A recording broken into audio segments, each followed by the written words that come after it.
Hey everyone, episode 207 with the low-hanging fruit, me, John and Andy. It's been a while since all three of us got together, so we're in rare form, clocking in just under 4 hours or so.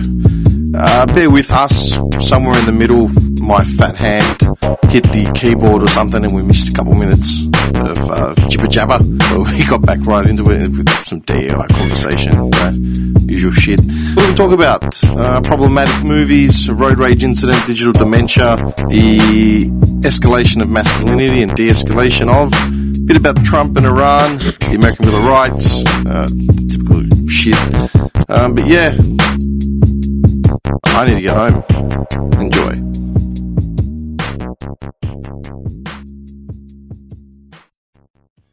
Oh yeah! Gentlemen, this is Democracy Manifest. My name is Inigo Montoya. Let's rock. You killed my father. Prepare to die. What is it with walk? Leave a message, baby. I'll get back to you as soon as possible. Yes. Wait for the moon and In Springfield, they're eating the dogs, they're eating the cats, they're eating the pets of the people that live there. Will you shut up, man? Weird. I'm Chris Hansen. Oh, you gotta give him that hawk. Spit on that thing. You get me? Unless you're scripted, you're useless. Unless you're scripted, you're useless. Oh, chlamydia, sorry. Godfather's here.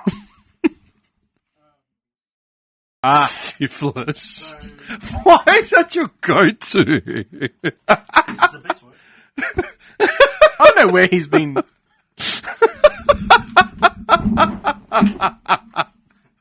Syphilis.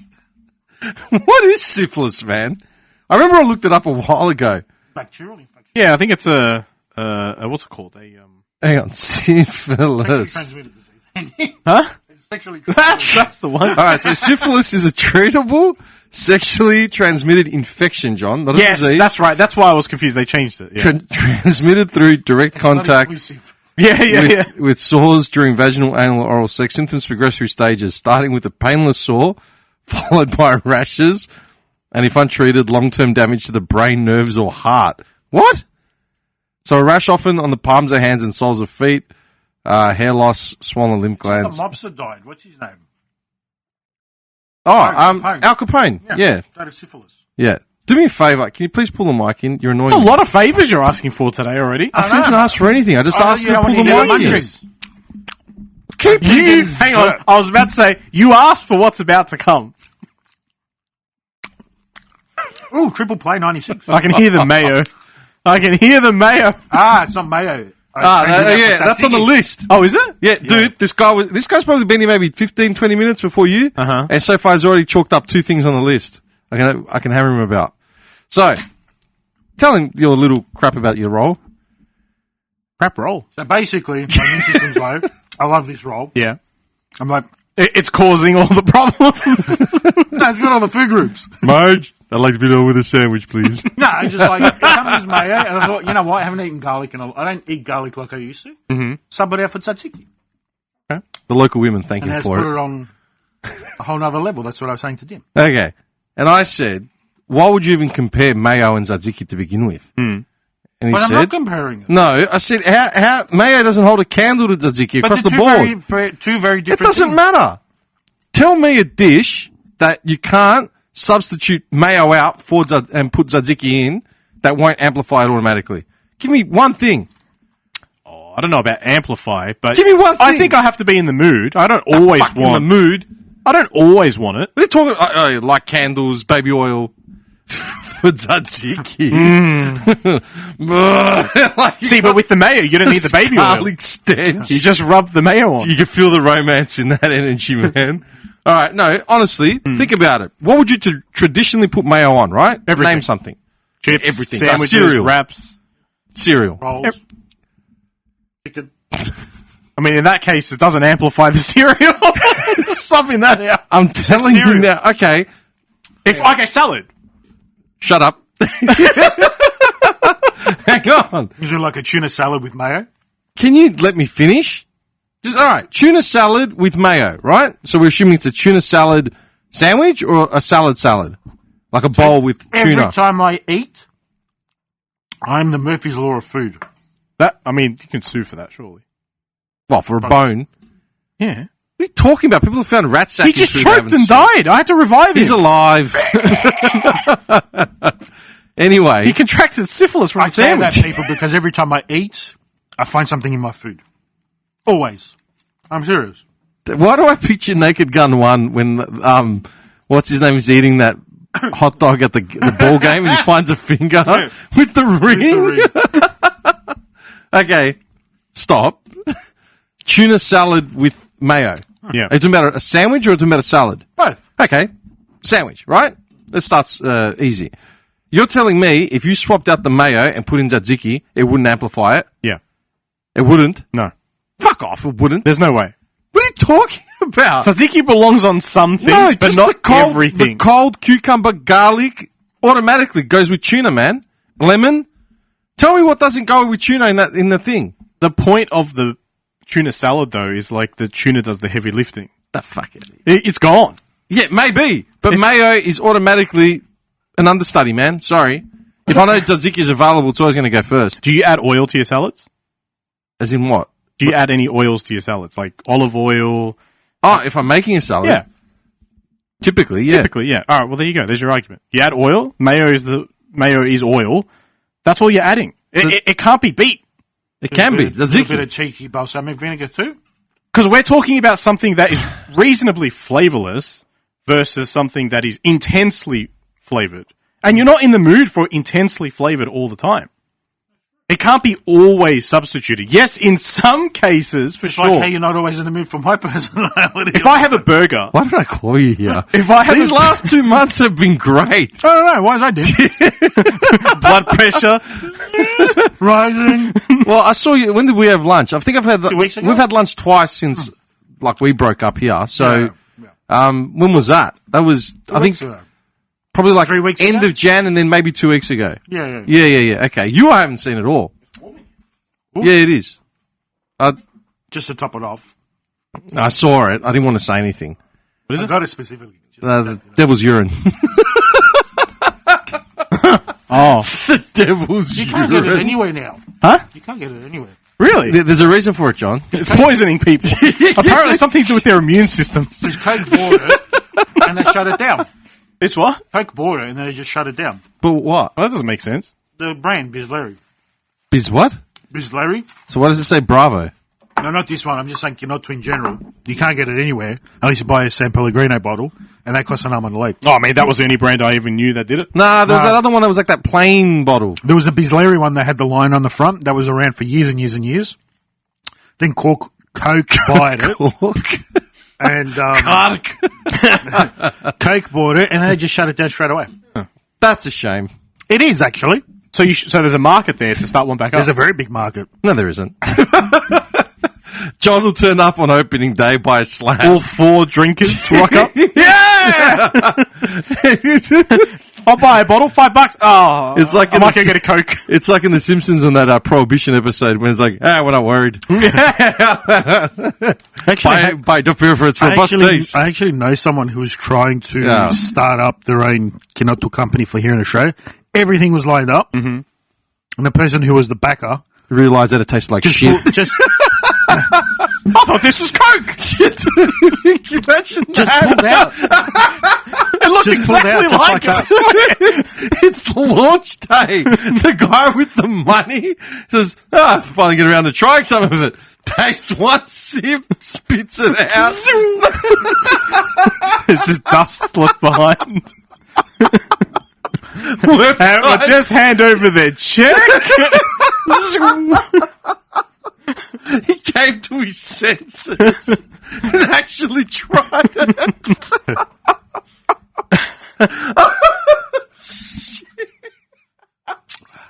Oh, my chest. I can't. Oh, we've topped that. Anyway, guys, it was good seeing you. 8 minutes. We're just Burgers. You can't sub tzatziki out with sub in for mayo with a burger. Yes, you can. Nah, disgusting. No. There's no chance. Absolutely zero chance. If I knew this was going to be a topic, I would have brought food in. Disgusting. Just runs it off. Disgusting. You scumbag, man. So I'm still picturing the exec in the limo just leaving. He had one taste.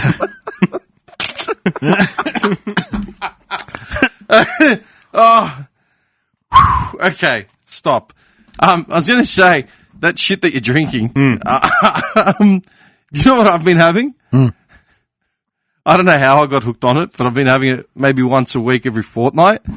That fucking, the bubble tea. Oh, yeah. Careful. What? Yeah, that was when I put on heaps of weight drinking bubble tea. Oh, yeah. It's bad for sugar. Yeah. Like that boba shit is literally just sugar, man. Like black sugar and coffee. There's a lot of starch, a lot of sugar. It's bad. Yeah. I usually get it. There's I got a customer out in Footscray, and there's a bunch of bubble tea joints there. So sometimes I'll change it up, and I see them like once a fortnight. Here's a reasonable question: how often do you reckon you should be allowed to indulge in something like that? Okay, like let's say, like getting like a banh mi for lunch, right? How often should you be doing it? I think that's okay. What, daily? Maybe not daily, but banh mi's reasonably healthy in the grand scheme of it. It's just like, well, it's bread and pork. Yeah, but I was going to say on the micro level. Yeah, micro, not macro. On the micro level of the ingredients that you're looking at each thing, they use pretty shit ingredients. Like it's cheap for a reason because they use cheap quality ingredients. Yeah. The pate is like not even real pate. The butter is not real butter. You know. You're paying for the pork. It is. Yeah. No one gets any other. I don't even know why they offer you the other options. The pork and the coriander, they're the most two expensive things. You don't need coriander. Devil's pubic hair. No, don't touch it. Really? I'll have a little bit, but I don't want they put stalks in there, man. I don't want celery sticks. I just want the stalk is a little bit. The spring onion is what actually chased my nuts because it's like you bite into it, doesn't always break off. They need to cut. They need to slice their ingredients. The other thing I had this guy on the cards for was he was complaining about you. He said that he's not. Multiple people at work are complaining about having to pay for YouTube Platinum, whatever it is, so they don't get ads. Okay. And I'm like, why are you ad block? Yeah, just use an ad blocker. And like, it doesn't even comprehend in their mind because, like, they're of a younger generation where all this stuff doesn't exist. You've got to be part of the ecosystem. To pay for it. Yeah. You must be in the ecosystem of paying for streaming, for doing this, for doing that. Kazaa set us up for a very good life. Pirating shit. Yeah. No, not just pirating shit, but navigating through the normal systems that exist so you can think outside of those systems. Yeah, because everybody just thinks, well, it's only Spotify or only Amazon Music. I have to pay the subs. Music. Yeah. Because everyone else pays the subs. Or it's only that. It's like, no, there's a whole... you know what? That's definitely generational because our parents only saw the box. They didn't see anything outside of it. Mm-hmm. Do you know what I mean? And they were very brand loyal. Oh, forever. Yeah. Dude, I remember the old man had, like, it was paying for, like, a landline, a mobile, and internet. And I said to him, man, why don't you just swap internet out to, like, this one and that one to that one? You're going to save about $60-70 a month. Well, can I do that? I'm like, what do you mean? I go, just fucking chop and change. I go, whoever's cheapest is like, what, isn't that bad? I'm like, but aren't they looking after me? I've been with them for so long. No, it wasn't even that. It was he just saw it as being wrong. Like, yeah, keep going. Yeah, he just saw it as being wrong. Yeah. I'm like, I looked at him. You out of your mind? So, yeah. Talking about that brand loyalty, did you hear? Like, I think I sent it to you guys about how they were mucking around with dynamic pricing. Yeah. On what? You don't look at the messages I send. No, I think he did. I think he did reply to it. Hang on, man. I sent one yesterday. Hang on. About tall woman. Did you see that one? About tall woman. Yes. I watch a lot in a one go. There was the one. It's like, I've seen tall and I've seen woman, but I've never seen tall woman. Listen, jackass. And he's like, well, haven't you watched the WNBA? He's like, no. Oh, yeah. That was sent specifically for him. And I know he didn't watch it. Yeah. All right, let's just go over the last 24 hours. How many links you've sent through, yeah? But you can just tell when he's on his lunch break. I'm on my lunch break. I got to turn the fan on while you do that. Okay, that's fine. We've got one. This is just the last 24 hours. 1, 2, 3, 4, 5, 6, 7, 8, 9, 10, 11, 12, 13, 14, 15. Hang on.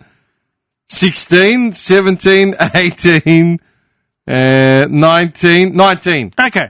So those have 19. been sent. That's 1 an hour for the last freaking 24 hours, man. But you have to keep in mind, those aren't in one sitting. That is over my lunch break, over my morning toozy, over, after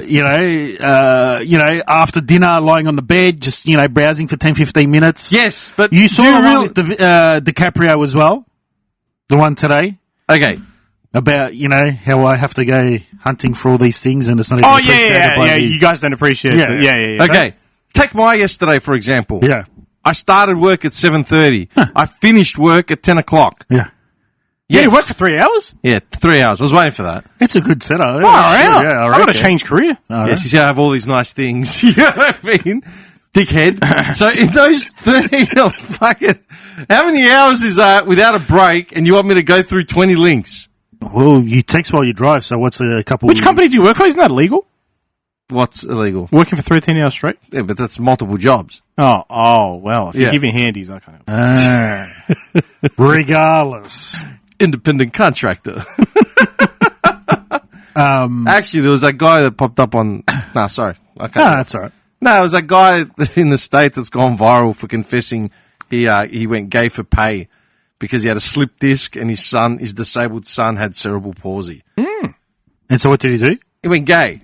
He became like an escort doing... Did he actually get work? Yeah. He's calling it out as being real street stuff, as in, I did what I had to do to survive, blah, blah, blah. And it's like, why don't you just get a job? Did he limp into the interview? Or? I don't know. But everyone's calling him out. I said, well, social services is always there, man. Yeah. He had a slip disc. I don't know. I worked with sciatica for 10 years. It reminded me of that Japanese thing from The Simpsons. I've been working with a shattered pelvis for 6 weeks. Anywho, continue. So Sony's been experimenting with dynamic pricing. So if you are a PlayStation Plus member, for example, say Crimson Desert would be $109. Mm-hmm. If you're not a PlayStation Plus member, Crimson Desert is, I don't know, $89. So why is it more expensive if you are a member? Because they assume that you're just going to buy whatever because you're a member. Shouldn't be the other way around. Exactly. That's how normal people think. Isn't dynamic pricing where it's relevant to the current market, like the stock exchange or whatever? I wouldn't have a clue. But basically, they're charging people more because they're like existing customers. Because in their mind, it's like, well, they're already with us. They're going to spend the money already. It's like, well, no. People are going to go where it's cheaper. That's literally why EB is now friggin' selling T-shirts, everything instead of video games. How does that happen? There's only one platform I support anymore, and that's Steam. Yep. I uninstalled Steam. The other day, I was at the office, man, and my computer was just lagging. I'm like, what the hell's going on? Yeah, Steam's that must have been Steam. Yeah, clearly Steam has such a big client. And there was just a bunch. I'm usually pretty good with seek and destroy on the apps and the programs. And I was saying, nah, man, I've had enough. Everything that I do not use and haven't used in over a year or two is gone. I don't know how it's gotten by me. Steam was first on the list. Must have been that pop-up saying, beware! Malware on Steam, uninstall! No, but I had 3 games installed. Not anymore, you don't? No. But that's what I'm saying. I went through and just wiped it out. By the way, did you bring the PS5? Of course you did. Yeah, I brought it with me. Yeah. Thanks, man. Yeah. Scumbag. Haven't been blowing into it to get the dust out for you, but okay. You're an idiot. Whenever you're ready. You also had a PC for me, apparently. Whenever. I do. I still got it down in my storage. Storage? You put it in storage? Yeah. I wasn't sure if you wanted it or needed it or whatever. No, I'm actually going to bring it here. All right. Why? So I can do music production and editing from here. And the PS5s do that? No, not the PS5, you idiot. Oh, the computer. PC. Oh, that's how it was moved on. Okay. That actually hurt my head and my chest. Oh, my God. That was a wall harder than it should have been, man. Are you serious? I was thinking, why? Okay. Can a PS5 do that? Oh, did you see how they jailbreak it? Yeah. Meaning what? They can get around...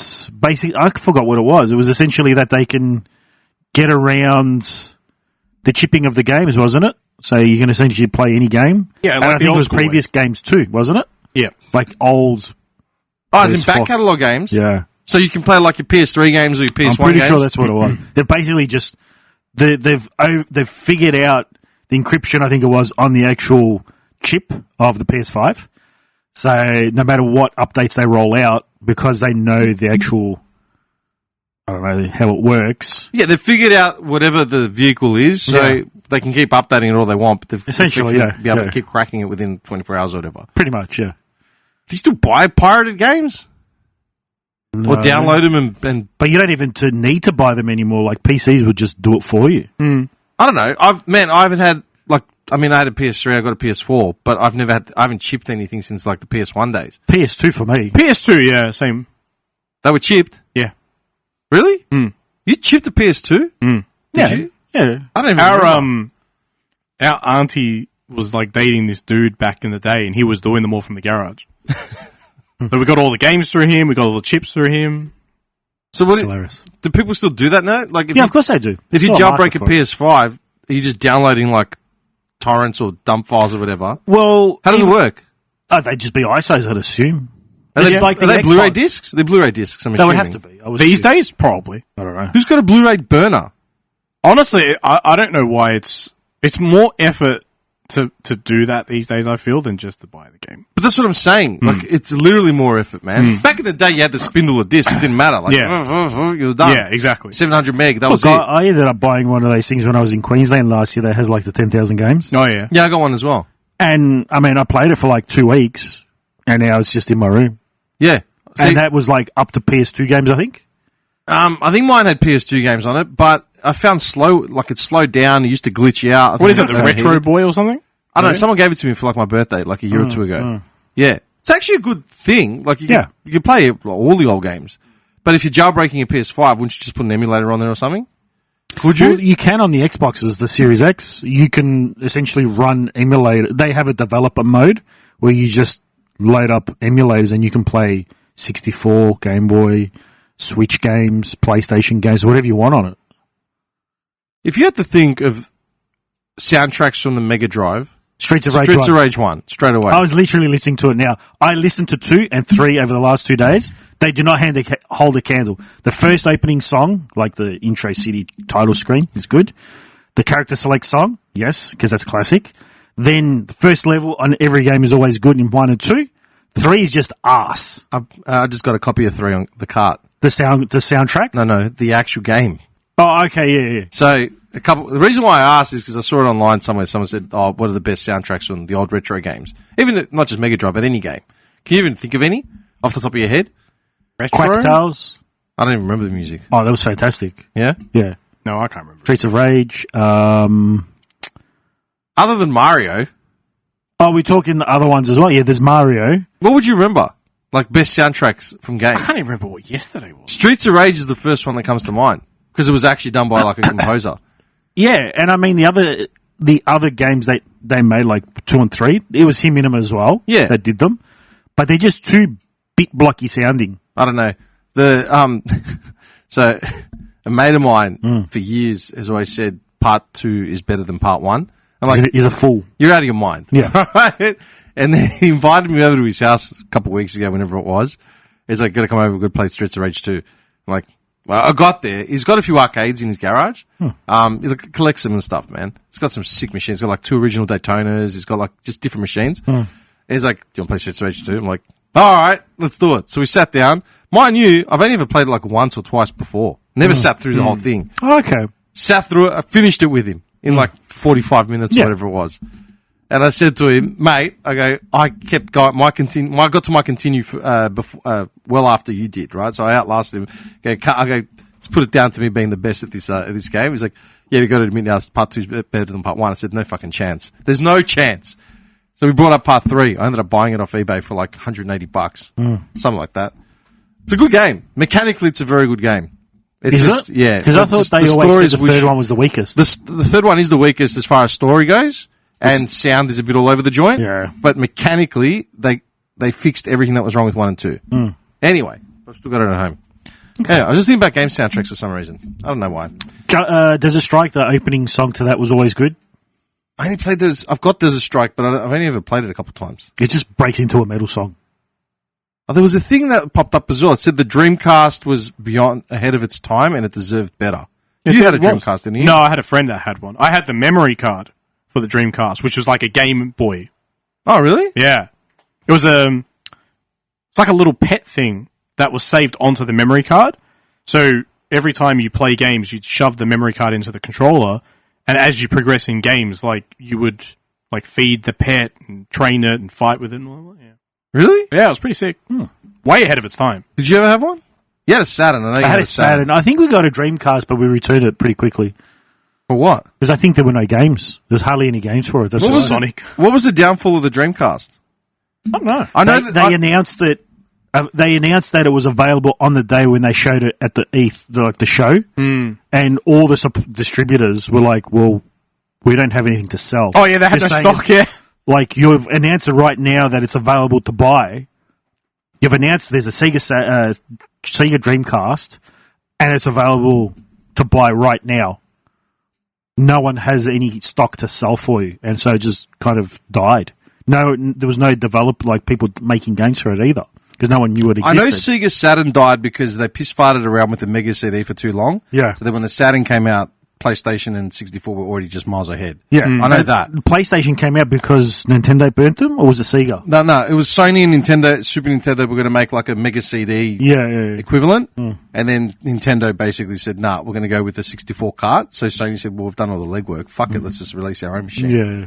And they ended up making the PS1, which is the game-breaking. PS1 was definitely the best one out of all those, from 16 to 32 to 64. Oh, yeah. PS1 definitely shit on everything. Yeah.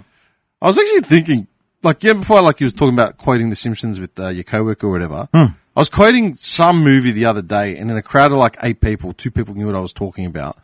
Then I thought about it. Does this current generation quote movies the way we do? Yes and no. What do they quote? Lots of The Office and kind of, what's the other one that's like that?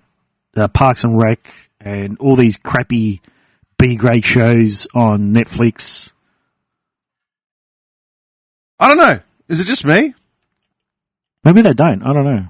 Is it why are we sort of stuck on pop culture? I know Vanilla Ice made a really good explanation of what pop culture is. And he said it's because it's when music started defining the generation, and like the 70s, like 80s and 90s especially, 90s too. He goes like you could see a kid if he was wearing like Timbs and baggy jeans, you knew he'd listen to hip hop, and you knew like that was his bag, and probably played basketball as well. If he was wearing leather jacket and he had like a mohawk, you knew he was probably into like blah blah blah. Do you know what I mean?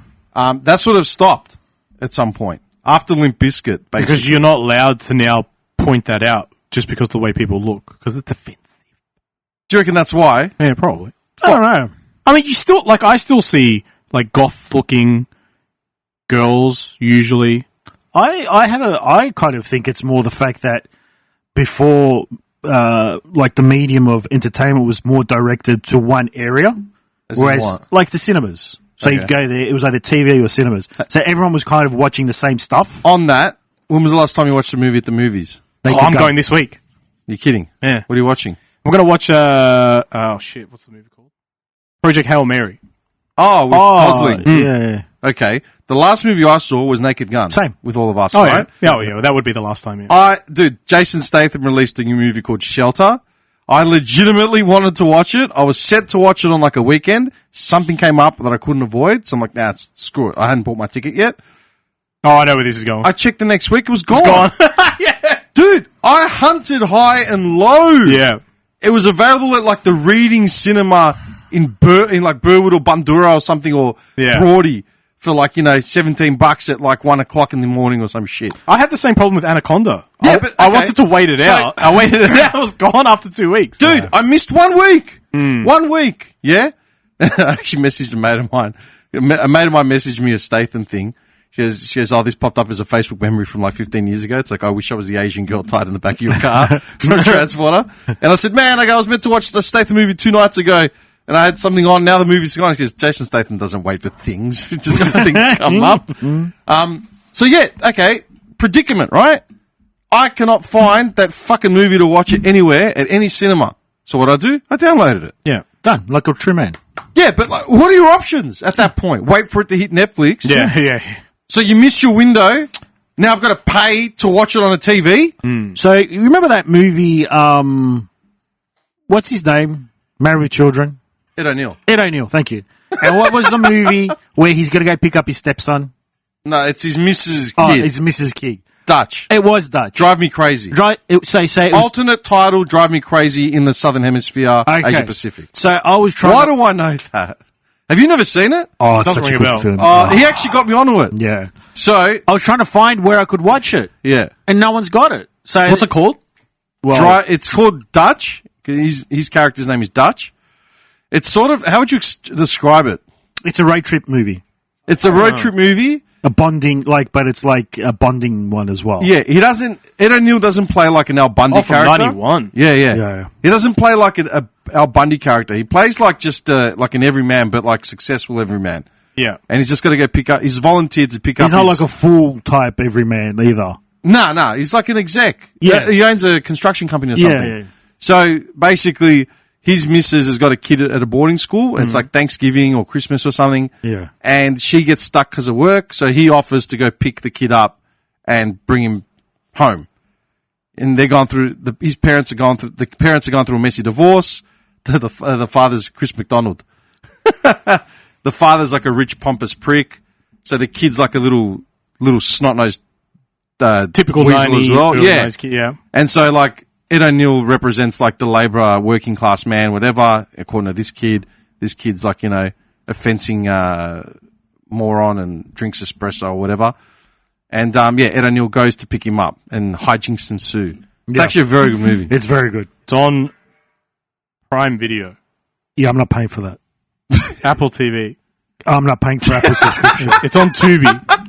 Is it on Tubi? Yeah. I don't even know what Tubi is. Are you for real? It's a free. Oh, is it? Yeah. My God, man. Are you serious? Rage, man. Rage. Who are you? I'm a man who seeks the internet for his content. You're not a man. Man without Tubi is not a man. Ever since they blocked Pornhub, he's changed. Hey, I got my VPNs, baby. I already had it set up 3 years ago. So do I. Just going back quickly onto buying crap or paying for subscriptions or whatever. Hang on, before you get onto that. Yeah. Tubi. Okay, yeah. Tubi, I've heard of it, but I've Tubi never... has been around for at least 6-7 years. I just assumed it was like a when cheap... When it first came out, it was literally, when you go to when you go to a super, when you go to like a plaza or a shopping center and they got those little stands with those cheap DVDs for like $7 next to the John Wayne movies, not really, the Elvis movies. So those things still exist. Gone with the Wind, Clark Gable, like Fred Astaire, like they're all like classic 50s, 40s, 60s, random movies. Yeah, there'll always be B grade, C grade, D grade releases like Jaws 2 or Jaws 50 or, Silence of the Lambs Part 7. Like, I don't know, they made 7 of them. Or Kickboxer 30. That was on Tubi. Okay. All right? That was then. 6-7 years ago. If you go through Tubi now, there's quality movies. Ads? Maybe every half an hour. It's free, so. For like 20 seconds. Okay. There might be like 2 20-second ads every half an hour or every 30. Is that an app or a website that you got to use? App. Okay. You can download it. It's It's got like cigar movies, yeah, Chuck Norris movies, like all the shit that you watch on a Sunday afternoon. Okay. You know what I mean? Yeah. Anyway, continue with your streaming. So my hobbying stuff that I like to do requires purchases. Yes. Yes, indeed. Well, night vision goggles, flak jackets. Yeah. Just a few. Just a few things. The essentials. Duct tape. A panel van with blacked out, welded out windows. That's a lot of rope. So, as you know, a lot of these...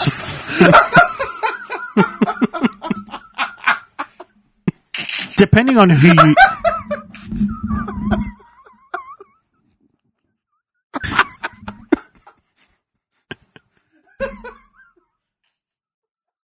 Would you like... Do you need a tissue?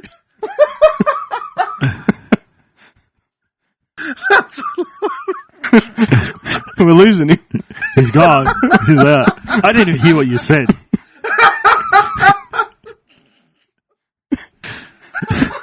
We just missed something there, but it doesn't matter. No, hang on. Do you know what the problem is with appropriating... Okay, fictional characters, right?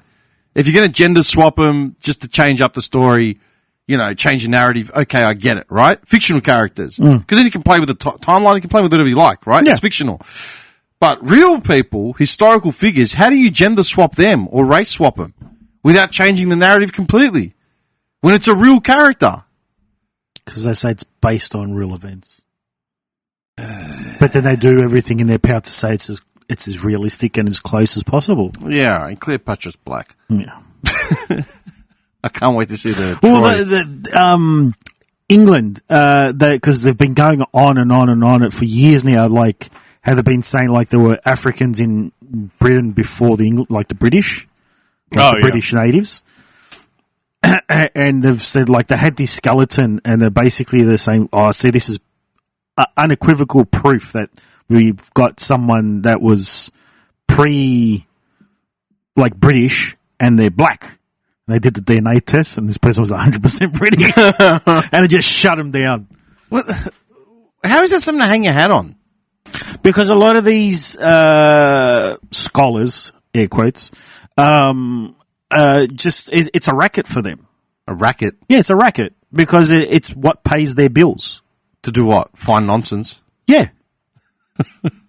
Keeps them in business. Keeps them in business, yeah. It's exactly that.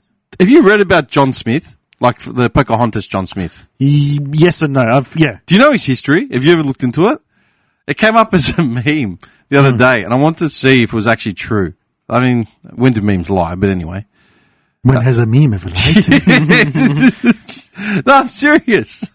Like I've been listening a lot to podcasts lately of hardcore history, and when you know of Alexander the Great, like what your first thought that comes to your mind is he defeated the Persian Empire, yeah. But there's all this crap that I'm listening to on this podcast, all this other stuff that he was doing before he even decided to invade them, which doesn't even make the history, not the history book, John, but just in there's a city in Egypt called Alexandria. There's 70 cities in the world called Alexandria. I'm saying, just take that. This is Egypt, yeah? Long way from Greece, on the other side of the water. It's called Alexandria. Why?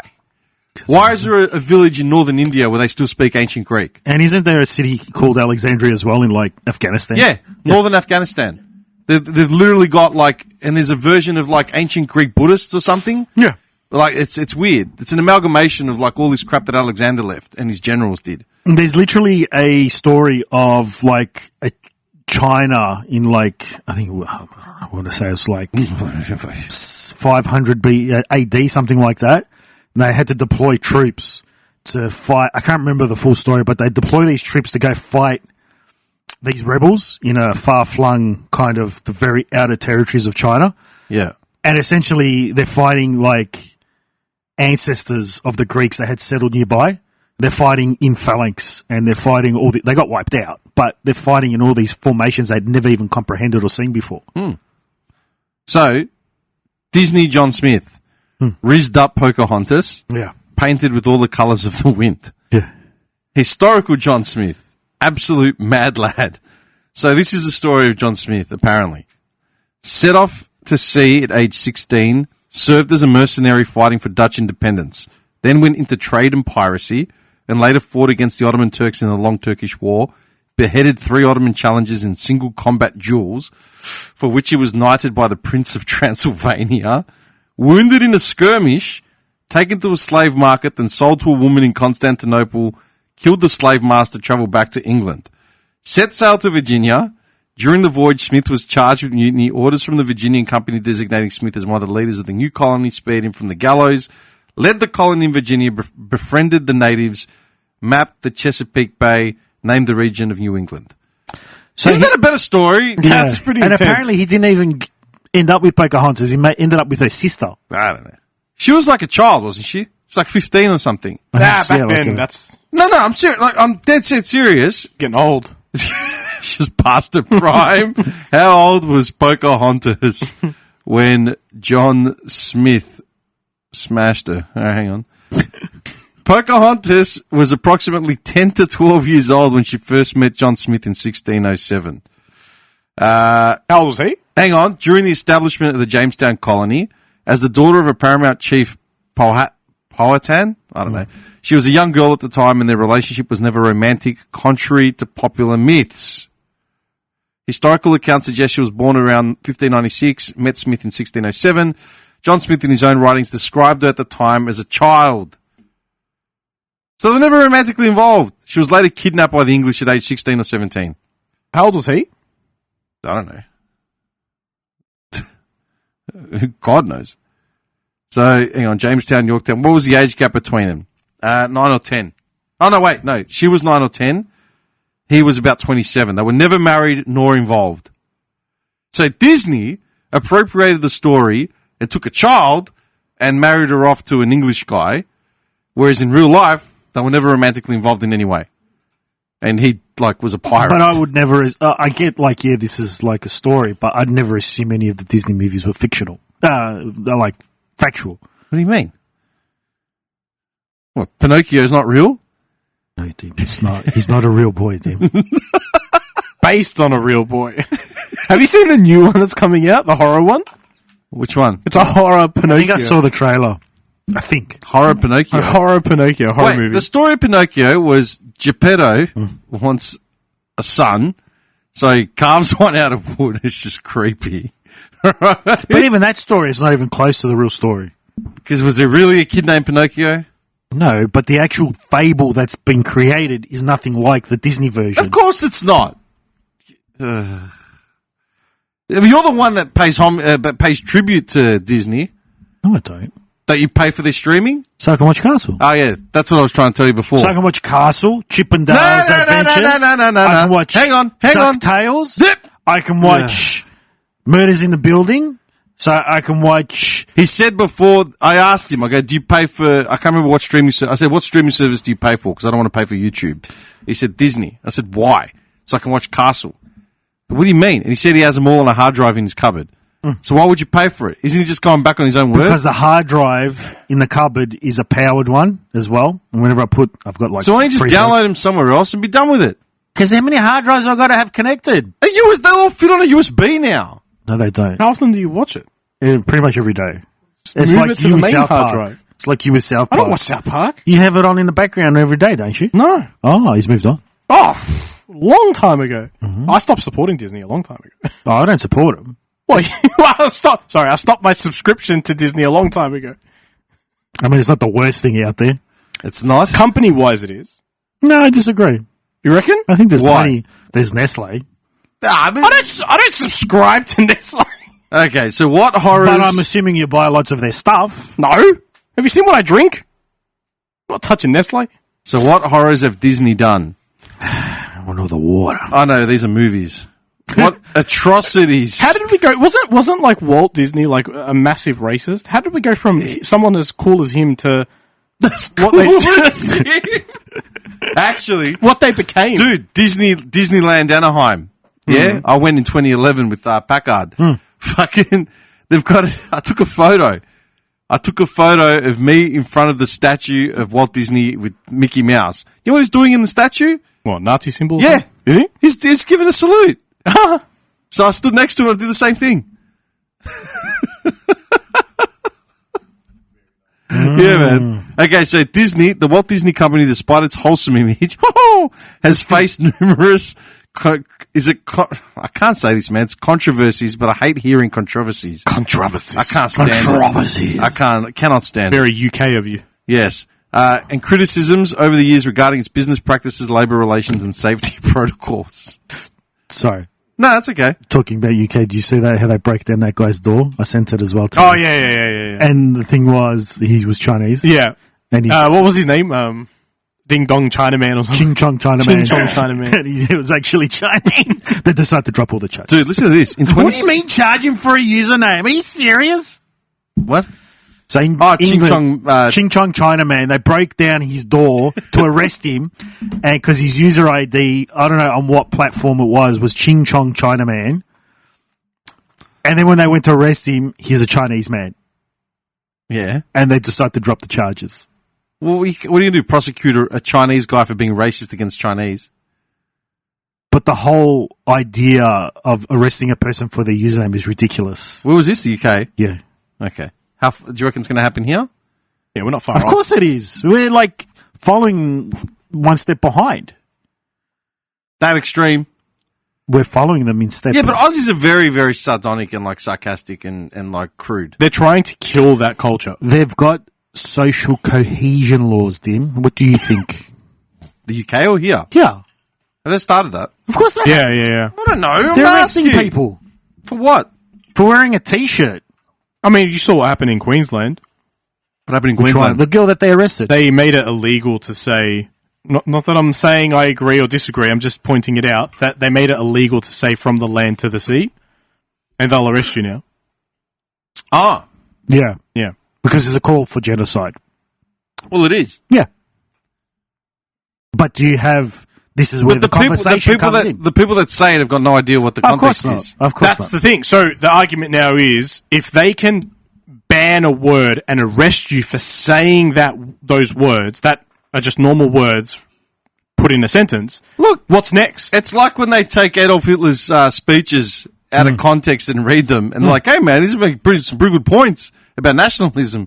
It's like, yeah, he's talking about genocide of like Jews. You know what I mean? It's a whole different. Like, you can take single lines and say, "Yeah, well, that's." Normal. But this is, like I've been saying it for years, like we're following behind the UK and Canada. It's like exactly the same stuff. Exactly. And they're all lockstep following everything that's been designated. I feel like given that there's a war going on in the Middle East right now, I feel like the noise is nowhere near as loud as it was, like, say, when Gaza was getting, like, torn apart. Yeah, because they don't care about Iranians. Yeah. And it's like, I think they're just conflicted because they don't know where to stand. Yeah, because Iranians are all for it. Yeah. But... Well, no, okay. So... The Iranians are for the regime change. The Iranians, the Persians that are here. Yeah. The Persians that are the ones that are there too. Now, hang on. So the Persians that are living in diaspora, right? They're for it because they're in diaspora because of the regime. Yeah. When it took over in 78 or whatever it was, right? Yeah. Okay. They're for it because they're all the people that left. Yeah. Because they weren't for it, right? There'll be people that are oppressed. And then there are people that want to be part of a caliphate. There are people that want to be part of of course. Yeah, exactly. theocratic well, and there's also people that regime. have just been brainwashed over Yeah, the years. there's people that want to be part of a theocratic regime. There's people that just accept it, and there's people that don't want to be part of it, right? But it doesn't fit with the narrative of the social justice warriors that were out at Flinders Street like 6 months ago crying about Palestine. Still, like, Palestinians, Sunni Muslims, do you know what I mean? They're for it. Iranians, Shia Muslims. Oh, it's an evil regime. Yeah. But they want to take out the oppressors that you were saying. Not only they're oppressing the people that you are claiming that are oppressed. Oop, that was me. Sorry. Not only are they doing that, they're paying. They're the financial backers behind majority of Islamic terrorism around the world. Yeah. Hamas. If not them, Qatar. Is it Qatar? It's Qatar and Bahrain. Yeah, it's Qatar. Well, depending on which nation you're at, like, they're all harboring someone. Yeah, but they're all the leaders of all those places are either in Iran or in Qatar. Yeah, well, it's like the leader of Hamas is not in Gaza. He's in Qatar or wherever. He's in Oxford. Half of them were educated. He's a scholar. There's a debate where Konstantin Kisin is in Qatar and he's debating, and every single person there has a British accent. Yeah. But isn't that interesting that the leaders of all these regimes that are trying to force change have all got like English educations because they're not stupid. This is just they've got the masses doing their bidding. Do you know what I mean? Yep. Anyway, that's Wasn't why I feel Constantine threatened recently? Yeah, so apparently, so there was a guy that was there in attendance in the front row who didn't do anything, but he's a streamer. Yeah. Not very well supported streamer. That's right. And he was saying, I think he said he had a knife on him, and he could have easily just jumped the stage and killed him, stabbed him, and then that would be the end. And it's essentially like... And he dragged on for like half an hour talking about how he would kill him. Yeah. And it's like, why is this guy not arrested? Yeah, see, you can't speak out against people. You can't say a word, but this guy goes on stream, talks about violently killing Constantine, like being at the show. Like this far from each other. Violently killing him, and just talking about violently killing him for like half an hour straight. Why was that allowed? And what's the argument? Yeah, that's a good question. No, I mean, there is no argument. It's just nothing ever happened. These people are so far removed from reality that they all think. Ching Chong Chinaman, by the way. They're all so far removed from reality that they think there's no accountability for their actions. They think they can say what they want, they can do what they want, and nothing will happen to them. Oh, fuck. I laughed. I actually laughed out loud. There was a video of like some woman online. For some reason, the algorithm picked up on. I watched something, and the algorithm fed into it and started feeding me videos of people getting punched in the face. I love those videos. There was one woman, like somewhere, I don't know what she was doing. She was arguing with a dude. She walks up to him and like punches him in the face. So he sort of takes a step back and then just launches one into her, knocks her out, and everyone's like jumping on her, like, ooh. I'm like, what did you expect? Isn't that fair game though? I think it is. No, but I'm a believer in the eyes of the law. I'm a believer in equal. What do they call it? Equal force, equal rights for equal less for equal rights. It means equal less. I'm a big believer in equality. Yeah, but I'm saying in the eyes of the law. Yeah, right. No, it's not viewed the same. So hang on. If I'm walking down the street, me and Andy are walking down the street, and some woman starts going off at me, and I tell her to just calm down, and she like tries to throw one at me and hits me. I can't hit her back. You can. Yeah, but then what happens? Who gets charged? More than likely, she'll get charged for something. But if you break a bone or something on her, or she hurts herself severely, you'll get charged more heavily. Because in the eyes of the law, a man will probably be more dangerous. Yeah, okay. Men have been hamstrung, essentially. Because they've not allowed this, but they've done this. We're going to go on every incel watch list on the planet. Not allowed it, but we aren't already. I know. In our eyes, equality is all right. Now you're on the same level as us, but it's not. It's you're on the same level as us, but you get a whole bunch of benefits. We take all the negatives, and they take all the positives, and they can't be shared, basically. So they want equal rights, but they only want all the positive equal rights, and we get all the negative equal rights. So I literally sent this to someone who was like bemoaning their world at the moment. Bemoaning. Who was just like, my life's not in a good spot, this and this and that. Who's? Huh? Go to Tehran. It's all about it's all about kind of, taking things into perspective. Yeah. But it's like, you have the luxury of complaining about your life because you're female, and no one will say buck up and get ready, get on with it. Pull up your So I literally sent this, and I go, this is the advice I'm going to give you, because it's like, oh, you got some advice. So I sent this. I go, this is what I have to deal with. This is how I deal with things. Oh, God. Here we go. Yeah, I love it. Why are they speaking German? Let me tell you something you already know. The world ain't all sunshine and rainbows. It's a very mean and nasty place, and I don't care how tough you are, it will beat you to your knees and keep you there permanently if you let it. You, me, or nobody is going to hit as hard as life. But it ain't about how hard you hit. It's about how hard you can get hit and keep moving forward. How much you can take and keep moving forward. That's how winning is done. Now, if you know what you're worth, now go out and get what you're worth. But you got to be willing to take the hits and not pointing fingers saying you ain't where you want to be because of him or her or anybody. Cowards do that, and that ain't you. You're better than that. Yeah, I watch that like yearly. Yeah, so as a man, we don't have that luxury. We just have to get up, dust ourselves off, and get on with life. Yeah. That ended that conversation very, very quickly. Really? Yeah. Indefinitely? Hopefully. I've sent that clip to a few people. But it's essentially that. It's like, you are equal, but you're not really equal because you get the benefit of the doubt with a lot of stuff. I'm going to be careful with how I say this. Okay, 5 years in, you know what I mean? Like, I know people. Now you're going to be careful. Now. There's social cohesion laws now. Yeah, now. I know people that know people that have. Oh God, yeah. Okay, let me try and generically broad this out. So there's a guy. There's a man. There was a man. I know of people in positions. You can't get any more broad. That I know people who do things in something. And a lot of the roles may involve government work. Tell me more, Andy. Okay. And they're quite Quitting. technical roles. Oh, quite, yeah. And high positions. Fluffer. And they have no prior knowledge, no prior experience, no qualifications. They've just been given the roles only because of their gender. Oh, yeah, 100%. That exists. That exists. And they're getting paid more than even some of the top people there. Yeah, yeah. You're surprised. We know it exists. Remember how I told you about that thing with the journalism, sports journalism? Remember? Yeah. They're like, these are the next 5 people that will be going into the industry. Like, what's their qualifications? How many years have they done radio and TV?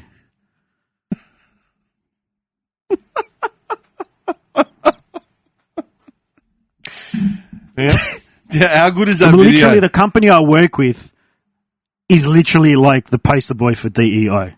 Ugh. They have a checklist for every box. It's like, all right, we're going to hire one of them, one of them, one of them. What did you say when you got in? You were training or something? So every staff meeting is like that meme with Janiqua. What's his name? It allows me to say certain words.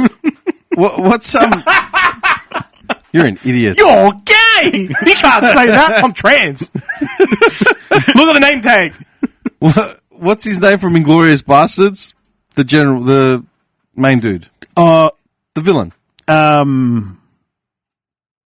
Hans.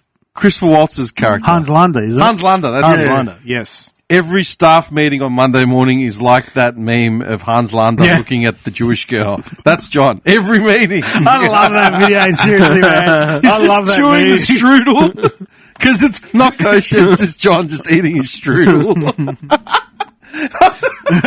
I love Next that. Monday, so John good. turns up with a strudel at work. Yes. I'm going to get a strudel. Just say nothing and maintain eye contact. How good is that Survivor, Bear Grylls Survivor video? Yeah. I've watched that. I've hunted. I can't find the full series, but that is one full series. I thought it was on YouTube.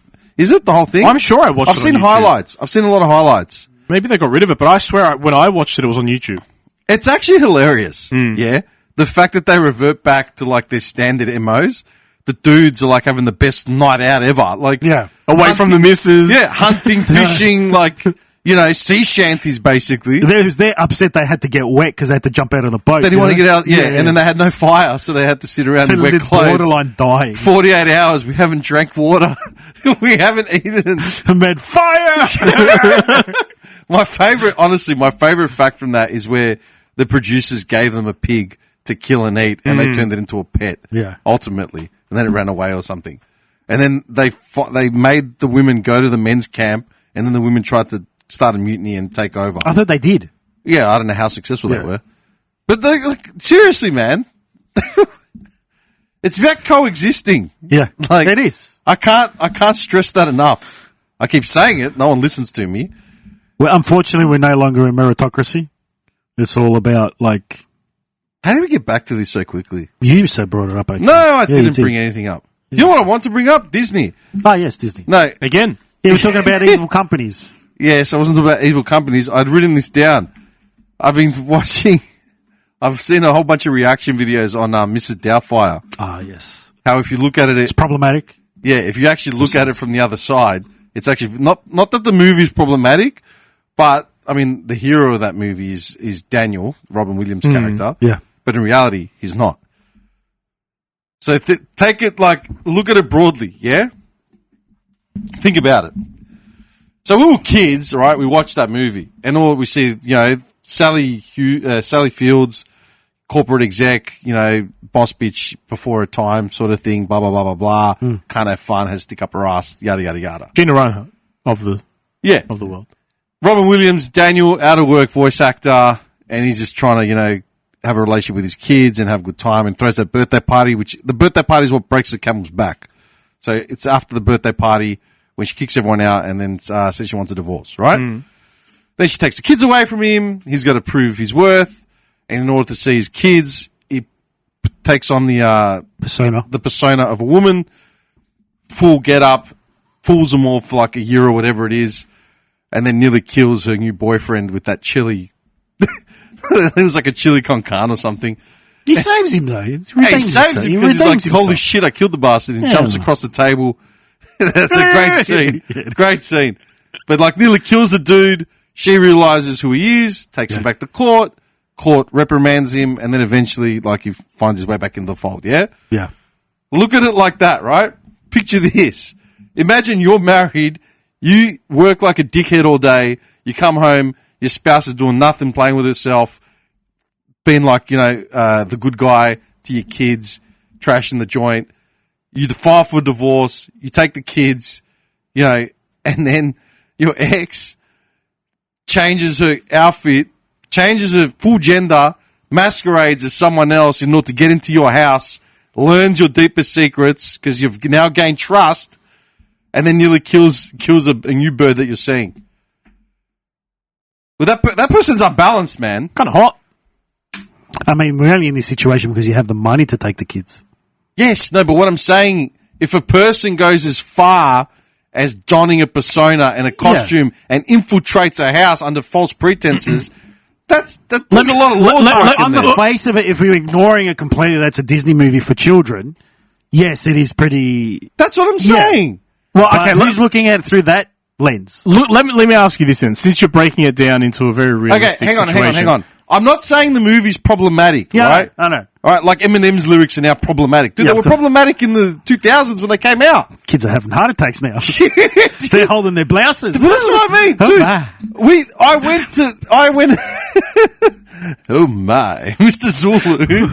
I saw Eminem in 2001, and that was like the most anti-hero, anti-establishment thing you could do. Now Eminem's part of pop culture, like he's revered as a goat. You know what I mean? Mm. But teenagers are listening to Eminem and thinking this is problematic.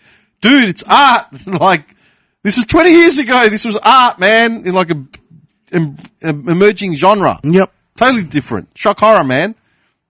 I'm not saying the movie's problematic. The movie is a movie, but when you look at the context of it, Robin Williams' character isn't a hero or the beguiled or the begrudged. Like the dude's got issues. I can't let go. Yeah. He's got issues, man. Yeah. He's a degenerate, unemployed dude who quit his job on moral principles, can't hold a job, spends money, parties on company time, and then he's wondering why, like, his missus want to leave him and take the kids. Think about it. I'm just making a point. You're ruining his childhood. I think the other point would be. Movie. I think the other point would be if that was you in that situation. Me? Why me? Well, we're just saying. Okay, all right. Would you not just know automatically that that's your missus? like if they walked in disguise, I'd be like, "What the fuck are you doing?" Yes. Well, the extent of the disguise was actually pretty solid. Man. Latex masks. Yeah, the voice and everything. Did you ever see the Eddie Griffin clip? Oh, you don't watch much Eddie Griffin comedy, do you? No.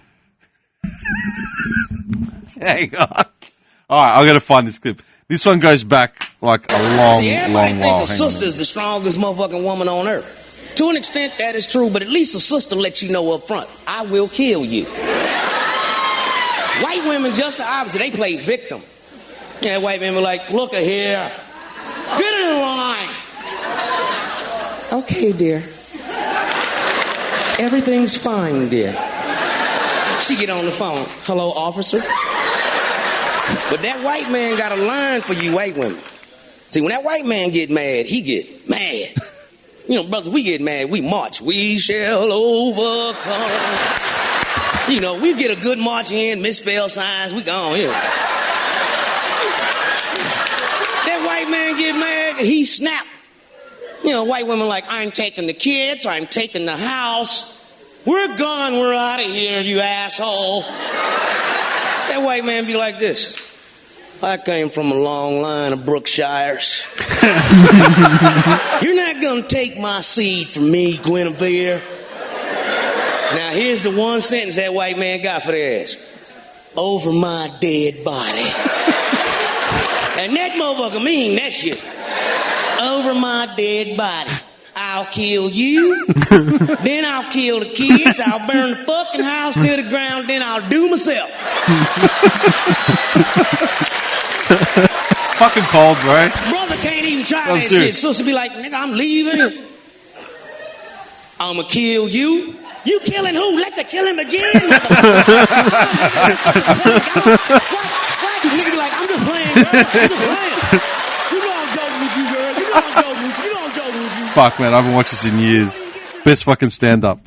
Anyway, am I wrong about fucking Mrs. Doubtfire? No. It's true, right? Yeah. Yeah. So actually, I did a deep dive, man. I used AI, asked GPT, looked around all different shit. There are so many hiding in plain sight deviates and pricks that have long been celebrated. The one that you'd be able to elaborate the most on would be Ross Geller from Friends.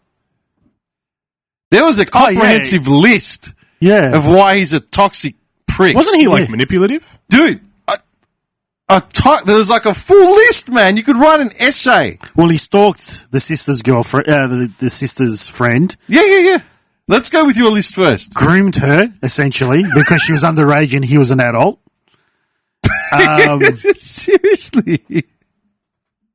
Then not only did he have a girlfriend, he cheated on her with her. The Asian girl. I can't remember. Julie.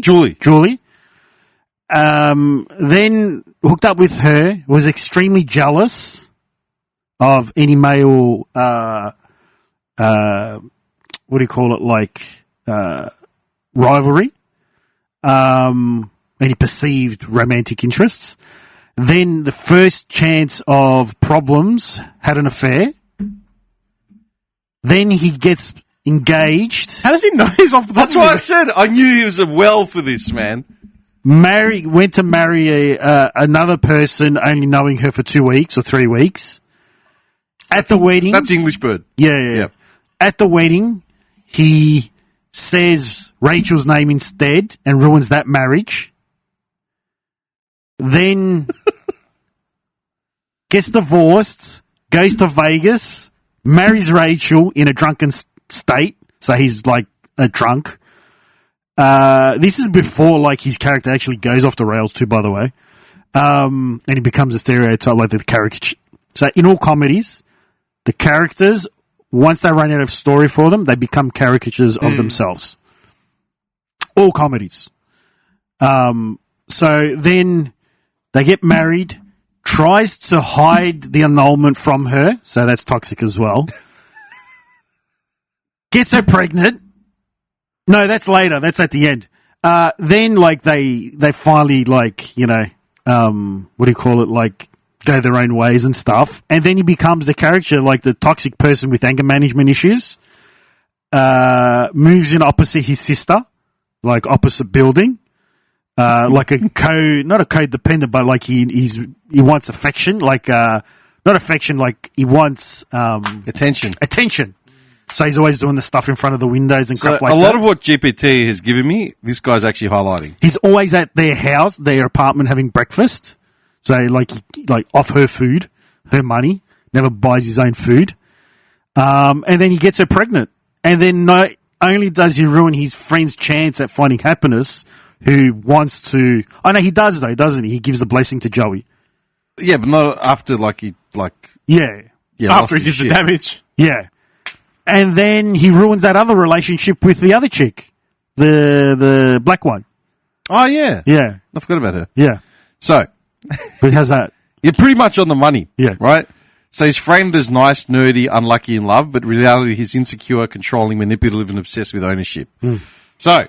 He's constantly undermining Rachel's career at Bloomingdale's, frames it as missing her but is insecure about her independence, sending excessive gifts, the infamous office picnic basket. What was that? I can't remember every episode, yeah. Are you sure? I was going to say... Bullshit. That triggered his back of his memory. The only thing I can think of is when that guy is sniffing around. Yeah, so not romantic, territorial marking in her workplace, hates Mark instantly with no real evidence, projects cheating fears onto Rachel, tries to isolate her, shows up uninvited to her work events. Oh, the list, even the pros and cons list, remember? That's very, objective way of looking at it. Whether you should stay with Julie or go with Rachel. He makes a list? I don't know. Yeah, it was like when he's trying to decide, and I don't remember. Yeah. Dude, look, Friends was one of those shows that was in the background. I remember episodes, I remember funny moments, but same. I can't give you full sort of runs. Not like Seinfeld or something. Inserts itself into a professional space to regain control, pushes the "we were on a break" narrative relentlessly, legalistic framing to avoid accountability for hurting her. Now, rewrites events to make himself the victim, constantly positions Rachel as unreasonable, minimizes his own actions while magnifying others, especially in arguments, shifts blame quickly, uses technicalities instead of emotional accountability. We were on a break instead of I hurt you. Relationship sabotage. Julie, season 2, dumps a healthy relationship impulsively for Rachel, then destabilizes both. Bonnie, the shaved head girlfriend. Who's that? That's a girl that she's got a hair and then she shaves it and he because she's got a hat. I think she's wearing a hat. Oh, I can't remember that. Allows Rachel to manipulate Bonnie's appearance, then breaks up with her. That's right. No, she's got hair, and Rachel, to get back at him, tells her, you should look good with a shaved head, and she does it. And then he's like, he doesn't want to dump her straight away or something. Oh. And then he's like, I can't do it. Okay. I can feel her skull.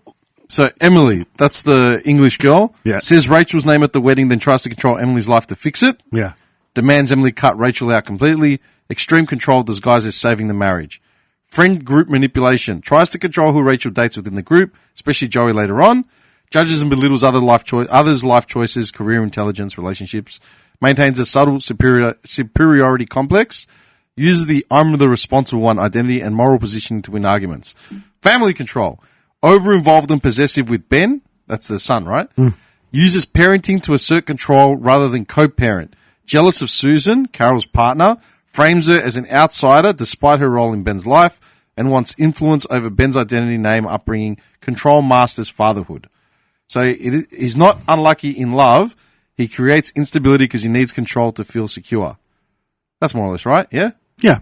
And they painted Ted Mosby as the same as well. Yeah. Yeah? My knowledge on How I Met Your Mom, I used to kill that show, but I've actually forgotten a lot of it. That tells you how good it must have been. At the time, it was fantastic. But that's what I'm saying. I reckon, like, some of this shit is so forgettable. Do you know what I mean? Like, Seinfeld, man, I started rewatching scenes, like, the last couple of weeks, and there's so much shit that I've just started remembering again. Like, full runs of scripts and stuff, man. So then there's a whole list of, like, Doubtfire tier picks. Surely Scrubs, JD's got to be one of them. Yeah, he was there as well. They're rebooting. Yeah. Yeah, so I asked why. Who's going to watch that? I think because they tried to reboot, remember? The last with season. the new crew? Yeah. Yeah. And it flopped. Of course it did. So now they're rebooting And with now the original I think there's crew. been a few comedy medical shows, and they're like, let's try another go at it. But I think the comedy doesn't stick anymore because it's overtly like... It was overtly homosexual. Like as in homophobic. Homophobic. Oh yeah, that's why it was. That's why it was funny. Yeah, because they were leaning into the fact that he was like a closeted gay man. Like he's very effeminate. He was effeminate. Yeah. Yeah, but it's juvenile. Yeah. They don't you can't do that for 10 seasons, man. Well, they did. Yeah, but that's what I'm saying. But that's what I mean. They made a caricature out of him as well. They made a caricature out of it. The first 5 seasons was funny. Yeah. Because it was just subtle. Yeah. Whereas then they just leaned right into it and it just became ridiculous. Yeah. So. Was Friends actually a good show? I liked it. Yeah. Okay. I can't remember it because from when it first came out is the first time I watched it. Have you watched the scenes of Friends with no laugh track? No. Well, that's any comedy, man. They're brutal. Like, some scenes are just brutal. Like, it hurts. Yeah, look. Yeah. But isn't that the whole point of the laugh track, to fill the void? Look, canned laughter. There's laugh tracks and there's canned laughter. Yeah? So Seinfeld was filmed in front of a studio audience, right? And then they started using more canned laughter as the show went on. But the early first 4 seasons or whatever, it's a studio audience. Yeah, and they're unique. Yeah. The voice, exactly. The laughs are unique. Yeah. So it's just lazy production, versus time. It all depends. But like Friends, man. But I mean, Friends had audiences watching them too, didn't they? Yeah, but the laugh track towards the end was like pretty brutal, I'm pretty sure, man. Hang on. No laugh track, Ross attacks women. Oh, yeah, have you seen this? That's quality. Ross is a pedophile. No laugh track or laughter. This one is a psycho. They're all Ross. Yeah. They're all Ross. This is psycho, man. I've seen this one. This is brutal. Hang on.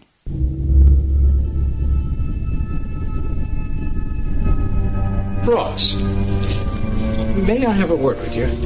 Of course, Donald. I'm guessing that added music. Getting reports of some very angry behavior on your part. What? Threatening letters, refusal to meet deadlines. Apparently, people now call you mental.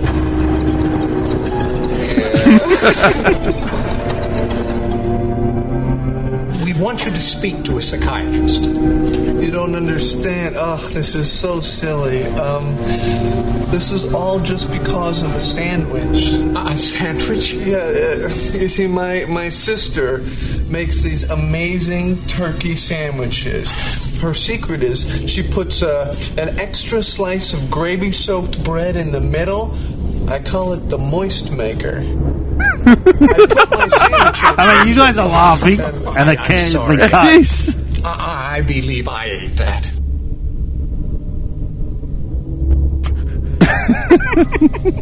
You ate my sandwich? It was a simple mistake. It could happen to anyone. Oh, really? Did you confuse it with your own turkey sandwich with a moist maker? Do you perhaps remember seeing a note on top of it? There may have been a joke or limerick of some kind. That said, it was my sandwich. Now calm down. Come look in my office. Some of it may still be in the trash. What? Well, it was quite large. I had to throw most of it away. You threw my sandwich away. My sandwich! My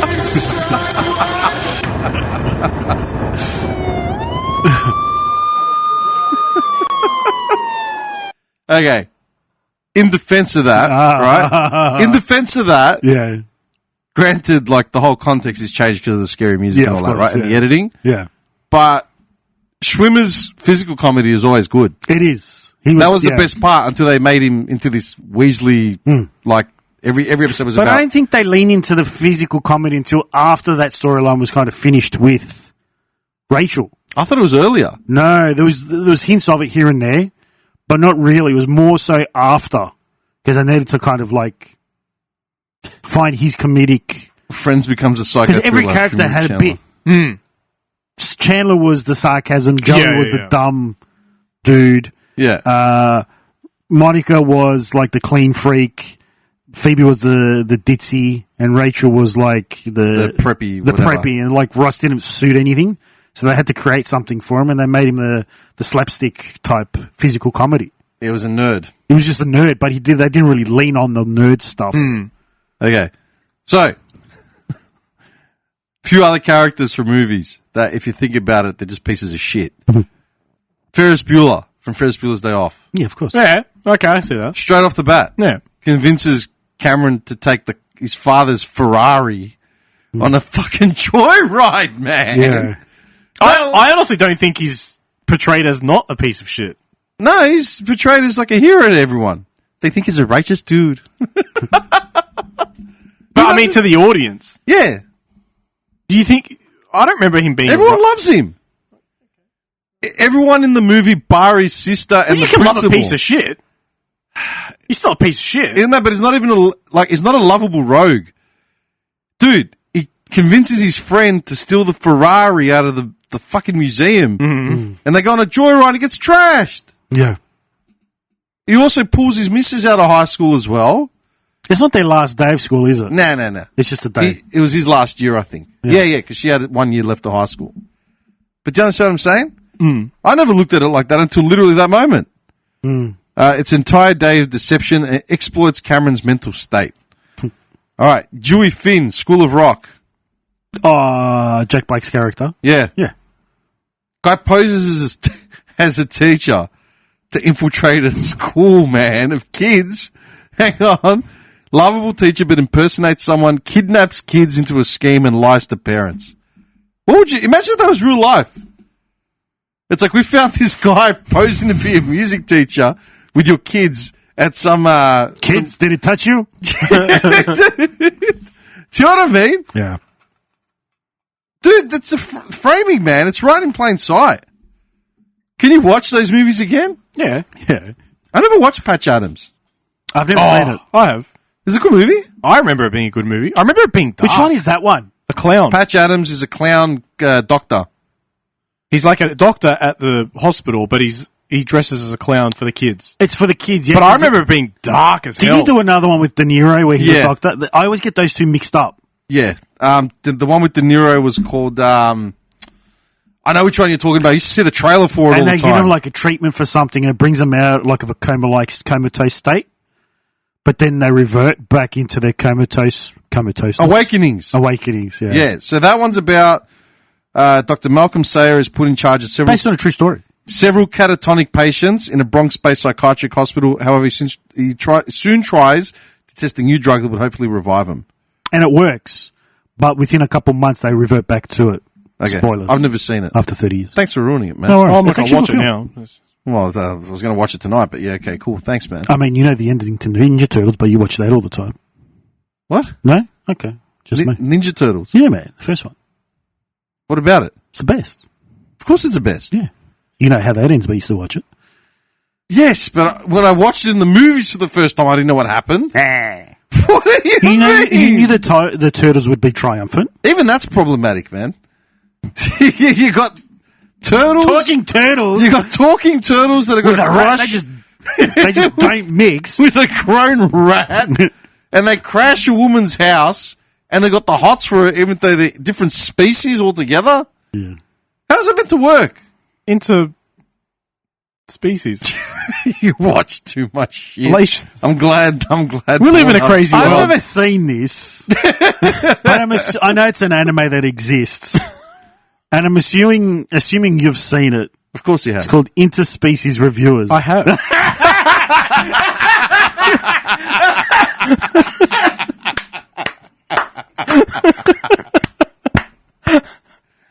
I didn't even know where he was going with that, but yes, I have. Speaking to our correspondent here.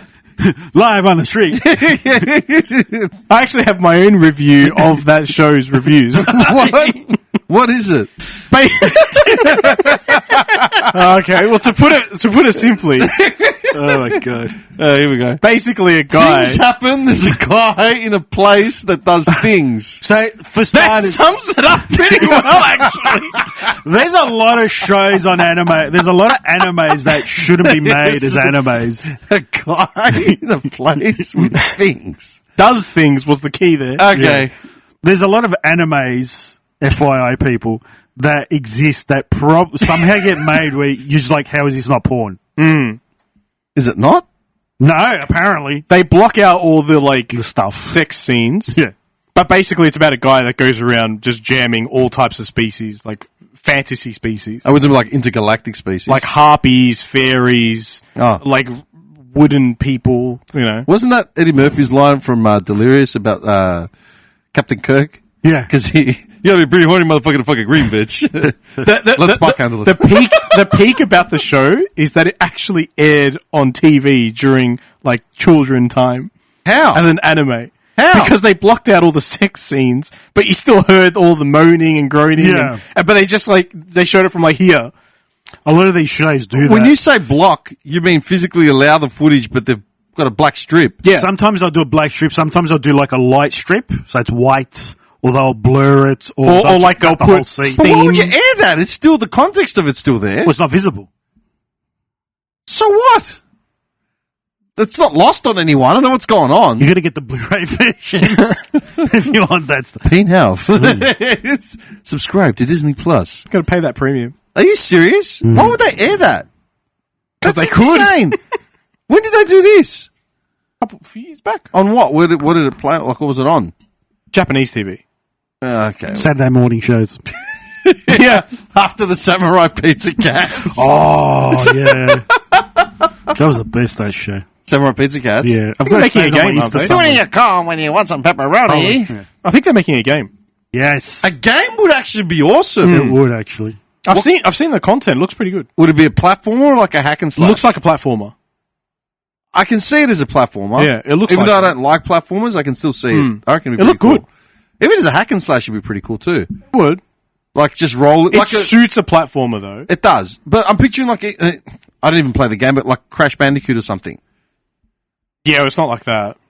It's more like... It's a rolling Bandicoot was a rolling platformer. Kind of, yeah. A 3D of its age. Yeah, exactly. Please cue that fight. I went through a phase listening to this over and over again. Oh yeah! Who do you call when you want some pepperoni? See? Right on! They're stamping out crime, and you know that ain't baloney. They're Speedy Cerviche, he's the leader of the bunch. Right. A heck of a fighter, makes a heck of a lunch. And little polyester, who's never afraid of going into battle when the bad guys invade. Here's Guido Anchovy, a wild romantic rover. This cat gets down with a love hangover. The zippers, they're so bad, they've got more fur than any turtle ever had. It's a long intro. It is, because it shows the bad guy who's wearing the traditional Japanese like garb, and then like he had robots of some kind. They come over with like his sort of villain, his henchman. I don't know. I wouldn't mind seeing I wouldn't mind watching that show again, but like Sorry, Mister, what'd you say? Sorry. I wouldn't mind watching that show as a sub, not a dub. Yeah. I've never seen it. I always caught the Agros thing. Actually, yeah, that guy that voiced Agro died like last week. Yeah, he did. Yeah. Did you ever... A lot of people died in the last week. People generally die, and... No, a lot of famous people around the same year, I've noticed as well, around 63. What do you mean 63? 1963. A lot of... I can't remember off the top... Fuck! I can't remember. Chuck Norris is the only one I can think of. There was a few more on 63 as well. Chuck Norris, the aggro guy. Bloody hell. Fuck me, man. James Van Der Beek. Yeah, that was one. He was 50. He was 50, yeah.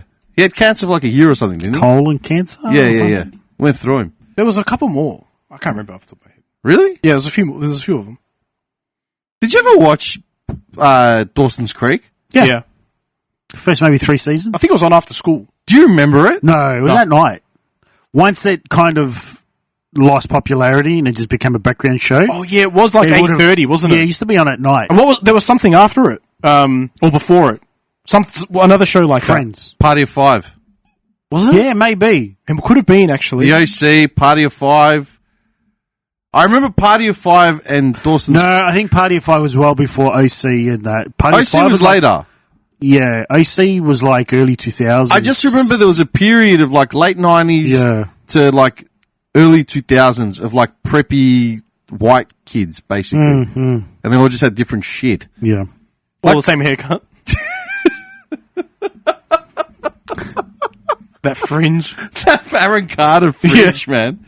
Wait, was it Aaron Carter that died? Or was it Nick Carter? One of the Carters died. One of them died. Nick Carter. Was it Nick Carter or Aaron Carter? One of the Carters. One was like Aaron Carter. You see that look? No, it was Aaron Carter. He died. That's the one from Backstreet Boys? Or was that his younger brother? No, Nick Carter's from Backstreet Boys, isn't he? The Aaron Carter's his younger brother. I think so. And he died. Aaron Carter began performing at age 7 after the formation of his brother Nick's group. There you go. Yeah. So he toured with the Backstreet Boys, but wasn't part of the Backstreet Boys. He was a solo artist. Aaron Carter. He died of a drug overdose. Why do I feel like we're missing someone else? That died recently? Yeah. We are. I'm telling you, there's a few. Who? I can't remember off the top of my head. Let's just search it. Who died this week? Major deaths this week? In the last week. Over the last month. Okay, let's just look at that. Hang on. So we've got Nicholas Brendan from Buffy the Vampire Slayer. Is that who you were talking about? That's one of them. Oh, yeah, he died. He wasn't old. No, he's 50. He was from that movie with Chuck Norris as well. Yes. Yeah. Carrie Ann... Who's Stephen Hibbert knowing for playing the Gimp in Pulp Fiction? No shit. Who would have known that? I don't know who played the Gimp. Now we know. Who was it? Some dude that played the Gimp. Yeah, who was it? Was that his only title credit ever? I don't know. Apparently. That's what he was known for, but I got no idea. Actually, I need to watch Pulp Fiction again. I watched the scene from, what's it called? Expendables 1, with Arnie, Bruce Willis, and Stallone in the church. His picture. Oh, yeah. I got goosebumps, man. I watched it 2 or 3 times, and I got goosebumps every single time, man. Now with Chuck Norris going, right? Gone.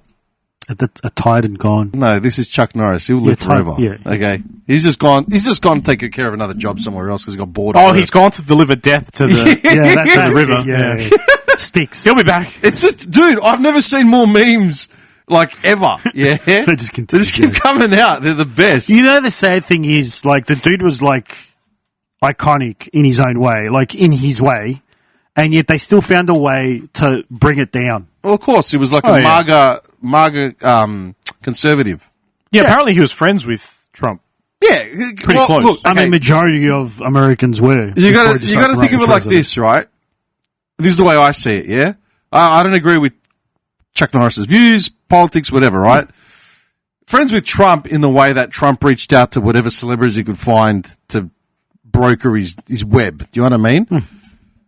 But not friends with Trump in the way that, say, not Kid Rock, but anyone that's actually been affiliated and gotten a job through him. Yeah. Do you know what I mean?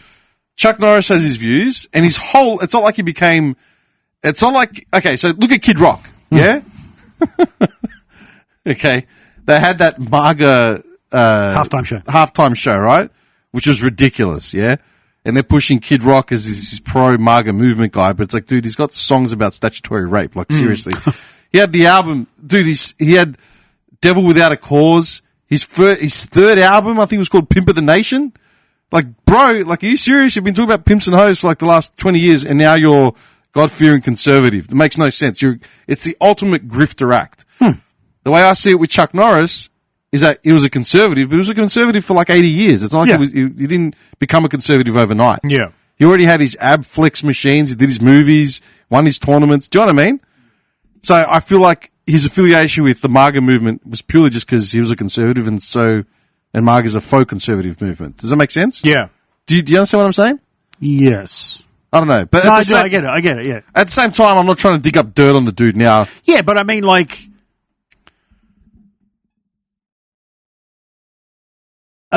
don't know, someone dies tomorrow, and I'm not gonna be I didn't like him because he was that. The Hulk Hogan thing. Yeah.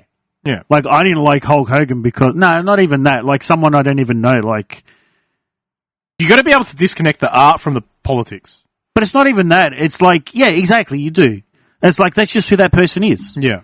If you don't like him, you don't like him, but why are you going to go around and try and destroy everything about them now just because you disagree with their worldview? And you don't have to change your views on what you did from their art or from their work just because they... I do firmly believe that if you are someone who is in that spotlight, you shouldn't be able to come out publicly so loud all the time to talk politically. I think it affects too many people, and I think it creates too many problems within these groups of people, between the people that liked you and no longer like you, or might be influenced in their kids. I just think keep that political stuff quiet. Keep it to yourself. But that's what it used to be. It just no longer exists. So here's a nice little wrap up, right, of what the criticisms are and controversies. Of what? Chuck Norris. Oh, okay. Chuck Norris. Where'd you get these controversies? ChatGPT.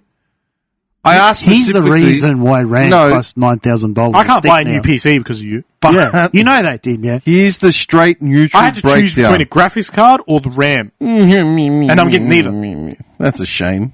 Be glad you're drinking whatever the fuck you're drinking. Organic sour cherry. The fact that you use the word organic just chafes my nuts, that man. swell is killing it. I know, man. I hate that it looks like a mason jar as well. You've become one of those guys. You probably listen to that stomp clap shit at home as well. What is that?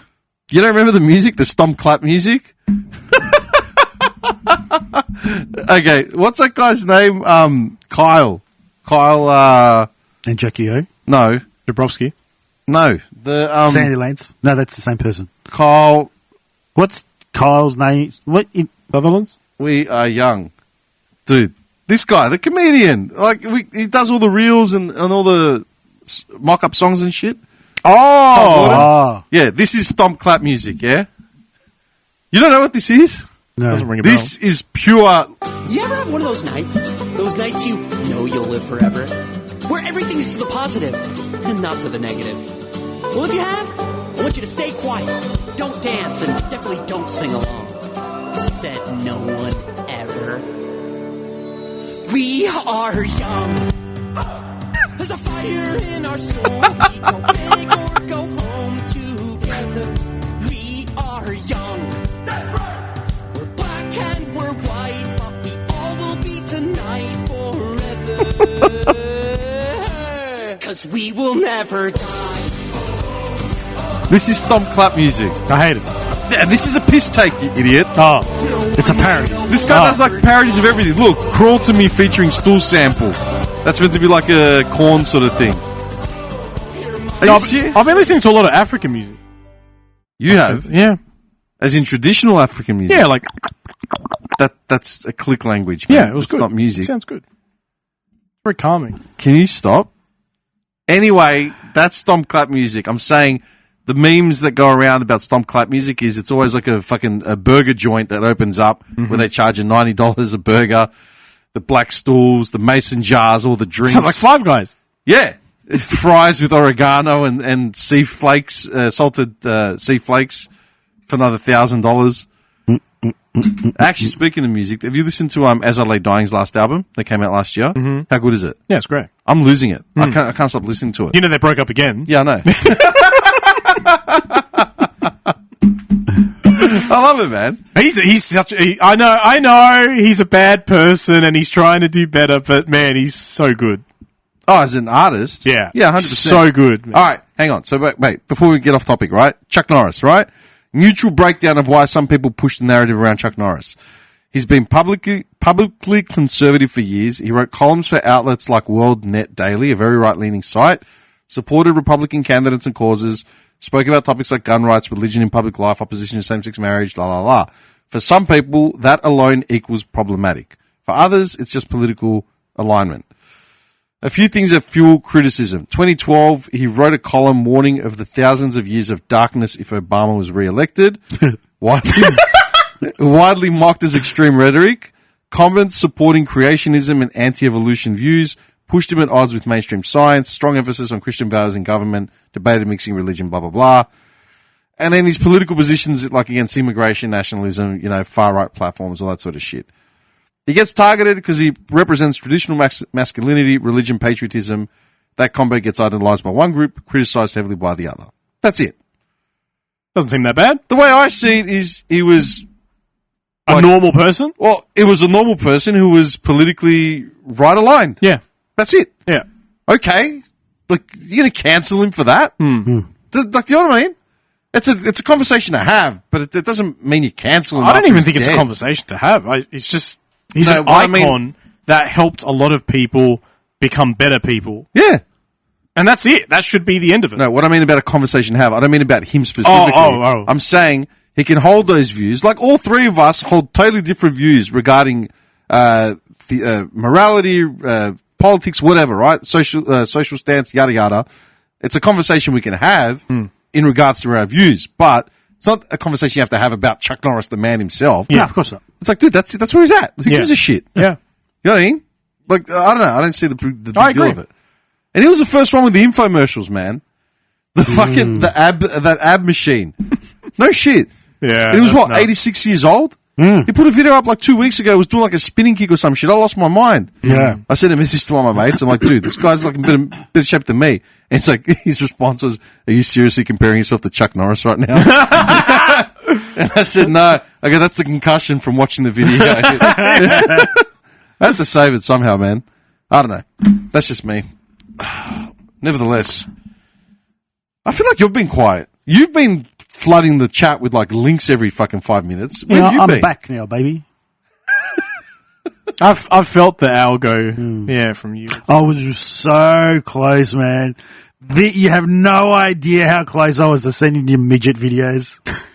I wanted to stuff up the algorithm. Well, so bad. mine's full of Down syndrome. Oh, Down syndrome videos. Sorry, My God, that, not midget. Oh, they're they everywhere. are. It's Okay. everywhere. Are you serious? Oh, yeah. Is that what you've been sending? No, I was this close to sending Down syndrome videos. So how'd you get them? I don't know. I thought it was from him. No, I purposely didn't. You send infected it. me with something.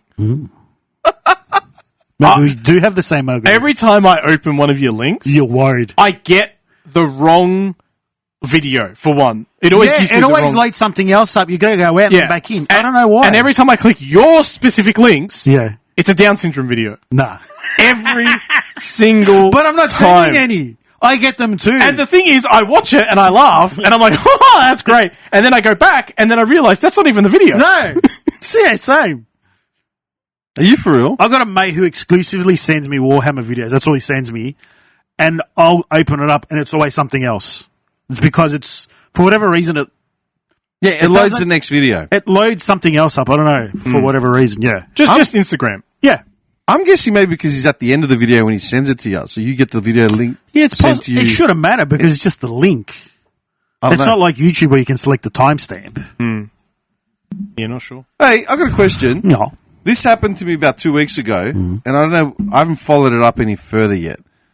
So I was up near Eltham somewhere, driving home, I think. Was it driving home? Mm-hmm. I can't remember. Maybe it was going to a customer. Anyway, I was in an area which I don't really normally go to. It was like the back end of Eltham, Diamond Creek, yeah? Have you seen those roads? You know, like windy and like whatever? Yeah. So I'm driving along. It's a long way to go. Dude, I cover all of like Victoria, man. I didn't know. I thought you had it was divided. It is. That's right. I remember Yeah, now one the guy- conversation. That's right. One yeah. guy covers I like remember the conversation. covers like a postcode. I cover the state. And isn't there a third person that just does nothing? Yeah. Not even worth mentioning. Yeah. So I'm driving along, right? And I've got I had Google Maps going because like I didn't know where I was going. So I'm just like following that. The lane that I was in was ending. Yeah. Right? It's one lane and then the lane I was in. So as I've seen it ending, I look up, there's a car in front of me. So I thought I'd just slow down a bit to give myself some room to merge. Put the indicator out, glance over my shoulder, and there's a car behind me. Like behind me. Like they weren't next to me, they were behind me. Like at least like their front tire. Up your ass or? No, they were in the lane next to me. Oh. So I'm in the lane that's ending, and they're in the lane next to me, yeah? And so they're there behind me, and the car in front of me is like in front, and I've just slowed down a bit to let them go forward. I assume the dude next to me was going to slow down to let me in because the lane's ending, right? Indicator's out. I turn. I go to start merging.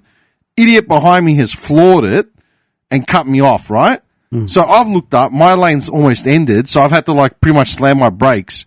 And as this guy's gone flying past me, I've given him the golf clap, right? I didn't swear at him. I didn't yell. I just clapped at him like, well done, dickhead, right? Idiot brake checks me as soon as he gets in front of me. And then starts like literally gesturing from his driver's side, like to pull over. He's like flipping me off and he's like pointing like as if pull over and he's waving his arms around. Yeah, good for you. I'm just staring like, the fuck's this guy doing? I'm ignoring it, right? Yeah. Because I'm in a work car as well and I'm in an area that I don't normally hang out in either. Yeah. And, it was a day of things like this, yeah? So I'm like actively trying to breathe because my heart pressure's already gone up, right? This idiot pulls to the side of the road at like a slip lane and he sort of sped up, pulled over, and then started waving at me to like pull over. And I've just driven past him, right? And I've looked at him and I'm like, put my arms up like, what are you doing? And I just drove past and he's like losing it. He's like a P-plater, like bogan mulleted, missing teeth, right? It's the area, yeah. Yeah. I'm like, fuck this guy, man. So I've just kept driving. I've looked at the GPS and there's a big roundabout coming up. And there's like a 2 or 3 lane road leading up to the roundabout. And I figured, you know what? The lane that I'm in had an arrow to turn right and had an arrow to go forward. So I figured I'd stay where I am, don't indicate because the road was empty, and just go through it and then just turn last second and just go straight. Like, shake him. Yeah, shake him. Dickhead pulls up next to me at the roundabout because I had to give a car way. And I can't hear him because my windows are up. And he's like gesturing, screaming, losing his shit. And I've just looked at him and I've waved them away like, man, like don't even. Like I've just turned my head.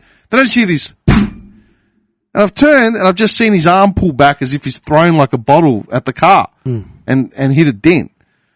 And I'm like, what the fuck? And my brain was just like do I pull over and beat the shit out of him? I said, nah, fuck this. Planted it, went through the roundabout, shook him at the last second. So, like, I've hung it right, you know, and he's just flying straight forward. Yeah. And then I've pegged it, like I've punched it and disappeared, like, into the woods. Call the cops up, you know, blah, blah, blah. What's your emergency? So I said, listen, man, this is the license plate. This is what happened, yada, yada, yada. Oh, you know, what did he look like? Blah, blah, blah. Oh, they called me back and said, what did this guy look like? I'm like, this, and that. Oh, yeah, okay, we've got him.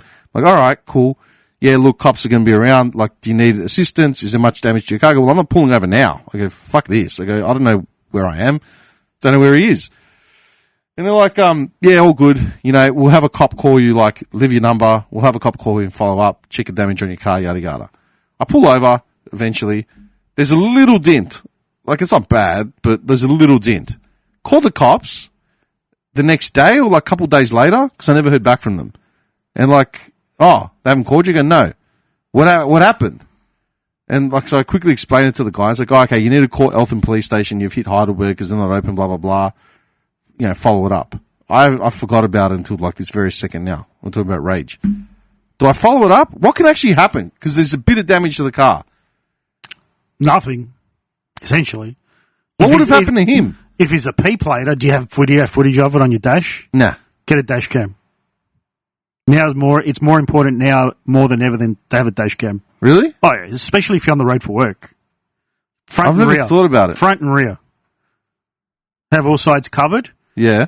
Because anything that happens, especially because it's your livelihood, yeah. And you got him. It got Mick out of basically got him off the hook because a guy blamed him. He was jumping on a freeway and what's that Toyota? You know the one with the triangle light at the back. It's their sports car, whatever it is. That new one. It's not new. It's been there for a while. BZ, whatever it is. Yeah, it's that. No, the 2-door. Yeah. This idiot decided to overtake him on the freeway entrance. It was 2-lane and then merges to 1 and then into the freeway. And the dude floored it and basically cut him off, but then didn't realize it was bumper-to-bumper traffic to get on the freeway. So basically slammed it and Mick had to rear-ended him. Mick's car was a write-off. And then the guy was like, it's your fault, this and that. Mick didn't say anything, waited for the police to come. Police came. They let him talk to them first. And then when they came over, he goes, this is the footage. And then they basically told that guy, like, you're going to... I don't know if they charged him for reckless driving or whatever it was. Well, they're talking shit. Yeah. Falsifying a accident report. Yeah. Yeah. That's a crime. Yeah. That's fraud. Yeah. Of course it is, 100%. So more so than ever, especially if something violent happens on the road. Yeah. Because at least it covers you in case something happens and you get hurt. You have cause to show, you know, if it has to go to the police or a judge. That's what I'm thinking, like, yeah. Shouldn't I have heard back from the cops? The guy threw a bottle at my car and did damage. They're probably not concerned about that. They are so understaffed at the moment, there's probably no chance you ever hear back. Yeah. Unless I call them. Unless someone gets stabbed in, they don't give a shit. Yeah. Even then, they'll be like, are you bleeding? Are you breathing? Yeah. Oh, okay. Just another Melbourne day. I mean, the amount of times this happened to me down at Rosebud when I'm looking for car park down there. And like... Rosebud's the Wild West, man. No, because it's It's all retirees. It's the same type. It's the same type of young people where they're bogans out the country. Excuse me, Sonny, can you help me put the trolley? What'd you say? I'll call the cops. Get out of my way. It's country town like mentality. You know, it's like, you know, these are my roads and I'm a speedhead and this and this and that. And the amount of times because the car park at the plaza, there's crazy crap. You know what I got? This guy goes down to Rosebud for like, you know, some Easter that's coming up. Hey, do you guys want to come down? Yeah, okay, cool. Come down for a barbie. Me and this guy pull up. I'll meet you at Rosebud, the car park. Me and this guy pull up. You're just doing doughies. Have you been to the plaza lately? One-handed doughy, man. Pumping Rammstein. The car park at see the old couples. The car park at Rosebud Plaza is a labyrinth, yeah? It's just like turns and things. It's like it wasn't planned. Man. No, they've changed it now. Yeah. So basically there's crossings where it's like not convenient for drivers because you turn out and it's just there. But then you got cars that are coming from your right side. So it's dangerous. So a lot of the times you're half creeped out because you're mid-turn and then someone starts crossing. So what tends to happen is you get these younger guys that are coming through. Flooring it. Mad Max meets GTA. Have to break it. No, quite a few times there's dudes that are in their car with their girlfriends and they're like, dude, are you serious? Like, there's a person crossing. Just hold on a minute. And they crack the sads and they get ready to jump out of the car. He's not paying attention. He's at the lights waiting for people to cross. Old lady just gets in his passenger seat. John's like, am I getting robbed? Carjacked. No, but that's what happens. You get a lot of these younger guys who just, have egos. Gonna go for milk. He's sitting there putting rocket launchers on his car. But they're in like Vigilante 8. They're in their car with their partners. Twisted Metal. He's got bling all the front. Yeah. They're in their car with their partners and they're ready to just start a fight, get into violence straight away. Not aware of what the other person in the car is going to do or what can or can't they don't care, man. You think that's what they're thinking of? Yeah, but that's what I mean. It's just like, you're an idiot. You're an idiot. You look like a dickhead in front of your missus. Yeah. Go away before I embarrass you. Yeah, but it's not even that. Like, as far as he knows, I could have a weapon on me. But remember you saying gun violence in car stuff is at its all time. But that's what I said to the cop. Yeah, and I reiterated this I had an OC meeting the other day, right? And we're just talking about this sort of shit because we brought up duty of care. So my building has he's not a concierge, he's a building manager. He's there from 7:30 till about 6, I think, or 5. Yeah, and we brought it up at the last meeting we had about his safety because he gets attacked and belittled and of course and abused by randoms, yeah. And the problem is there's so many Airbnbs now and things. I think it's his responsibility to look after their apartment. Dude, I don't have a key to your apartment. You're an Airbnb guest. I got no idea who you are. Yeah. So we raised it and said, "What's your company doing in regards to your safety?" He's like, "Nothing." I'm like, "Nah, man." I go, "That's bullshit. You come in here and give us these reports every month of the building report and all these incidents that happen, but nothing's actually happening on your end as a duty of care." So we requested his employer show some accountability and provide some form of something, right? They gave him a bulletproof vest. But we asked him, we had the meeting last week, and we asked him, what did they say? He's like, "Oh, did you tell your employer about what we've raised?" Yeah, I told them. What did they say? They told me to be a big boy and deal with it. Literally. So now we've escalated and said, no, we want to have a meeting with your employer. Get him in here because this is bullshit. Yeah, something could happen to him on the job. Of course, to be, of course not. But that's the thing, because it's a job role. Yeah. Where it's well, shut up. You just do what we say because we're making our slumlord money. Yeah, and you just do what we say and shut up. So I said to the the people at the table when I was relaying this thing in what's it called? What's the suburb? Eltham, because it just happened that day, and I've relayed it to them. And I go, look, I called the cops because there was damage done to my car. So if I assess it and it's reasonable, I want to have this on record. 2, I go, I'm fucking I got a beard. I'm covered in tats. I look pretty intimidating to regular people. I go, what if it was someone that was more vulnerable and this dickhead decided to have a crack? You know what I mean? Does that make sense? Yeah. If it could have been a single girl that or our mums, did this. they don't care. Or our mums, yeah, exactly. Yeah. Do you know what I mean? But they don't care. Yeah. And I just thought about it. I actually thought, fuck, I wish he tried approaching. I would have literally grabbed him by his collar and just driven off. Do you know what I mean? It shits me. The other day, I was in the city. I was going up St Kilda Road. I was right near the museum. And I'm just standing there, and it's peak hour traffic, and I know the city. I've driven in it 100 times now. I'm just sitting there because there's traffic, and, the cars ahead of me over South Bank Boulevard had already backed up. So I'm at the lights front row. This dickhead behind me is beeps me, to move. And I look up, I go, to go where? I go, the traffic's backed up. And I've looked in the mirror, and he's gone like this, and he's pointing to the front, and he's looking at his friend, and he's laughing. He's like, oh, to move. And I've looked at him, and I've turned back. I go, move where, dickhead? And he's beeped again. So I've timed it. I've driven up. Enough of a gap has been left for me. It's green.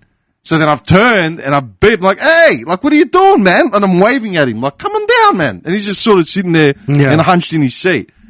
What's because I'm on the road 24/7, this is becoming more and more apparent, man. These fucking idiots are just becoming impatient, no indicating.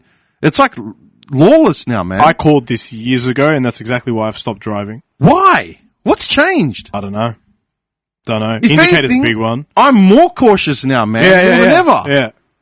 I try to be because I'm on the road. When I first took over this role that I'm doing, I got a bunch of speeding fines because, like, school zones changing over. Yeah. By a minute, and if your clock's out, that's not an argument. They don't give a shit. So by a minute or two, I got done 3 times in the same day on the same road. Yeah. Because I didn't know there was a school there. And I can't remember who said it to me, but they're like, how can you be copping speeding fines all the time or whatever, or red lights? I'm like, dude, do the math.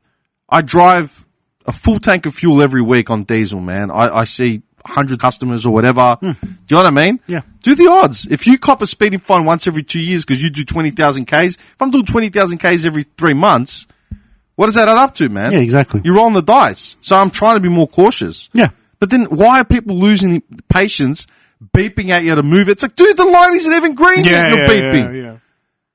Yeah. Can you jump out and beat the shit out of them and say they were inciting me? Nope. You're getting shit. You are absolutely getting shit. Stay in your car, roll your windows up and lock your door. That's all you can do. That's the other thing too, like you said. If it gets to you and it gets to the point where you get so pissed off and annoyed and aggravated that you get out of the car is the only thing keeping you safe from someone that has a knife or a gun. Even when they have a gun, at least you can drive off. Yeah. And a knife you can drive off. Haven't you seen those videos where they tried to rob his car and he just drove right through the people? Yeah. And they stabbed the car. Yeah. Oh, they're stabbing the car. You can hear it. Fuck, what's wrong with people, man? Everyone's lost the plot. Why? I don't know. They all blame COVID. I think everyone's just retarded. It's not COVID, man. No, it can't be. Just retarded. I think there's a big problem between people who are raised by, and I genuinely think this, that people that are raised by good parents or people that know what's going on, and the big disconnect between people that just don't have parents or aren't raised properly or parents just don't give a shit. Think about it. Would your mum let you get away with that sort of stuff? I would have beat the shit out of me. Beat the shit out of us. Absolute shit. We'd have broken limbs. I don't know. I got a customer whose son, he's 18. He rides dirt bikes, and he got into an accident. And this guy disappeared for like 2 weeks. Yeah, because like I messaged him, calling him. Normally he's very switched on. So I'm messaging him, dude, everything all right? He goes, son's been in hospital for the last couple of days, yada, yada. He had an accident on his bike. I'm like, I hope everything's all right. Yeah. So he's okay, thank God, but it's just going to be a process now. So when I actually saw him and spoke to him, his son was fucking around on dirt bikes and got cleaned up by a car or like hit a car coming back. It was like nighttime, dusk. And he goes, I'm pretty sure he was like absolutely speeding his balls off and he was dressed, casually because he was in like a like a field, right? And I'm like, so now what? It's like, nothing. He's got 6 months to recover. He's in a wheelchair with broken ankles. He'll learn. I go, what do you want me to do? It's his problem to deal with. Like, that it was his. I didn't force him to ride a bike and ride like a maniac. Do you know what I mean? No pampering, nothing. Just There's people that will learn from that and people that will just go even faster. I messaged him. There's two type of people. They learn from it or they go faster. I messaged him yesterday. I said, hey, man, how's everything going? And he's like, well, okay, how's your son? He goes, well, I said, how's Evel Knievel? And he goes, well, Evel Knievel's up and about, sitting there trying to fix his flying machine. And there's a picture of a kid in a wheelchair tending to a mangled bike. Like, how old was the kid? How old's the kid? 18. Oh, okay. Just turned 18 or something. Yeah. I don't know, man. You can't put it down to parenting, but though, man, because like there's stuff that we learned to do without our parents' involvement.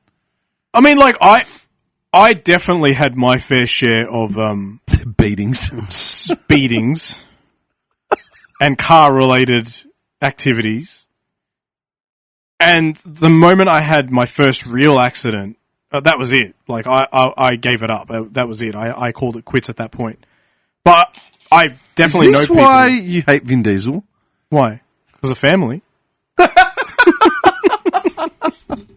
So much torque.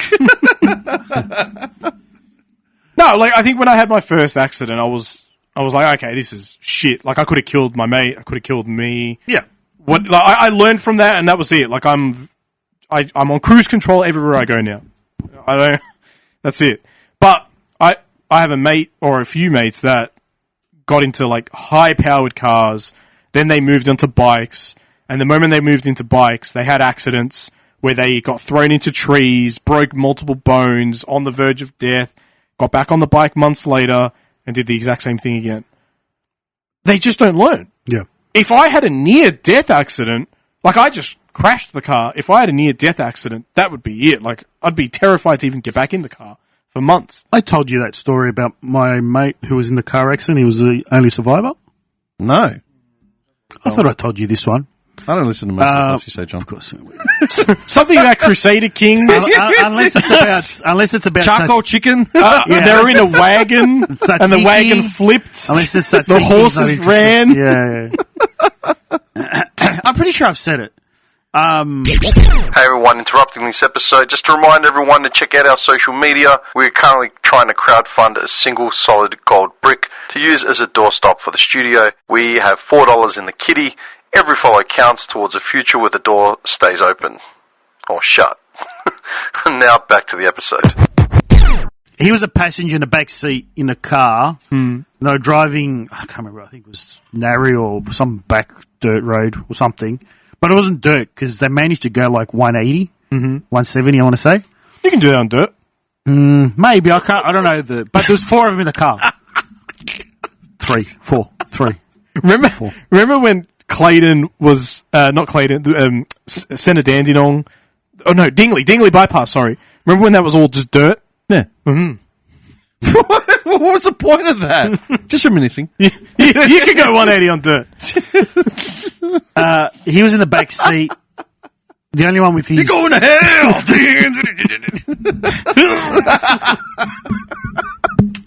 Out the windows.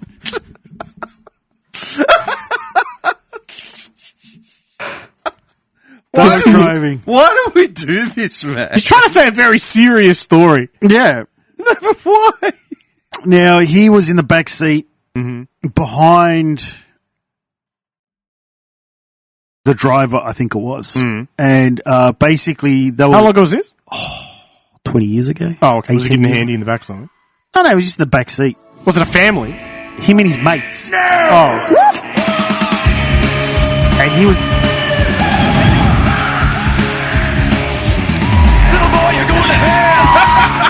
You said bad words for rushing the birds, and now this is your tale. You ain't going back to see Disneyland's tail.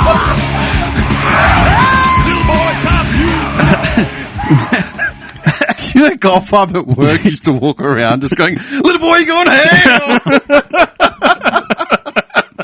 Oh, sorry, continue your story. So he was the youngest. He was 16 at the time. Everyone else was 18, 17, like all that. And it was a new P-plater. Caning it down this like dirt road or whatever it was.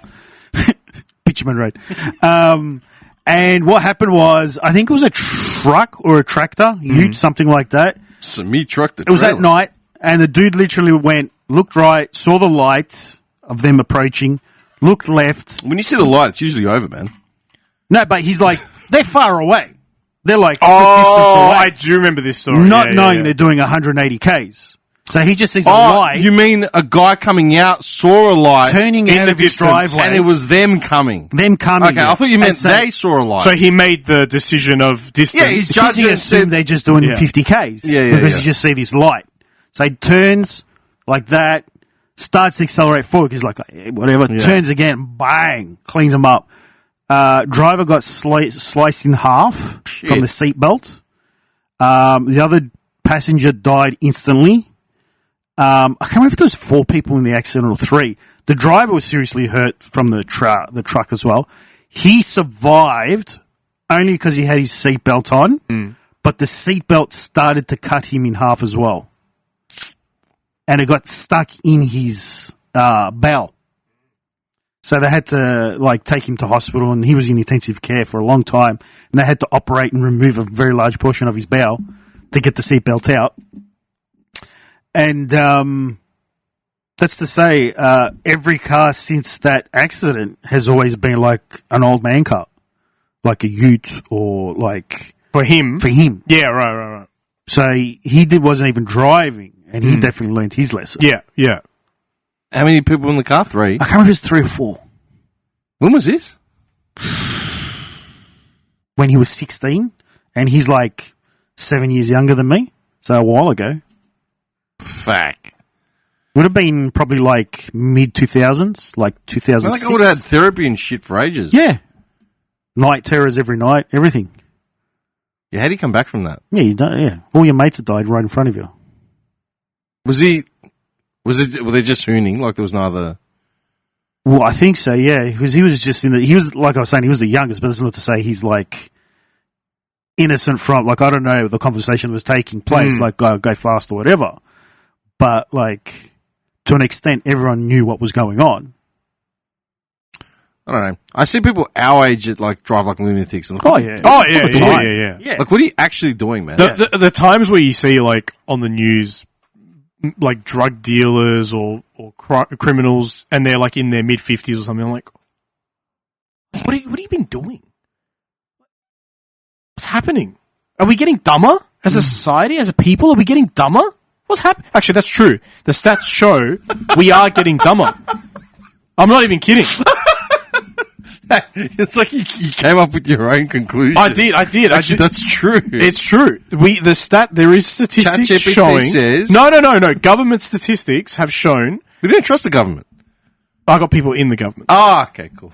Those are the fine. Have the internal stats that aren't published show that IQ has dropped for the first time ever.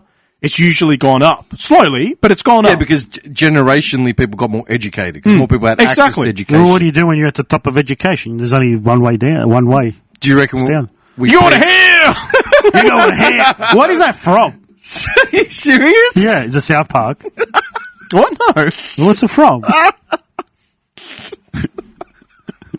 What is it? Is it? All right, I'll play the full thing. He's gonna pull it. I'll play the full thing. I'm not going to get up on that.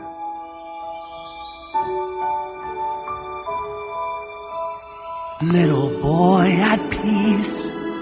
What is this place? Beyond the stars. No kidding. Open up your eyes. What are these things you're moving toward? Head so full of wonder. Worries in the past. Could it be that you are free at last? No! This is the movie, right? Yeah.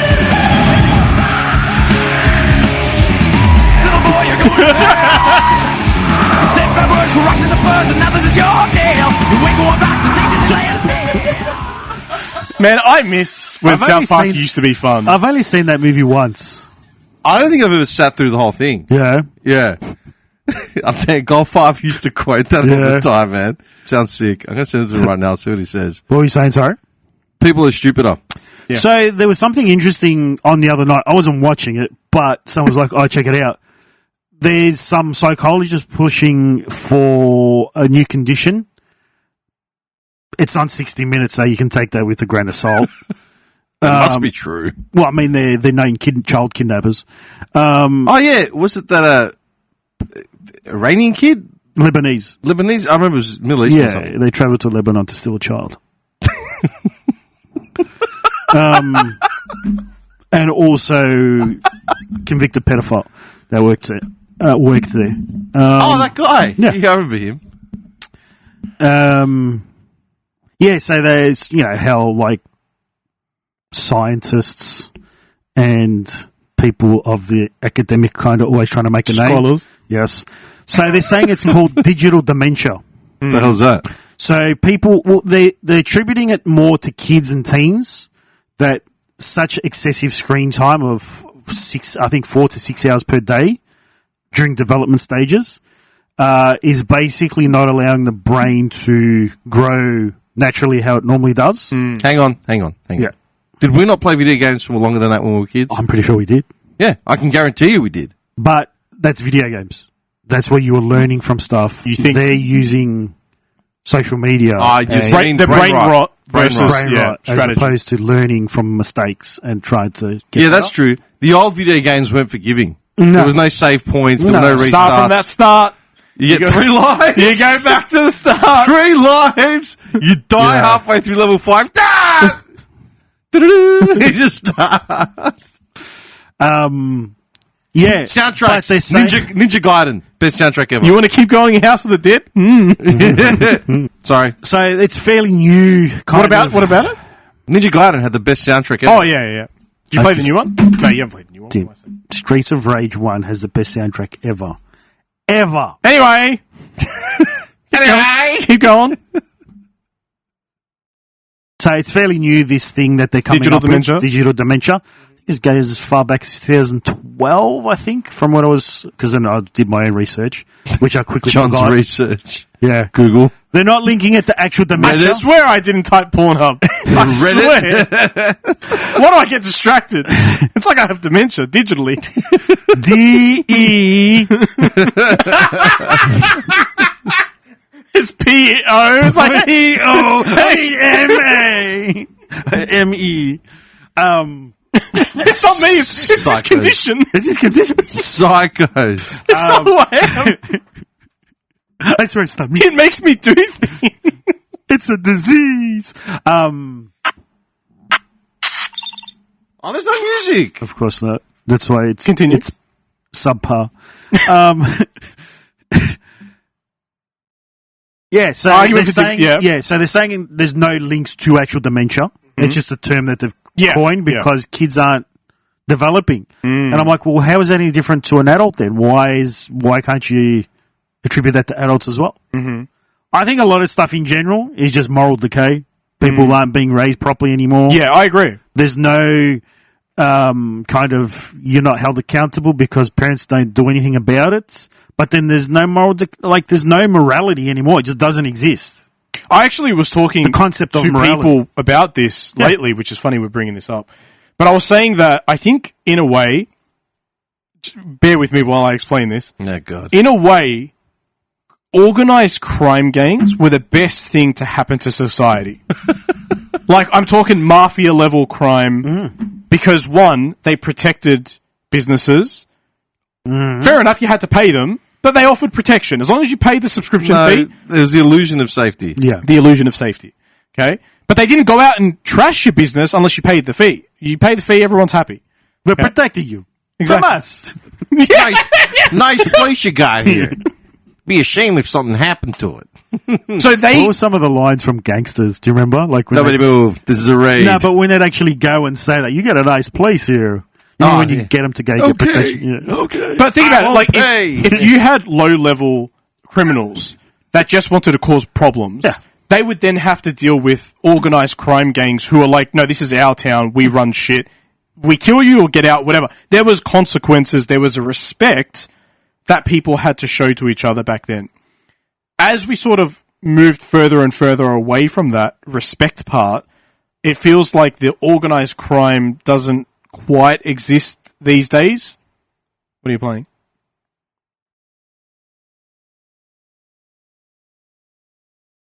Manager Dale. Welcome to the neighborhood. We're from the North Ward Merchants Protective Department. What kind of business? You guys looking for a donation? Let him finish. You may have noticed, not to denigrate anyone, but this is a transitional neighborhood. I mean, demographically speaking, you still have a lot of marginal types.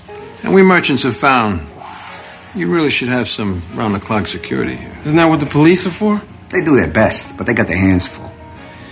Your weekly dues to us will give you all the supplemental safety net you'll ever need. I can't authorize anything like that. It'd have to go through corporate in Seattle. We merchants prefer to deal on a personal, one-on-one basis.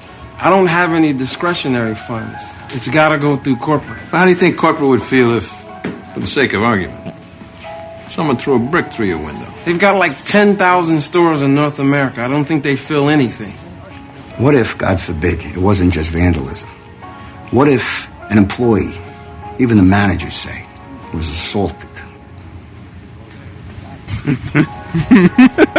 Look, every last fucking coffee bean is in the computer and has to be accounted for. If the numbers don't add up, I'll be gone and somebody else will be here.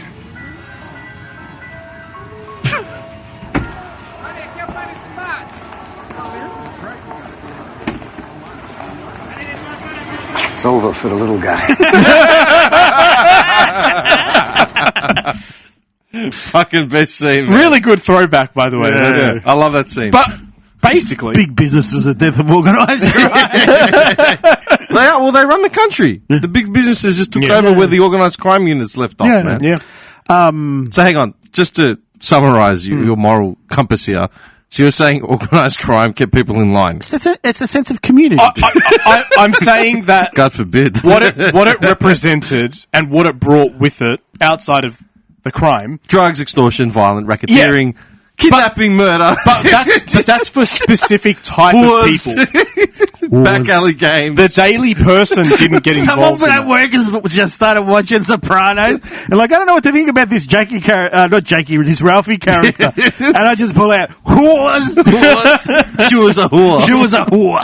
She wasn't his kuma. She was a whore. Nevertheless. Yes. No, it's just what it represented. Not the actual syndicate itself, not the actual crime itself. It's what it brought with it. There was a sense of fear. I disagree. There was a sense of respect. I think there's no sense of community anymore. I think... Well, that's part of it. I think men have become emasculated. So in other words... emasculated, that's the word, Demasculated. No, emasculated. Emasculated. So basically we need to have Japanese Yakuzas just bowing to everyone. Yeah. And not in the sense where like they should all be... fingers. Not in the sense that they should be all Chuck Norris type dudes, like traditional masculinity. You're in Macca's, you find a hair in your burger. I disgrace you! Fucking bang! Finger comes I demand sacrifice! I think that there's always been that unwritten kind of law with men in general, that there's always that form of respect to each other, because if you don't... You know what? This is going to end in a fight, a physical altercation. I'll do you one, right? Yeah? So this was... I don't remember who I was having this conversation with, but I remember bringing this up, exactly what you just said. A man can go to another country, not speak the language, not say anything, and find even ground with anyone he meets, any other dude, yeah? Of course, yeah. Even if you don't speak the language, from a handshake, a stare, the tone in your voice, whatever you're saying, you can de-escalate something, you can find level ground, you can find an understanding. Women don't know how to do that. They can't find common ground with their friends, yeah? The amount of customers where they'll walk in and they're completely pissed off, and by the end they're walking out shaking my hand as, thanks, mate. Yeah. It's as simple as that. So going back, like that underlying result, so there's that line of respect, because if you don't respect me, this will end in possible violence. That's what I said. There's always an undertone of boiling point of where this will resort to violence. Yeah. So that no longer exists because men now will cower. Yeah. When faced with some form of physical confrontation or a confrontation. A physical escalation. It doesn't have to be physical. It can just be a confrontation or an escalation. An escalation leading to confrontation. Yeah. Oh, he's raised his voice. You know what I mean? It's like, well, no, that person should be put in their place. Pinhead. Tell them to shut up and get out. The problem is that most people these days that are doing that are mentally unstable, whereas once upon a time it was just an everyday thing. Why are they mentally unstable? That's drugs? I don't know. Have you seen... I caught like 10 minutes of maps like 2 nights ago.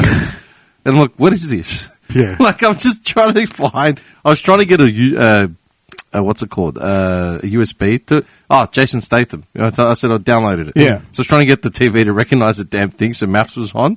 And I've just like abandoned it for a bit and it's on. And Scott is sitting there watching it.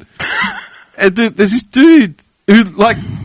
This is the scenario that I was... And I get it, it's production. They play it up as much as they can. You know, I get the edits. I get the cutaways. Like, I'm guilty of it as well. That's how I fuck you people over on this podcast. Right? But... I'm sitting there watching this scene. I think I've always been shining in a good light. I was doing it so I try and I remove all the German and, you know. You do? 9. So I'm watching this thing. That's all the good stuff. Dude, there's a guy sitting on a couch with some bird and she's bitching that his house isn't, like, enough. Yeah. And I'm like, hang on, man. This dude's, like, pretty good-looking kid. Well put together. Yeah. It's got a house by a marina. Like it looks like a freaking pimp, like just a chilled out pad like you'd love to have. I'm like, what is she bitching about, man? And this guy couldn't say anything. He just he bit his tongue and just like kept looking down. It was like, I'm like, dude, get up and walk away, man. Put her in her place. Tell her she can go back to tap dancing in the other side of the country. Like, are you for real? Yep. Like, where do you live? When do we get to see your hovel? Do you know what I mean? Does it make sense? Yeah. Why would they broadcast this on TV? Isn't that the natural response? People love the slop. You just want to stand up and say, "What are you fucking nuts? I'm not dealing with this." But see, that's what people are seeing. Yeah, exactly. Moral decay. That's it. That's it. That's what they're getting used to. That's what everyone's just accepting. That is literally I attribute that show and that concept of that show to the decay. My favorite word, decay of the social structure, the structure of marriage. Oh yeah, no, 100%. I say that as well. Yeah, it's bullshit. I was going to say, now on that moral decay thing. You know what it is? It's a good term. Moral decay. It's a softening of natural instinct. Yeah, it's human. It's a person's natural instinct to be fiery, to be to react to shit, to challenge shit, be a protector. Do you know what I mean? That's how we survived as a species, man. That's how we got to here. When you take away the threats, well, what else is there? You've got to create your own kind of drama. Yeah, you go internalise, and then you got people that have got depression over nothing. Do you know what I mean? And too scared to go outside because it's too hard. Which is what most of our taxes pay for these days, by the way. Yeah. Yeah, I know that one. My man, Dan Carlin, did a whole pod. I think it was a whole pod. And he talks about like the concept of do hard times make strong people? And of course they do. Weak times make... Yeah. So he thinks no. From what I remember him saying, he thinks the concept isn't right, but he believes that cultures kind of do. Like, you have certain cultures that exist because they're always striving towards something, so they must be, their culture needs them to be strong and kind of enduring. Well, you look at the Spartans, man. They threw their kids out with the wolves when they were like pre-teen, and if they didn't survive, they weren't welcome back. Yeah, that's true. If he dies, he was never strong enough to be part of the Spartans. If he survives, well, okay, we'll get. Well, that ended up biting him in the ass because in the end they didn't have enough kids to I know. I'm just making a point. Yeah, but it's like I think it's more true than it is like in that concept. Like it's clear as day. Like if you don't like this stuff that's going on in Iran right now, like everyone's worried about their petrol. More so than the population who's actually under oppression. You know what I mean? We're more concerned in our comfortable part of our life. Yeah. The oppression doesn't exist because it's Islam, but they've been conditioned to believe Islam is fine because of what's happening in Gaza. That's the difference. Yeah, but just in general, the concept of like, even with the Ukrainian-Russian war, it was like, oh, you'll never get me to kind of go to war and fight. Like, dude, you don't even know what's going to happen tomorrow. Like, if you get called up or if something happens in your country, are you going to go hide in a basement? You're either going to have to grow a pair or not. Okay, the problem with what's happening in Iran right now is exactly why it's actually started. Even Trump doesn't know why it started. He's saying it's to stop an oppressive regime that's got nuclear arms. Did you see that composite video of 20 years of Netanyahu talking about how Iran is 2 weeks away from having nuclear weapons? 20 years. They went back through 20 years of footage. Iran is 2 weeks away, is 2 days away, is 1 month away. They did the same thing with Trump. Iran is 2 weeks away of having nuclear arms. Dude, 20 years, they haven't launched a single fucking nuclear weapon. Not one. What do you mean they're 2 weeks away? They've been 2 weeks away from pushing the button for the last 20 years. Idiots. But Trump was on record saying that, you know, Obama will start a war with Iran at some point because it's going to help him politically, blah, blah, blah, blah, blah. As soon as they started attacking Iran, what happened? We lost interest in the Epstein files. That's no longer mainstream media. Oh, yeah, mainstream, but I think there's still a lot of interest, mainstream. Yeah. There's still stuff going on in the background, but we didn't look at ICE anymore, which was unpopular with Americans. That's not true. What? That's not true. ICE has gone through a huge... Oh, no. I'm not saying it's not going through shit, but the ICE thing was front and center of mainstream media. It still is. Nah, not the way it was when it first happened. If we allow ourselves to believe that someone's willing to start a war with another country to hide front page news, I think just give up now. We can't say that. It's just not... Like, there's no point in living anymore. Everyone should just die on the planet. Because there's no point. If you can start a war with a country and bomb the shit out of people, innocent people, and we all allow it... Have you not seen who Trump is? No, I think you're being a bit stupid. No, man, the guy's pulled out already. The guy's already declaring ceasefires and saying we've had some significant talks. Iran's coming out saying we haven't had a single conversation with you. So you're more likely to believe Iran? No, the meat. Is that what you just said? Because that's what it sounded like. Don't say the Iranian media because they're the ones that posted an image. What was it? An AI video of them shooting down a stealth bomber. Yeah. Yeah, I'm not saying that. Like I wouldn't be believing anything they say either. What I'm saying is there was no clear. Trump's. We should be listening to the Kazakhstan Gazette. The Kazakhstan Gazette. Yes. It's got a yak on the front. They always speak bluntly. Yes. The Kazakhs. Yak. What I'm saying is, in the last 6 months, Trump has been. Can we finish? No, I'm sorry. The yak thing is just gone. It threw him off. I'm picturing a Ren and Stimpy. So was I. I don't know. Okay. Go on. You can hear the voice as well. Okay. So everything Trump has done, like Biden was wildly unpopular after his debate, right? Trump skated in, cool. He just hit all the talking points. Now that rally mode done. It's been a year and a bit. Unfortunately for Trump, everything he ran on the last election, he hasn't been able to do. Now, everything else that has happened, coinciding with this war that he's invaded a country without any clear motive for American people. The problem with Iran the problem with Trump is that he's a great communicator to his base. Yeah? He fucking flusters and bumbles and talks absolute nonsense and goes around in circles. His dementia is kicking in. But to his base, he's always been able to preach the message that they need to hear in order for them to be rabid and feed on it and vote, right, in droves. Unfortunately, this time round, his war in Iran has not been clear as in what the motive was. The motive was, we have to, stop the regime thing, right, blah, blah, blah. But the problem is, it's affected hip pockets directly back in the States because now rubes and rednecks are paying $5 a gallon of fuel or whatever the fuck they're paying. But doesn't that just highlight a bigger problem? I'm not saying it doesn't. But the Americans don't have health care. They don't have. I thought they have Venezuelan petrol now. That's gone to China. No, it hasn't. No, it hasn't. That's why they went there, because China was going to get it. I know. Hang on, let me finish. All right. Trump released the reserves, the oil reserves, in order to create a false economy. And he's also lifted sanctions off Iran. All the tariffs and shit that he had put on them are now lifted. Is that the sign of someone that's won a war?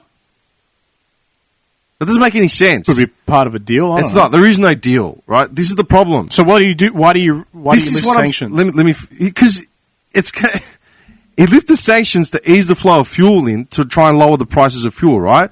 But at the same time, it's giving the Iranian government money.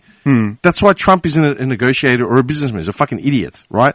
But what I'm saying is, it's the first time in all of his bumbling policies and rhetoric that he's been able to put forward, it's the first time something is done directly with no actual messaging is affecting Americans, the rubes and the base that vote for him. It's affecting him directly, like the fuel prices and the grocery prices.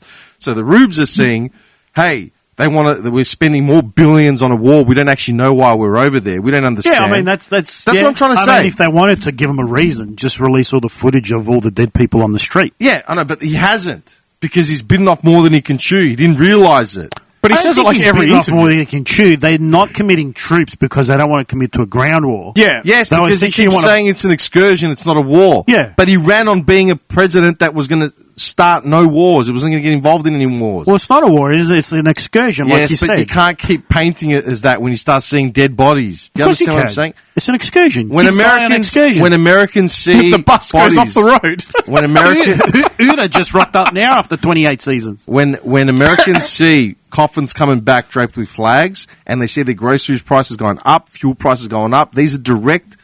They're going against what he promised them a year ago. Do you understand what I'm saying? Yeah, no, I get that. Yeah, and because of his messaging not being clear, there is no just 100%. Messaging could be better. Yeah, for sure. There's no just reason to be in Iran, which is affecting Americans at home directly, and that's when Americans, because it's like, oh, hang on, it's one thing to talk shit about everyone else, but it's like, hang on, man, my groceries aren't going down; they're going up. Why is everything so fucking expensive? Why are we in Iran again? And because he's got a real reason, the messaging is not coming across. He's got no messaging. That's what I'm saying. Definitely the messaging could be better. That's why I'm saying it's different this time, because it's actually affecting his base directly, and they've got no clear messaging. I think the propaganda behind the anti-Israel stuff is so strong at the moment that anything that's associated with them is tarnished. So the fact that they're saying like he's Netanyahu's lackey, being forced into this war. Yeah. Mind you, there's crap that governments see that the public would have no idea of. Even the closest whistleblower in journalism that has his ear to the ground in White House that they don't know about, still wouldn't know about a lot of stuff that they would get to see. Mm-hmm. I mean, I got they had that video. It's making the rounds on Insta, and it's from a couple months ago. It's after those protests in Iran, and it's literally just streets filled with dead bodies, shot in the head, and everything. Yep. I mean, that can definitely hit on an emotional level, and be a reason enough? I don't know. Is that enough of a reason to try and change a regime? They've gone to war for less. I always heard the same message. Excursions. I've heard the same message. It's really interesting because I've tried to be better at listening to politics because I just hate every angle of it. Yeah. But I've tried to honestly be better during this specific period to understand it better. And I've watched every night, every single interview from every single politician that comes on from both sides. And I can genuinely say there is no bad mismessaging or mixed messaging. It's been clear from day one. From the full interviews I've watched, it's clear as hell. The same thing. From every short or clipped bit, it's confusing as hell. And I'm guessing most people, most media outlets are specifically taking parts and making it very confusing. But the message hasn't changed at all. From all the long-form content, it's been the exact same thing. They have 63% enriched uranium. When you get to 80%, you kill people. It's a big problem. That's the only message that's been there. So this mixed messaging, we don't want them to do that, or we're confused about this. It's not. There hasn't really been anything else. Yeah, this is a clip which I remembered.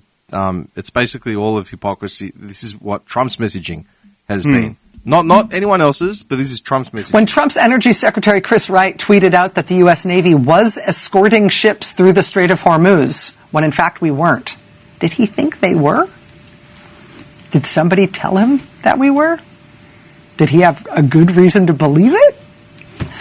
When he did that, that wasn't even the start of how well the Trump administration is handling this teensy little problem Trump reportedly thought would be no big deal when he decided to launch an unprovoked war on Iran. Trump reportedly told his advisors that he did not believe Iran would close the Strait of Hormuz if he attacked Iran. Of course, Iran did. Then Trump's defense secretary said the Strait of Hormuz was open for transit, except for the small matter of the Iranians attacking ships that tried to pass through it. Other than that, Mrs. Lincoln. Then Trump told Fox News that ship captains should, quote, show some guts and just sail through the strait because they had nothing to fear because Iran was defeated and wouldn't attack any more ships in the Strait of Hormuz. And then Iran attacked more ships in the Strait of Hormuz.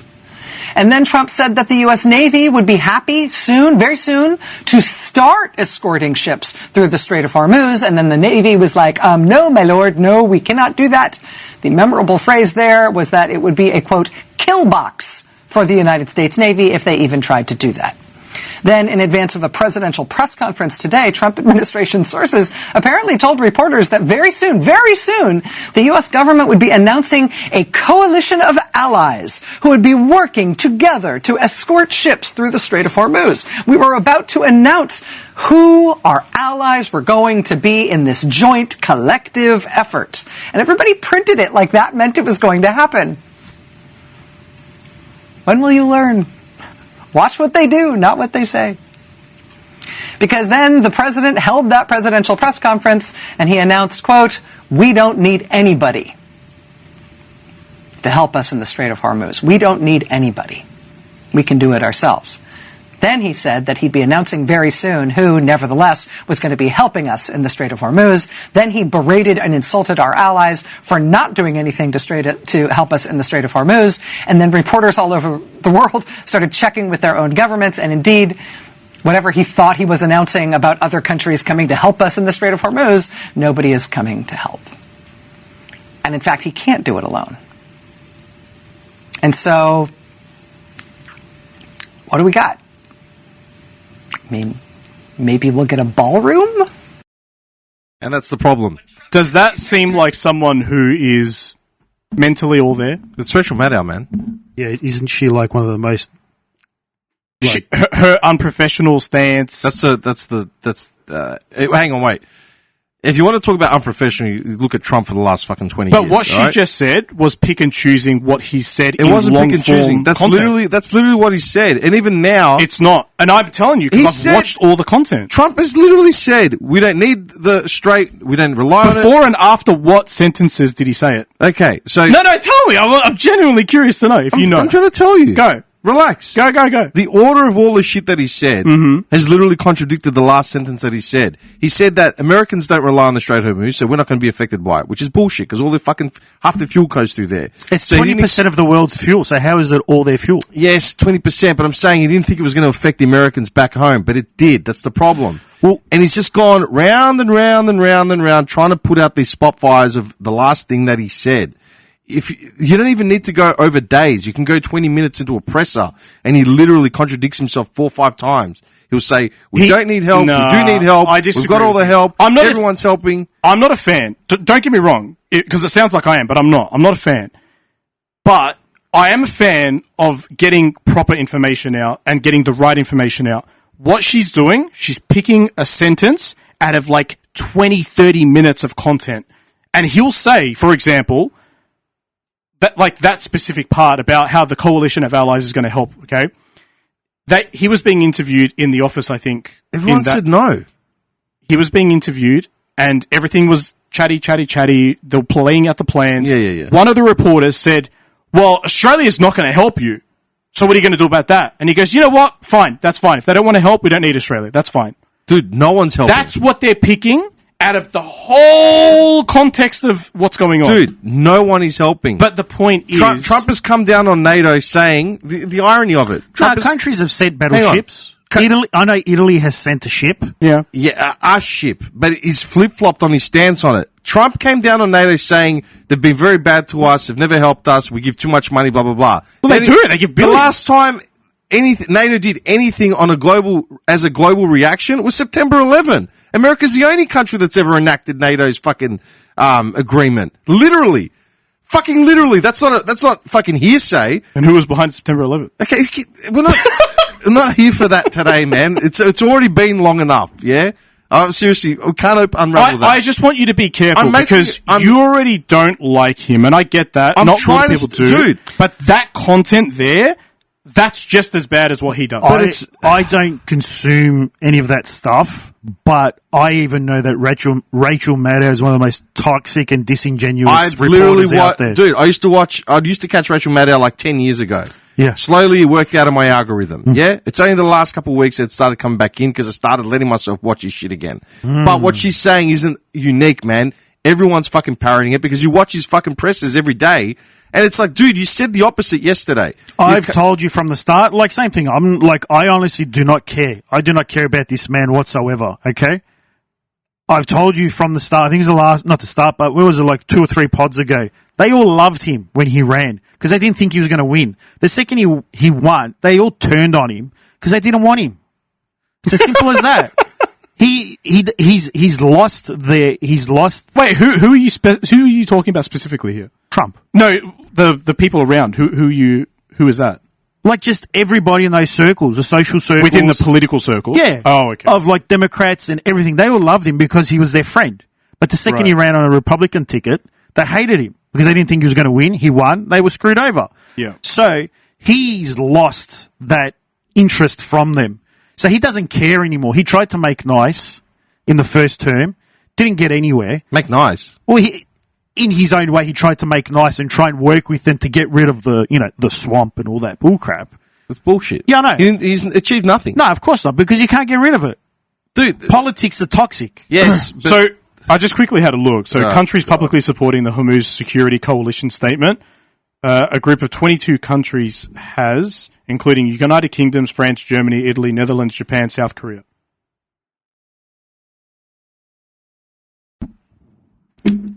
So, again, she said no one was interested. This country's interested.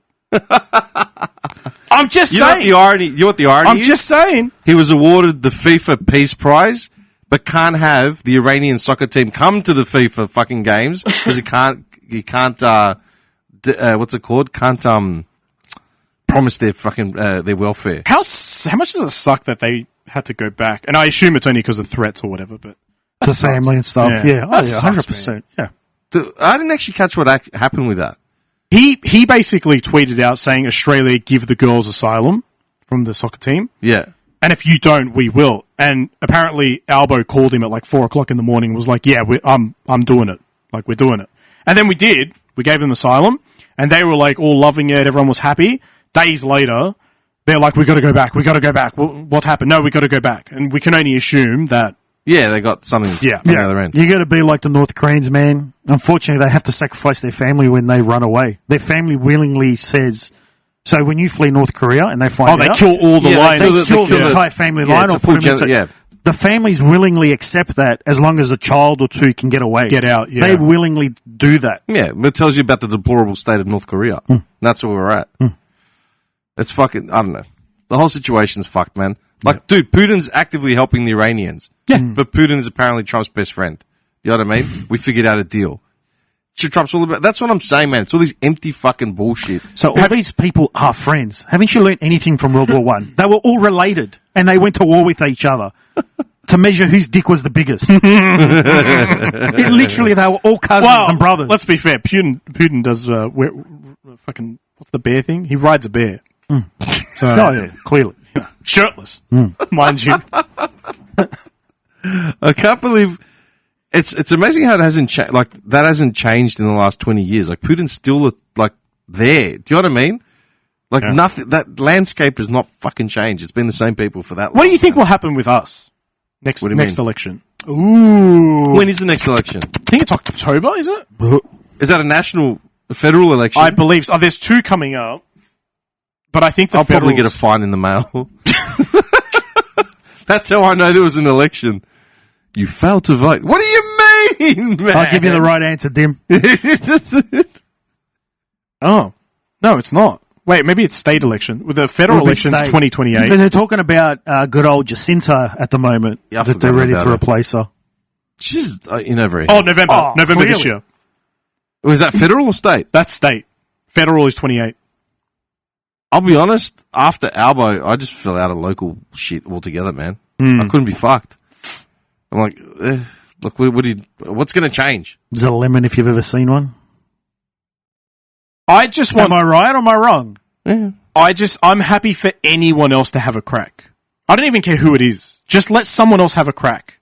Things aren't going too great. Let someone else go. How inclined would you be to vote for a party called the Golden Dawn? I'd be right up there.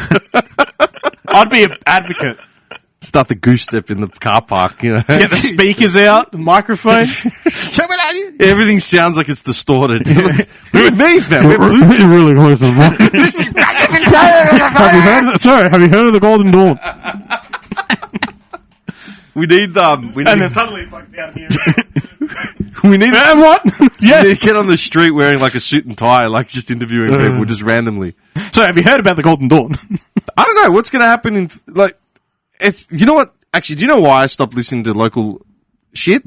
Because I got so many friends that became anti-vaxxers, COVID conspiracy theorists. Dan Andrews is a dictatorship. Like, went full off the deep end, where I got sick of hearing about it. I couldn't be bothered debating anyone, especially around that time. Like, my old man was going through his shit. So I'm like, man, I got other shit to deal with, yeah? And we've come out of it. We're 6 years past the fact. No one's moved. Everyone still lives here. Everyone's doubling down on investments. It's like, where's the dictatorship? Yeah. I'm still waiting. I'm not saying we're fine. I'm just saying Dan Andrews isn't like ruling anymore. There's corruption in the background we all are now aware of, but there's no like conspiracy. Like there's no conspiracy, man. Yeah. Like what happened to that? All that talk just disappeared, you know. And because I didn't want to. What was the conspiracy? That we're going to become a dictatorship. That is going to become like a North Korea. Oh, are you serious, dude? It went hard. No, I don't think to that extent, but I think there's definitely like no. I think there's definitely during the throngs of COVID, lockdown, all that sort of shit. I was hearing it from friends, social circles, and I mean and I got called out on it, as in like, oh, you're usually pretty vocal about this shit. You know, why you been so quiet? And my honest opinion was, man, I got other shit to deal with. I'm not entertaining anything like this. Like, this is bullshit, right? Yeah. We're all unhappy about what's going on. It is what it is. Like, you know, you just suck it up and just get to the next thing. Oh, I'm going to be leaving Australia. I'm going to be leaving Victoria. Well, we did lose a lot of people in Victoria. We did. We lost a lot of people. Yeah, man. But, dude, I ran into someone the other day, right? Who? What do you mean by when you say lost? Like dead? They moved. Oh, they moved, yeah. Yeah, now they're moving back because Brisbane's boring. Literally. Not that I know of. People I do, man. They're fucking moving back because they can't be you do in Brisbane that you can do here? It's a different vibe, man. It's a different vibe. It's a relaxed vibe. The big issue isn't the people, it's the investors. The investors are moving. Oh, yeah. And they're continuing to move. Yeah. And that's a big problem. Yeah. Like, huge problem. Yeah, but they didn't want the investors at the start. They wanted the investors at the start, then realised that China now owns half of South Bank and Port Melbourne. Oh, we can't import, and Docklands. Oh, why are these Chinese buildings? Because you invited them, No, I mean local investors. Yeah. But it's a catch-22. I went to the Glen for the first time in 7 years since I got my car. Yeah. That's very different to what it was 7 years ago. Yeah, but do you remember what it was like 7 years ago? It was like a freaking dirt mall, man. No, it wasn't. It was decent. Come on, man. It wasn't what it is now. Now it looks like it's fucking luxe. Oh, yeah. It's fancy. Yeah. Then you go to the ground level. Yeah, but you got live markets, man. Really? Wet markets. Wet markets. Okay. So I spoke to someone the other day. He was talking about moving up north to like an island somewhere, like off the coast, right? And I'm like, you barely worked in the last like 4 years. What are you talking about, man? Oh, it's just getting unlivable here. How? Like you barely work, from what I know. Like, you have the most relaxed lifestyle. Like, are you serious? Yeah. It's just too hard. And I said to him, because they're finally having to work. I said, in all due respect, pick a country anywhere on the planet where you're going to have an easier time to live the lifestyle that you want to live, like this luxury life. Italy, Spain, Singapore, France. Hang on. Singapore is one of the most expensive cities on the planet. Yeah, but if you're earning good coin, it's lovely. Oh, absolutely. If you're not earning good coin, you'll be giving everything you have to the government to rent a house. Dubai. Huh? Dubai. If you're earning good coin. But the government helps you earn good coin. That's different. If you're earning good coin. But you're dodging rockets at the same time. And you're not leaving the house. You're not leaving the house in fucking skimpy clothes, man. Like, you're not living the lifestyle that you'd be used to in Australia. No ass cheeks out in the public, Andy. What I'm saying is, I'm okay with that. My point is that as hard as it's going to get here because of the government will change. Governments change, man. Governments change, laws change, economies change, it all changes. Until they change the law where you can't change that law. Yeah. Then that's when it Isn't sucks. that what America's built on? Literally, it's what America's trying to do. No, isn't it what they're built on already? But you can change the laws. The amendments. Yeah, you're thinking about the amendments. Yeah, you can't change those. I was thinking more... Amendment literally means they change laws. Yeah. No. You're thinking about the Declaration of Independence, right? Oh, yeah. And the fucking, what's it called? The That's the foundation for the amendments. Oh, I see. Okay. That's the foundation the Bill for of the Bill of Rights. You're thinking about the Bill of Rights. So you can't amend the Bill of Rights. You can. That's the what's Bill of called an amendment. Yeah. So, like the Second Amendment, right? The right to bear arms? Yeah. Or is that the Third Amendment? Second. Yeah. Free speech. Literally, it's an amendment to the Bill of Rights. That's what the word is. It's an amendment. So do they still add to that? Yes. Yeah. Oh. On a vote. So, like, they added the amendment about, like, abortion in the 60s or whatever it was. Right. Because before that didn't exist. Oh, I thought that was a foundation that couldn't be changed, and it's like then they add to it, but like they're supposed to be core values which can be changed. But so if they want to get rid of free speech, they could. Yes, but that's like the number one. So it's like. But I'm just saying they could. Yeah, of course they. Theoretically, they could. I always assumed it was like. In fact, like the core. Well, that's where the mis kind of like belief is, but it's like. that's why it's more now than ever. If you you used to see a lot of on a lot of those Charlie Kirk videos, and just people who go to colleges in general and talk. A lot of students are against free speech. Young people are against free speech in America for that? Because they're offended. It hurts their feelings. They can't sleep at night. Oh. It's okay. They can go on government funding because of it, and they pay for it. That's what happens, though. Yeah, exactly. Where is it? So I'm just trying to find something. I was talking more along the lines of when they put in a council that has a say on the majority of the population and can determine kind of we're talking about The Voice here. I was about to say, it sounds like The Voice, John. Just say it. Where it got shut down for the actual government, so then each state institutionalized their own version without asking anyone. Quietly. Yeah. But those can't be taken away now. From my understanding, they're permanent. There's no laws or legislation that can be put through to take them out. Do you know how much they make? A lot. I saw how much they're making. To the point where I want to research my background. I know, I was pretty tempted myself. So what's the difference between their constitution and their amendments? The amendments are in the Constitution. See, this is the part this is what it confused me. The Constitution is the list of amendments. Oh, I see. So Constitution and is the what Bill of... So the Bill of Rights is something else entirely. That's when all the founders got together and they wrote the Bill of Rights. So every man is equal. Right. Everybody Okay, so this, and that. That can also be amended.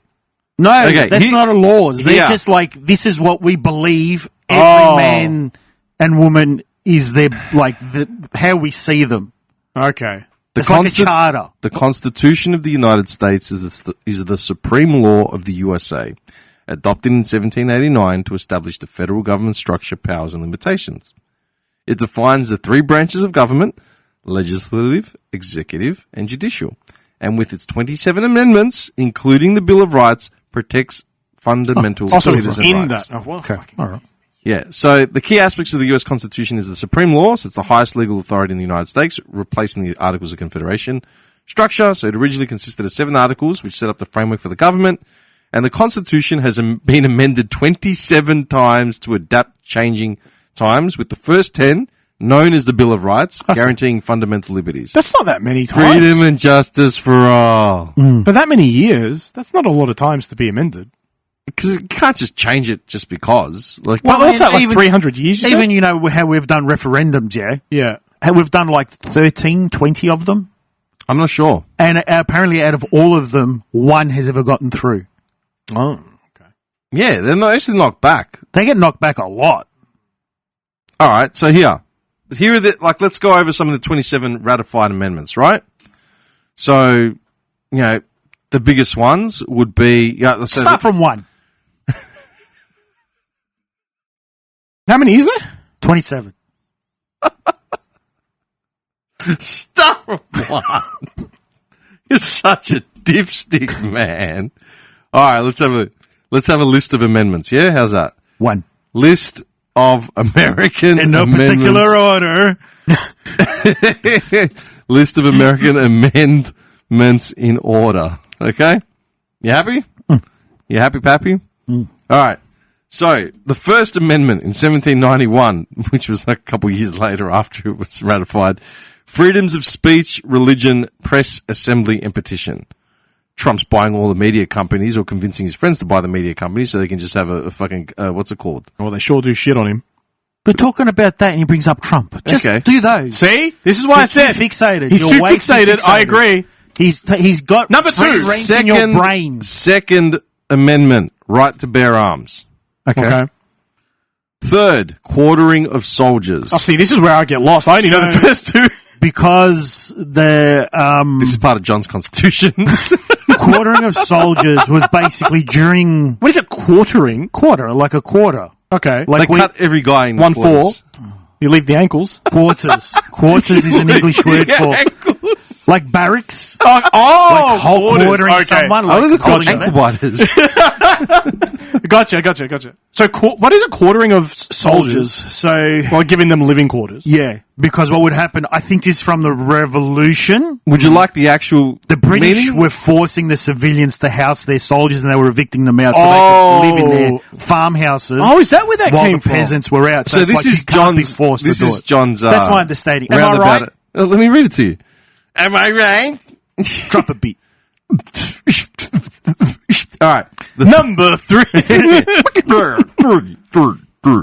The Third Amendment to the United States Constitution restricts the quartering, mandatory housing of soldiers in private homes without the owner's consent, particularly during peacetime.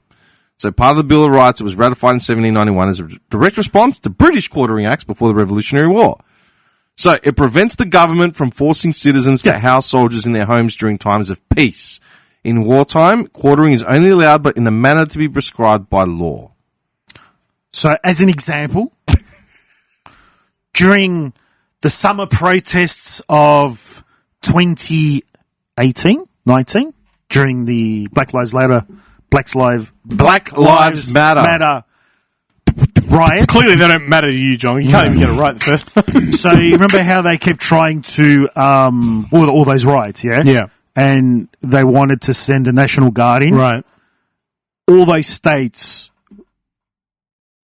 were refusing to basically house the soldiers because they were saying, well, this is private, like, housing, and we don't want them here. So that's why those riots were never addressed, because the military couldn't come in to just stomp it out. Right. Because the governors or the mayors of the senators of those cities were like, no, we don't want them here. So that was it. Okay. So that's a Fourth Amendment, 1791. So these are all amendments in the first fucking years. All right, guys, we forgot something. There's 10 amendments in the first year, yeah? Well, isn't that the establishment of it? Yeah, but it's like, shit, we fucked up. Hey, what about the houses? Oh, you know what I love? Jerry, get out of my house. What I love, apparently, like all the imaging and portraits and how they're displayed of the founding fathers, like old wise men.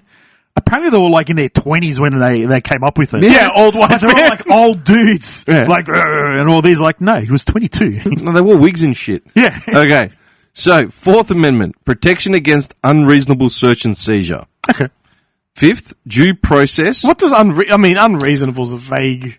Well, you look like a terrorist with that beard, Andy, so I'm going to search you. New York had that stop and frisk shit, man. Yeah. That was unreasonable. They overrode that, pretty quickly. Stop and frisk? Yeah, literally, dude, this guy's black, I'm just pulling the side and search him just for the fuck of it. With no... But when was that, 1791? This is 1791. Were there a lot of black people walking around then with backpacks? Didn't they do that in Melbourne City recently? Huh? They enacted They do it in Queensland. In Surfers Paradise, they do that to all the teenagers I noticed when I was there. Yeah. Anyone that's in a group of 2 or more, and there's teens and they've got backpacks, Yeah, stop them. I don't... There's a reason. Yeah. I don't see a problem with that. Yeah, neither do I. All right, do you want me to find the actual... No, keep going. All right. Fifth Amendment, due process, double jeopardy, and self-incrimination.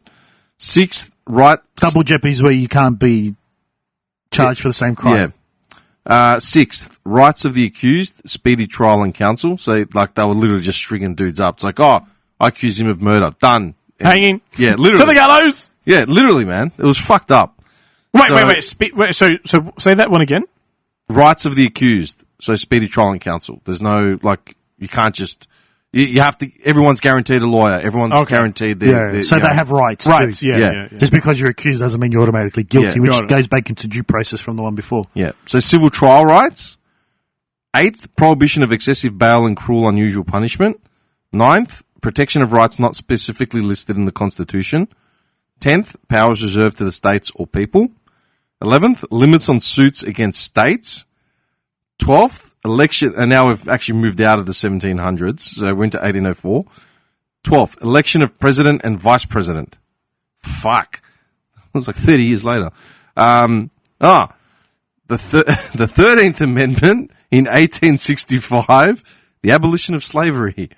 Took him a year after they established the Federation to say, okay, we better get rid of slaves. Were they one of the first to abolish slavery in the world? Much. Yeah. As in formally abolish it? Yeah, I think so. Them and the British got pretty much into it as well. I mean, that's kind of impressive when you think about it. The funny thing is, it's like, the UK cops a lot of flack, rightly so. But they're one of the only ones that started wars to end it. So they actually went to war with the Barbary states. You know much about the Barbary states? So they were a client kingdom, you could say, almost. Well, they weren't really a kingdom. But a client kingdom, I'm going to say, or state of the Ottoman Empire. Yep. And the amount of, like, Europeans that they were kidnapping and putting into slavery. And essentially, like, that's where a lot of the Janissaries, I've said the Janissaries before, that was essentially a lot of, they would split the families up and take the boys, and they would become the Janissaries, which was supposed to be the elite fighting force of I think it was the Sultan or whoever's the leader of the Ottoman Empire. And so they went to war with the Barbary states to end that slavery. They never get credit for that. Okay, so the first country to abolish slavery was Haiti. First independent nation was in 1804. France technically declared France signifies thing in like France like we may do it, we may not. We see so how the brie comes out. Pass me the croissant. 1315, France decreed it, but then it was later introduced. I decreed it, but we see. 1777 to 1780, Vermont and Pennsylvania. Get my tea. So Vermont and Pennsylvania, they localized abolitions, but they weren't united. They weren't a U.S. Yeah, look, originally a lot of people were against it. There was like two camps. Abolishing slavery? Yeah. Oh, of course. Like, there was the people that are like, no, these are my slaves. Yeah. They're not human. They're my I property. paid for them. Yeah. That's why there was a Confederate army. Like, are you serious? The Confederate army. Yeah. That's what I'm saying. The whole fucking Civil War in America was based on that, man. Yes. Thank God. I'm not denying that. Sure? The interesting thing, sounds like you are. No, I'm saying there were two camps of people that were against, that were like two camps when it came to slavery. But what I'm saying, well, the other thing was the interesting. All I can think about is Cartman. The Confederate Are you saying? The revolution, the southern states committed to the revolution because they were promised by the northern states that if they were to win, they wouldn't take away their slaves. Yeah. And they took away their slaves. That's why there was a civil war. Because they said, we'll only commit to this to help you out if we can keep our slaves in slavery. Yeah. And like, sure. Yeah. That's what it's all about. Yeah. That's why it's funny. It's like, you people are I knew they went to war, but it was if they had said no originally, there'd be no United States. Wait. Are we saying it was solely about that? Literally. Pretty much. No! I'm not sure. Almost like 90% the reason why. Yeah. At least 90. I am very, like, looking at all I aspects always of thought everything. it was like they were fighting against, they don't want that leadership or... No. So You got to remember this. You got to remember this, yeah? We have no dog in this, yeah? We're not Americans. I in the love South. looking at all aspects of topics. It's fucking brilliant, yeah? Which is why, like, it's funny when they try to praise, like, all the Confederate, like, generals and shit. It's like, he led a war because they were trying to protect their slave rights. Like, are you serious? Like, it's the United States and the Confederate Army. They seceded, meaning they rebelled against the nation. They're traitors. By definition, they're traitors. No, they're heroes. Like, what? Like, how?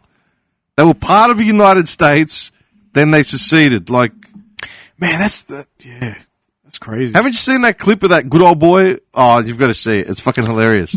So there's sorry, man. No, go. There's a guy. Actually, you go. I'll see if I can find it. No, I forgot what I was going to say. Okay, so there's this guy. There was a protest. There was some sort of protest going on in some southern state, yeah? And this fucking reel just pops up every 6 months, and I always watch it once or twice. Some good old boy in overalls and red beard and the fucking hat and all that. He's holding a Confederate flag. And they're like, what are you doing? What is this, a skit? No, it's at a protest. Oh. And this guy's just there. And he's like, this flag is my heritage, you know, like, blah, blah, blah, blah. It's like, do you know what that flag represents? Is that the red one with the cross? Yeah, the Confederate Army rebel flag. And he's like, this flag is my heritage. He's like, dude, like, you're representing, like, you know, everything. He's like, my family were poor. You know, they had to farm themselves. Do you know how much a slave was back then? And he just sort of stops because it triggers to him like, oh. Yeah, look, not everybody obviously in the South You owns know what I slaves, mean? yeah. And then he just sort of goes quiet. Yeah. I'll see if I can find it. That's funny. Yeah, obviously not everyone could afford slaves. There were people, there were literally brothers that went to war with each other in the Civil War. Yeah, remember that famous photo of the two brothers? Yeah. One was in a Confederate Army outfit and the other guy was They wearing just went where they were told to go. Essentially it was the states that kind of controlled that. But what I was going to get at was there were three camps, basically. The ones that were like, these are my property, they're not human, they're mine to do with what I please. The other camp was, we know it's bad, but it doesn't affect us, so we're not going to say anything. Oh, that's kind of like me, yeah. And then there was a third camp, like, no, this is very terrible, we should do something. And that one that was the third one was a minority of people that were saying that. Right. They're like, no, these are actually human beings. Yeah. They need to be... They're the BLM people. Huh? They're the BLM people in today's standards. Oh, that's not a minority. Isn't it? No, didn't you see all those black squares during COVID? Squares? On their Instagram profiles. Why do you carry that flag? Because this is my heritage. My family fought to save their farm under this flag. Who was working that farm? My family was. Who was working the farm? They were poor. Do you know how much a slave cost back then? It was at this moment that he knew he fucked up.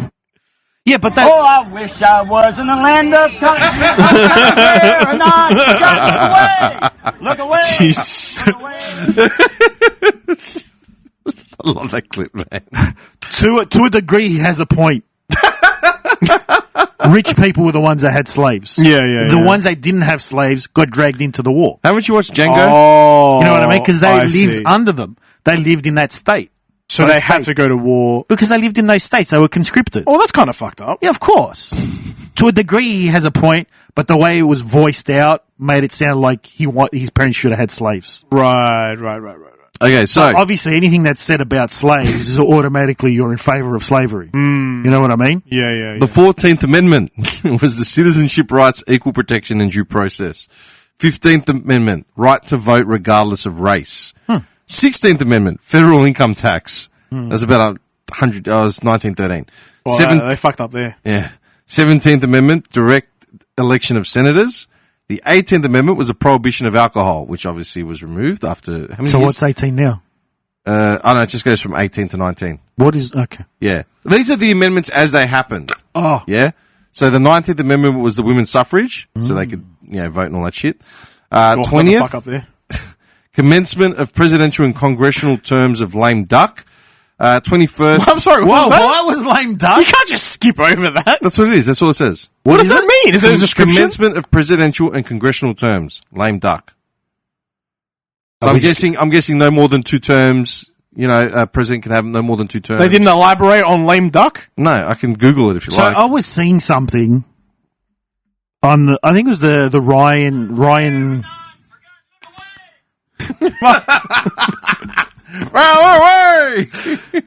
It was that Ryan show that I've seen, and it's a podcast. I forgot his name. Something Ryan Shaw. He's a ex-military dude. Oh yeah. And he has someone on there who's something to do with politics or whatever. And he's like, 100% presidents can run for more than 2 terms. If it's done the right way, if you know the game. Yeah. Oh, like a loophole. So the 20th Amendment, or lame duck amendment, reduced the time defeated politicians stayed in office after an election. Lame duck. So moved, the presidential inauguration to January. 10 years later, I'm moving out. You know how hard it is to get this piano out? I painted those. All right. It moved the presidential inauguration to January 20th.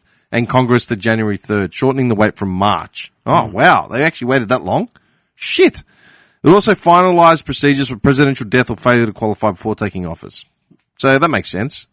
Okay, so, furthermore, there's a few more coming up. So, the repeal of prohibition was the 1933. So they had prohibition from 1919 to 1933. Jesus. Bootlegged. Presidential term limits. There you go. That's the 22nd, which is what I was talking about. Voting rights for Washington, D.C. in presidential elections. 24th Amendment was in 64, abolition of poll taxes. 25th, presidential succession and disability. 26th, voting age lowered to 18. I'm guessing from 21. I would assume so. Makes sense. It was 33. And the 27th Amendment is the most recent, congressional compensation, which I don't know what that means. Oh. What's that? Isn't abortion in there? No. Congressional compensation. Abortion wasn't an amendment. I thought it was. Was it? I thought it was something to do with bodily rights or something like that, if I'm not mistaken. It sounds... It just skipped over that. No, hang on. I think there was 4 left. Maybe that got swapped in for 18. Yeah. Wait. Following the... was it actually an amendment? A human life amendment? Yeah. Okay. Maybe it was. Human life amendment proposals. Maybe because it went back to the states. Maybe. I don't know. The Weldon Amendment prohibits federal funds for health programs, blah, blah, blah. Hyde Amendment. These are all just on state levels, man. That'd be an episode. What's Let's that? talk about that. The amendment. No. What's there to talk about, man? You're either for it or against it. That's I know, it. but I'm just saying, that'd be a good episode. We tackle all the subjects, Tim. This state rewarded people for having kids. Remember that? Paying them for the baby bonus? That worked out well. Well, fuck. Go have a look. Go down to Franger and tell me the product of that fucking scheme. That's all you need to see. It's actually... You know what, Matt? Oops. Sorry, that was me. That's twice. Shut up. Learn from your mistakes. Fuck you. This is the last time you guys are coming in here. I was driving around Doveton today. The places you go, man. I had to. Seriously. Eltham, Doveton, Frankston. I was going from Endeavour Hills to Dandenong. Endeavour Hills is nice. Yeah, I know. I was going from Endeavour Hills to Dandenong and I cut through Doveton, yeah? Yeah. And I was looking around and the houses remind me of Dallas. Dallas as in up near Broady, Coolaroo, yeah? The only difference is instead of Turks like in Dallas, they're bogans. Mm-hmm. And it's flat in Dallas. In Doveton, there's a bit of a hill. Do you know what I mean? Mm-hmm. But the houses look exactly the same. They look the same state, and it's just like, fuck me. And it's not about criticizing the houses, but it's more about, like, what the fuck's going on in this suburb, man, where, like, this shit still looks like this. I'm not going to talk. I grew up in fucking Clayton, state and government built fucking housing. Like, you know what I mean? The whole street was state-run. But I'm just saying, the suburbs all look the same. In between, like, you got Doveton, you got Endeavour Hills and Dandy North, man. Have you seen the houses in Endeavour Hills and Dandy North? Big. We're talking fucking big. They bought these double blocks and built these brick veneer 3-story houses, man. Yeah. How can you have pockets like Doveton right in the middle of it, man? It's shit house. But little diasporas, Dim. Yeah. Diasporas or diasporas? Diaspora. I used the word before to describe the Persians. Little pockets of diasporas. You're learning, John. That's Thank nice. You're retaining information. Paper. The brain rot. The brain rot is So I've actually started reading again. So I was listening to the morning health show. Have you learnt Latin yet? I'm halfway through it. Are you for real? Yeah. Fuck off. Yeah. Tell this guy what I got you. He got me. Not halfway through the book. I'm halfway through learning Latin. It's pretty good because foundationally it's the same as Italian. That's why I got it. Yeah. Otherwise it would have been a pointless So this schmuck, when we catch up for lunch, he's like, here, this is for you. I'm like, what is this? And I look at it. I go through it. I was like, what is it? He goes, it's a Latin version, which happens to be 200 years old, of a book, Metamorphosis, by Kafka. Yeah, some shit like that. That are coming of age. German. Russian. It was basically, it was the whole chronicling of like up until Caesar.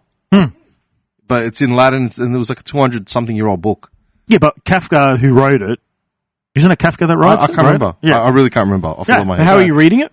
I'm not reading it yet. I'm learning Latin to read it. Oh. Jesus Christ. That's giving something to do. Yeah. Well, I figured the brain rot's setting in, so I've got to sort something out. Digital dementia. Bloody hell. That's intense. So before you knew me, Andy, I was very whimsical because I used to read a lot. And then COVID happened. You hear that? COVID happened. I just stopped altogether. Uh-huh. And why? What's COVID got to do with the book reading? Because I just found like I don't need to read. I'll just game more and do all these other things. And I was listening to the health show on 3AW, no less. You know what? I got to give some credits to 3AW. I've They've actually got some been good enjoying stuff. Yeah. Especially Saturday. Saturday and Sunday mornings. Yeah. You got the gardening show. Yeah. And then the health show. Yeah. Okay, so here it is. The Metamorphosis. Yeah. It's from the ancient Greek metamorphosis, right? Which means transformations. Is a Latin narrative poem from 8th century? Yeah, CE. Oh, it's a poem. AD. 8th century AD by the Roman poet Ovid. Oh, okay. So I was completely It wrong. is It's got nothing to do considered with his Kafka. magnum opus. The poem chronicles the history of the world from its creation to the deification of Julius Caesar in a mythico-historical framework comprising of over 250 myths, 15 books, and 11,995 lines. Okay, I was way off on that. Yeah. Then. I thought it was a Russian author. It's one of the most influential works in Western culture. It's inspired like blah, blah, blah, blah, blah. And, So is it in English? yeah, of course you can. Oh. Yeah, definitely in English. You just got him the Latin I version. just found... You literally fucked him on purpose. Yeah. Wow. It's a 200... Yeah, Did you know he was going to commit to learning Latin? Yeah. You're fucked. That's evil, He's got man. an addictive personality, man. We're talking about Ross being manipulative and shit, and we got this guy sitting over there.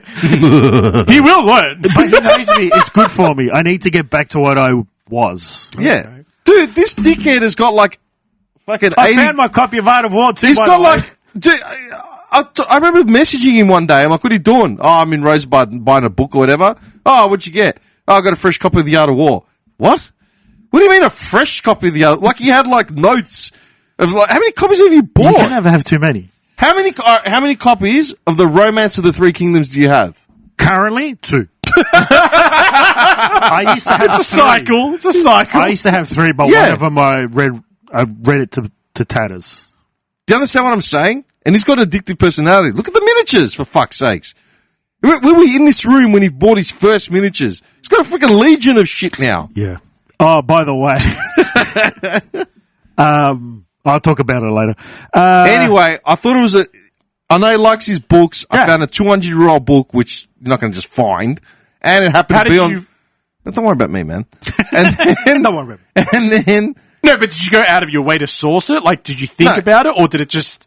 Was that a garage sale and he saw it? No, it wasn't at a garage sale. I just happened to come across some old books in a listing, like a sales thing. Okay. And I thought, And then I was looking at the titles, and when I saw Metamorphosis, I looked it up, and I realized it was in Latin, and it worked its way up to the beatification of Julius Caesar. So it's all Roman fucking stories, mythology, I had poems. no idea what it was. I'm definitely going to read it now. Yeah, and I just thought, he loves his books and shit. This is just a nice, mantelpiece thing, man. I've got a decent book collection. Yeah, he does. Like proper books as well, not just like those two. Not me, where I've got like Irvin Welsh and fucking, Harry Potter. I've got I don't classics. read Harry Potter. I've got Go like fuck yourself.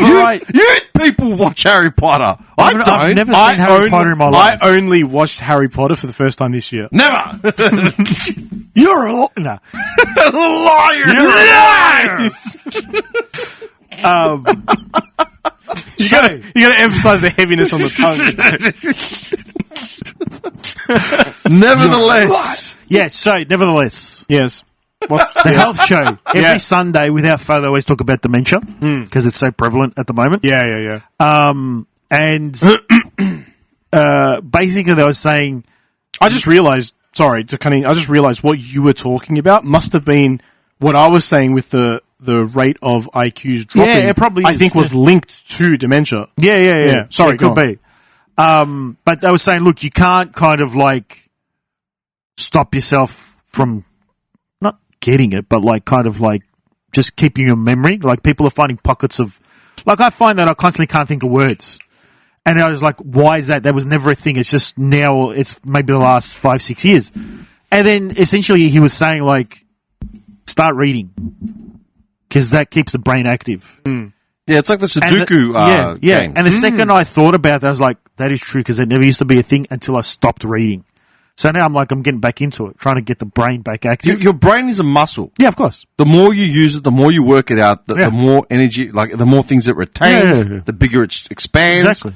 Dude, I went through all my old music like about a month or two ago, yeah? And I was listening to songs from the As I Lay Dying album, right?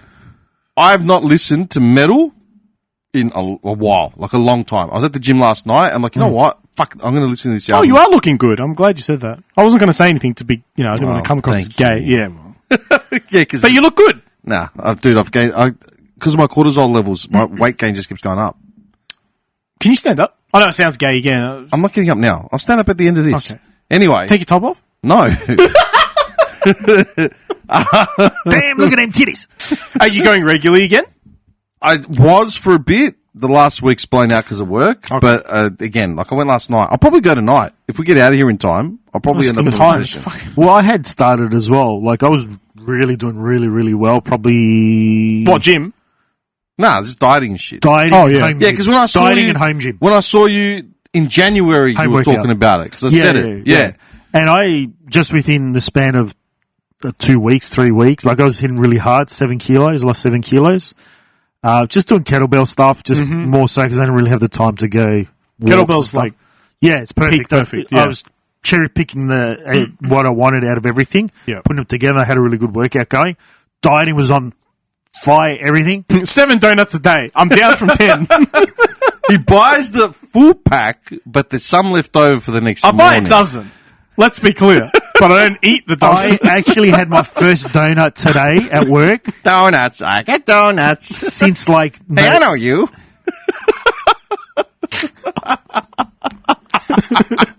What? For the first time in months, like months we're talking about, because a whole bunch of crap happened, and basically... I had a Biscoff hot cross bun yesterday. It was awesome. Do they make hot cross buns in Biscoff? They're doing a lot of different... Go to Woolies, Biscoff, Caramilk, fucking every type you've ever seen. Milk chocolate, all Oh, yeah. I fell off basically because a whole bunch of crap happened, and I'm trying to get back on now, but yeah. What I was saying was the Middle album, right? Yes. I was actually like angry about the fact that I hadn't done anything musically for like years. Yeah, I made that remix the other day. I think I might have sent it to you guys. I can't remember. No. I'll show you at the very end. So we're not privileged. Yeah, that's fuck off, dickhead. I thought I would have sent it to you in the chat. No, there's no way. There's no way. No, I didn't. I haven't seen a. No. Anyway, you did not. I made a remix using a JT track and a country artist, right? And I got angry because I'm like, this is the first creative musical thing I've done in fucking like 6-7 years. That's because AI's taken over. No, it's because I haven't had time, man. Nah, no one's going to listen to it. Anyway, AI's, thank you. Yeah, but I never made music for anyone else. I just made it for me. Oh, true. Yeah. Oh, nice. Yeah, you know, that's good. I'd sit there and make guitar pieces. Yeah, that's true. And then when I started listening to the As I Lay Dying album, it triggered all these stuff that I used to play back in the day because it's a similar sound. And it was like, if I kept playing back then, that's what I would have sounded like now, right? And I'm listening to these riffs, and I got this thing like... It's like a 2008 throwback, isn't it? Yeah, man. And I'm like, fuck, I wish I could, like, I had my guitars on me so I could fucking play this or, like, make something similar. Yeah. And that's when I started thinking about the computer again to bring it here so I can start recording, right? Yep. And then I said to myself, fuck, man, you wouldn't be able to do this shit now. And it's true. What do you mean? Play. The way, man, about 5 years ago... The dexterity is no longer there. Dude, him. Muscle memory. So I tried... In 2020 was the last time I tried playing guitar, man. And I was playing to backing tracks that I'd made, like, 2008. So, like, 12 years earlier. I couldn't keep up. Really? My fingers just couldn't hit the notes, couldn't get around it. Like, Do you think that if you kept going every day or every week, do you think you'd get back to that level, or do you think it's too far gone? No. You'd get back, but it'd be like muscle memory at a gym. Starting fresh. You need to start from slate. And that got me angry, man. Because for me, I spent 20 years fucking making music, man. It was all You've I lost ever the lived skill. for. Yeah. And I've lost that skill that that's I had. hard, man. That's hard. Do you know what I mean? It's shit. It's a shit feeling. Do you know what I mean? Like, it's honestly like just, fuck, man. Like, I used to be so good at this shit. What happened? Yeah. But then, like, last night at the gym, I got angry because I was thinking about all that shit. So I was listening to the album. And I just started stacking weight up, and I just focused on chest and shoulders, and I'm sitting there fucking just like pushing as hard as I can. I'm like, fuck, man, I'm like 50% away from where I was, dude. Like, 6 years ago. It goes quick, dude. And the brain's exactly like that, man. If you don't work it out, the brain rot, all these bullshit reality shows. I found myself like watching like Trump shit nonstop. I'm like, I've got to stop this, man. Yeah. And so I spoke to a mate of mine about it, and he's like, dude, turn that shit off. Play music. Like, uninstall it. I'm seriously thinking about uninstalling it. I've been in the same boat, to be honest. Yes, I send funny crap to you guys. I can get that off YouTube. I can get that off anything else. Yeah. And it's not as brain rotty. Yeah. Well, it's getting there. It's YouTube for me that's the worst because it's just constant news feed of what's going on. Oh, see, YouTube's the most okay for me. Yeah, same. It's the other ones that are really bad that I try and stay off. I don't go on the other ones. Hmm. Do you know what I mean? For me, it's just Insta. I got Reddit, but that's mostly just for like. Oh, that's for me. Reddit. I got banned from a fucking subreddit. You? Of course you did. Do you know why? Because you're in another subreddit. No, because I posted a meme that they didn't like. Which? Okay, go on. Gardening Victoria. Okay, so I made a meme. Okay, so I was talking to a mate of mine about what's happening in Iran, yeah? And I'll see if I can find, you know what? I've got the message I sent him where I described the situation in America. And he messaged back and he said, you know what? That's a really good breakdown of like, it's a good analogy, the way you break it down. Hang on, I'll find it for you. It's literally like 2 days ago. Here. Listen to this. So this was a couple of days ago. Look, the Chinese government, this fucking, strict commie regime, fucks its own citizens. If you're not rich, you're fucked. And, exploits their citizens and blah, blah, blah, blah. But they've stayed in their fucking lane. You know what I mean? If they're fucking with anyone, it's someone with relative close-knit ties like Taiwan or, whatever. They're not going over to fucking America and just dropping bombs or talking shit. They're just selling the Americans their fucking iPhones and it's over. You know what I mean? They created TikTok and introduced it into the market, got it all fucking hooked, and then America was forced to force them to fucking sell it. They're fucking idiots, man. Americans are literally the fucking Neanderthal jock bully at high school that doesn't get to anywhere. They fucking peak at 17, they're bagging groceries by the time they're 20. You know what I mean? That is literally them. All right, so what I was saying was how my mate said, he said that China has never, he goes, when was the last time, they aren't perfect, but they're not the bad guys because when was the last time they attacked a country unprovoked? They've quietly dominated the world through shrewd dealings with lesser countries and economizing their production and distribution without firing a single bullet on foreign soil, which is true. And he said to me, that's a great analogy, that at the point in timeline where they've just graduated and they've realized that their jock bully bullshit doesn't work in the real world, right? They think they're bigger than they are, if that makes sense. Who? Americans. Okay. Because I'd said this, like China came out saying we've been here, because American media was saying to like Chinese representatives, they'll cut off your importing of goods and la la la. And the Chinese diplomat was like, we've existed for 5,000 years. Yeah, we don't give a fuck about what they've got, right? Yeah. Same with the Persians. And I made this. Well, when you have 1.1 billion people. Yeah. And I said, Chinese will survive without whatever America's got to offer, man. They'll go without food if they have to. They will keep fighting. Iranians, Persians, Greeks, Turks, these civilizations that have existed for thousands of years ongoing, man, they're not going to get wiped out by a virus. You know what I mean? In the scheme of things. So I created a meme using Dragon, the Bruce Lee story. That scene with you remember this? What is this? A fucking meme for ants? Yeah. Do you remember from the scene where he's in in college and that guy approaches him? I saw that. Did you? I saw that. Of course you did. It was in political. Saw the meme. Yeah. Yeah, but it wasn't in that. It was something else entirely. I might have put it up on my Insta. Can I say no? Oh, that's maybe where I saw it. Probably saw it on Insta. Yeah. So I put it up in political humor, yeah? And the jock dude's got America, like, next to him, and Bruce Lee, like Jason Scott Lee's got China. And the caption was, Moose can't see Riverdale for the G's, right? And the American says, do as you're told. The Chinese say, we've heard that before. The Americans say, we'll crush you. Chinese say, dynasties have tried. We're still here. The Americans say, we're in control. So stop scrolling, right? And then Bruce Lee's wearing, like, a TikTok hat, and the Americans just look like flabbergasted, yeah? I got banned from that fucking subreddit. And the reason was, I've been banned of multiple of course subreddits. He's a troublemaker. Yeah, he's a troublemaker. It's so passé, man. It's not even like provocative, dude. There's nothing provocative. Mr. Dilladaddy. This is just Reddit, but that's probably soon going to be reality. Mm-hmm. And it was locked, and some dickhead said, Post should make an attempt at being funny and should try and include a punchline in the title. Yeah, no, we're not holding up the regime who massacred children in 89, supported near-birth fetuses being cut from the womb, lay next to bleeding mothers, blah, blah, blah, blah. My first thought was, you just bombed a school of fucking schoolgirls in Iran. Ah, there's a good cracks for you. Yes, that's obviously horrible. Where's the outrage for the 30,000 people that died 3 months ago? Nobody cared about that. Why is it only 120 children now that people care about? I'm not disagreeing. Which was weird, by the way, because you know what I mean? Did you hear where the school was? Yeah. Yeah. The outrage is what makes me like... Who does that? Yeah. Anyway, I thought I'd share it with you. But, yeah. I got banned. Mind you, missiles fail all the time. Yeah, but I mean, why would you put it right next to the military base? Military families? I don't know.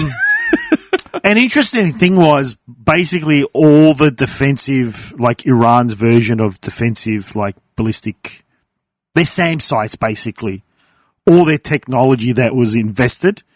So in the same way that Israel has their Iron Dome, which is, I think it's American made. No. Yeah, I'm pretty sure it is. I think so. Yeah, I think it is. Is the Iron Dome American made? I didn't think it was. I thought it was, yeah. I know it's American funded, probably. Probably. But and they also have, what's the new one? The Javelin? Iron Laser? No, David Javelin or something. David's Laser? Okay. David's Beam? The Iron Dome... Spear of David or something? Whatever. The Iron Dome was laser developed by the Israeli defense contractor Rafael Advanced Defense Systems with crucial collaboration from Israel Aerospace Industries and support from the United States. Yeah, okay.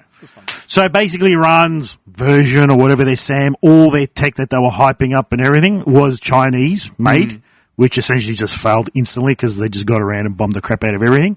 So everything that China had been working towards for their hardware, silicon chips and all that, like it's going to supply all this military defensive hardware and all this crap, that whole market's just collapsed now because it's like it's been proven it doesn't work because Iran got bombed overnight and nothing could protect it. Right. So now China's scrambling to kind of like, all this investment and money into this area that we were looking at massive returns is not going to work now because everyone's pulling out saying we're going to cancel our contracts.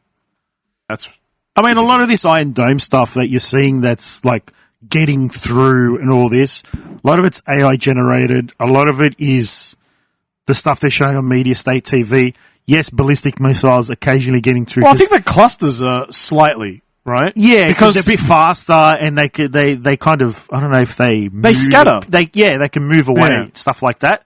I have a question. Yeah. How long do you reckon this thing in Iran is going to go for? 2 more months, I reckon. 2 more? 2 more. How does it end? Ooh. That's the real question. How's it going to end? I see a flag above the state parliament building, the building there. It's a red flag with a yellow backdrop and a slight sun. Bit of a golden colour shining through. Almost a dawn, you could say. You'll be in Rosebud. Yeah, pretty much. No, it's hard to say. No, honestly. They obviously... What are you laughing at? He just loves it. I just hear we're at peace talks right now, and the Golden Dawn is talking to Iran right now. Thank you. Come over here, sir. Yep. Yes, come over here. No journalists. No media. No, you know, like when they walk in the courtroom, the doors open. Oh, it's the Golden Dawn. The Golden Dawn. What are they doing out there? They've only heard of them. They do exist. They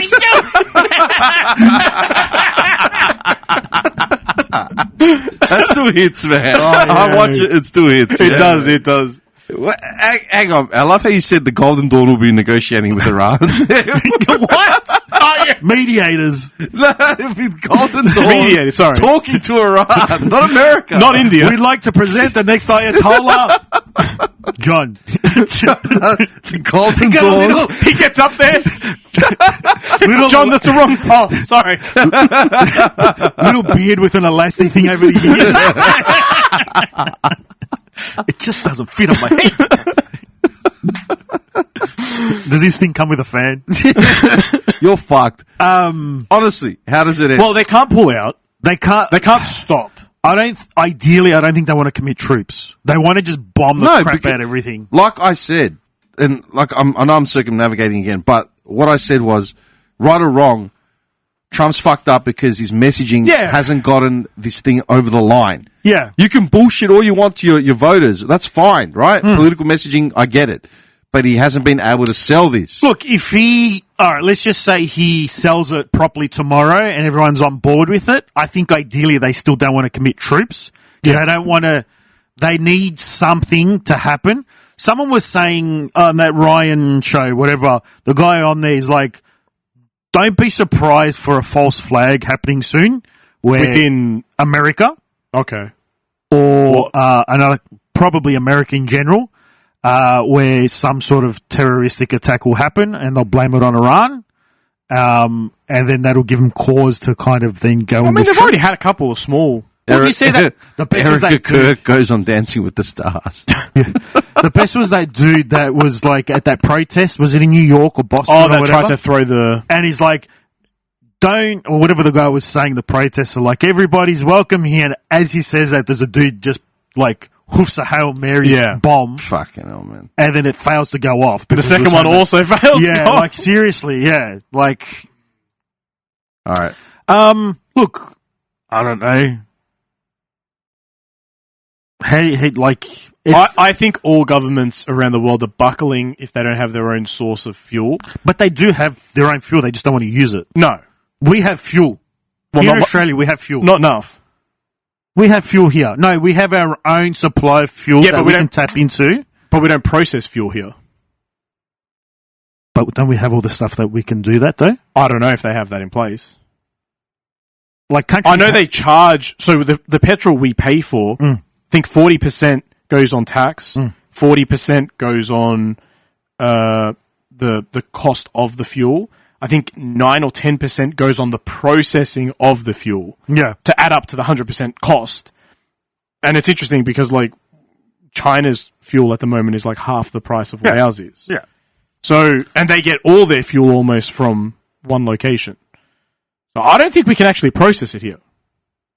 I always thought we could, but we just choose not to. I mean, they might not have... It's crude. Yeah, I don't know if we have the infrastructure to get it going overnight. I don't think we do. Oh, probably not, but why not get it rolling so for sure. You don't become dependent? But Because they're not, we're idiots. now they're pushing for EV, that's why. Because we're idiots, that's Yeah.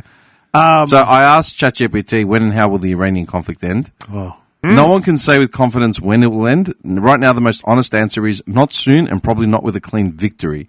The fighting is still active. Iran has denied US claims of talks, and strikes and missile attacks continued even after Washington signaled a limited pause on some targets.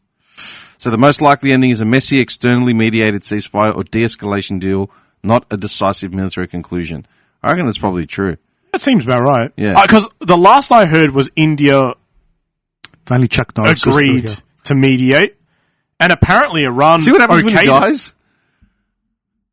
When he goes away on another excursion. Apparently, India agreed to mediate, and apparently Iran okayed that. Okay. To mediate negotiations through India. Yeah. How does that even work, man? That's just like, it's like if us three all had, like, if you and me had a blue and we're calling him, tell him I said this. Tell him he's a dick. Pretty much. Tell him to go fucking It's like those stupid skits you see on, like, Yeah, funny like shows. a neutral mediator, so like, nothing kind We of... don't want to talk to him directly. We talk. We'll talk to the Indian guy. Yeah, come on, guys, please come to the table. He called me a girl. You are fucked, man. And that's how you end up with World War III, miscommunication. Yeah. Dead set. How does it even work? It makes no sense. They're world leaders. We've got to go through a third party. Yeah. Yeah, Like, we're going to go to a happened. counsellor. Well, it happened with North and South Korea. Yeah, I know. But, like, you've gone to a counsellor. You're world leaders. Go to a couples council. The Ayatollah and Trump on that couch. Tell him how you feel. This is what I'm like. This is what I'm constantly get It was at. a lousy deal. I think people give leaders of the world too much benefit of the doubt. Oh boy, yeah. Don't you reckon? I think people think leaders, they give them too much benefit. I called the Ayatollah Khomeini and he never said thank you. This is what it's all about. I'll show him. No, they do. Yeah, they definitely do. It's like, dude, you have to be a psycho to want to run a country. I kind of agree with that. I've been stifling your ambition for 30, 40 years. You haven't stifled crap. I just can't be bothered. But you can tell most people are egomaniacs. Yeah. Narcissistic. Yeah, but everyone says they can run the country better than it's been run. Yeah, but most Who? people... Every idiot you run into on the street. He's talking that's about the why. average Joe. Yeah. But they never will. No, because yeah. No, because they're lazy. They They're, are they not haven't got any... educated enough. No drive. okay. Not willing to make the decisions that need to be made. Think about this, yeah? Or learn... Yeah. Imagine, There's a lot you need to learn. Can you imagine if your friend from Austria was actually led into that art college? Imagine if he was actually led into that art college. Do you reckon he would have gone into world politics? No, of course not. No, he would have been an artist. Literally. But his ambition and his drive to Yes and transform... no. Because he felt like that Germany had gone the raw end of the stick. Yeah. You know what I mean? But that was a lot of people, and that whole era was just ripe for the... Yes, but what I'm saying is, if he was actually led into that art college, it may have just subdued everything, and he would have been too focused on pastels and I think watermarks. there's still something would have happened regardless, because Germany wasn't in a good state regardless. Maybe, but anyway. I don't think it would have been as prevalent. Maybe not to that extent. His position in the whole thing. All those people still would exist, though, if you take him out of the equation. Who the fuck are you talking about? Your friend. With Schwarzenegger. the moustache. Oh. What? Have you seen that video of where the guy's talking? She goes, "Who's your favorite Austrian?" And he goes, he was really good at motivating people. Oh, yeah. People, and she's like, "You're not saying who I think you're saying." It's like, yeah, like, Schwarzenegger. And she just freaks out. Yeah, I remember that, man. What a gun. No, I assumed we were there, but I didn't want to just... No. I'm just saying. It's ambition. It's personal ambition. Right. Most people are dead weight now. Yeah. They all want to be Instagram. They just want to do nothing. Yeah. They want to be famous and influential for doing absolutely nothing. Everyone wants to be rich. And the companies enable it because they'll pay them to do it. Yeah.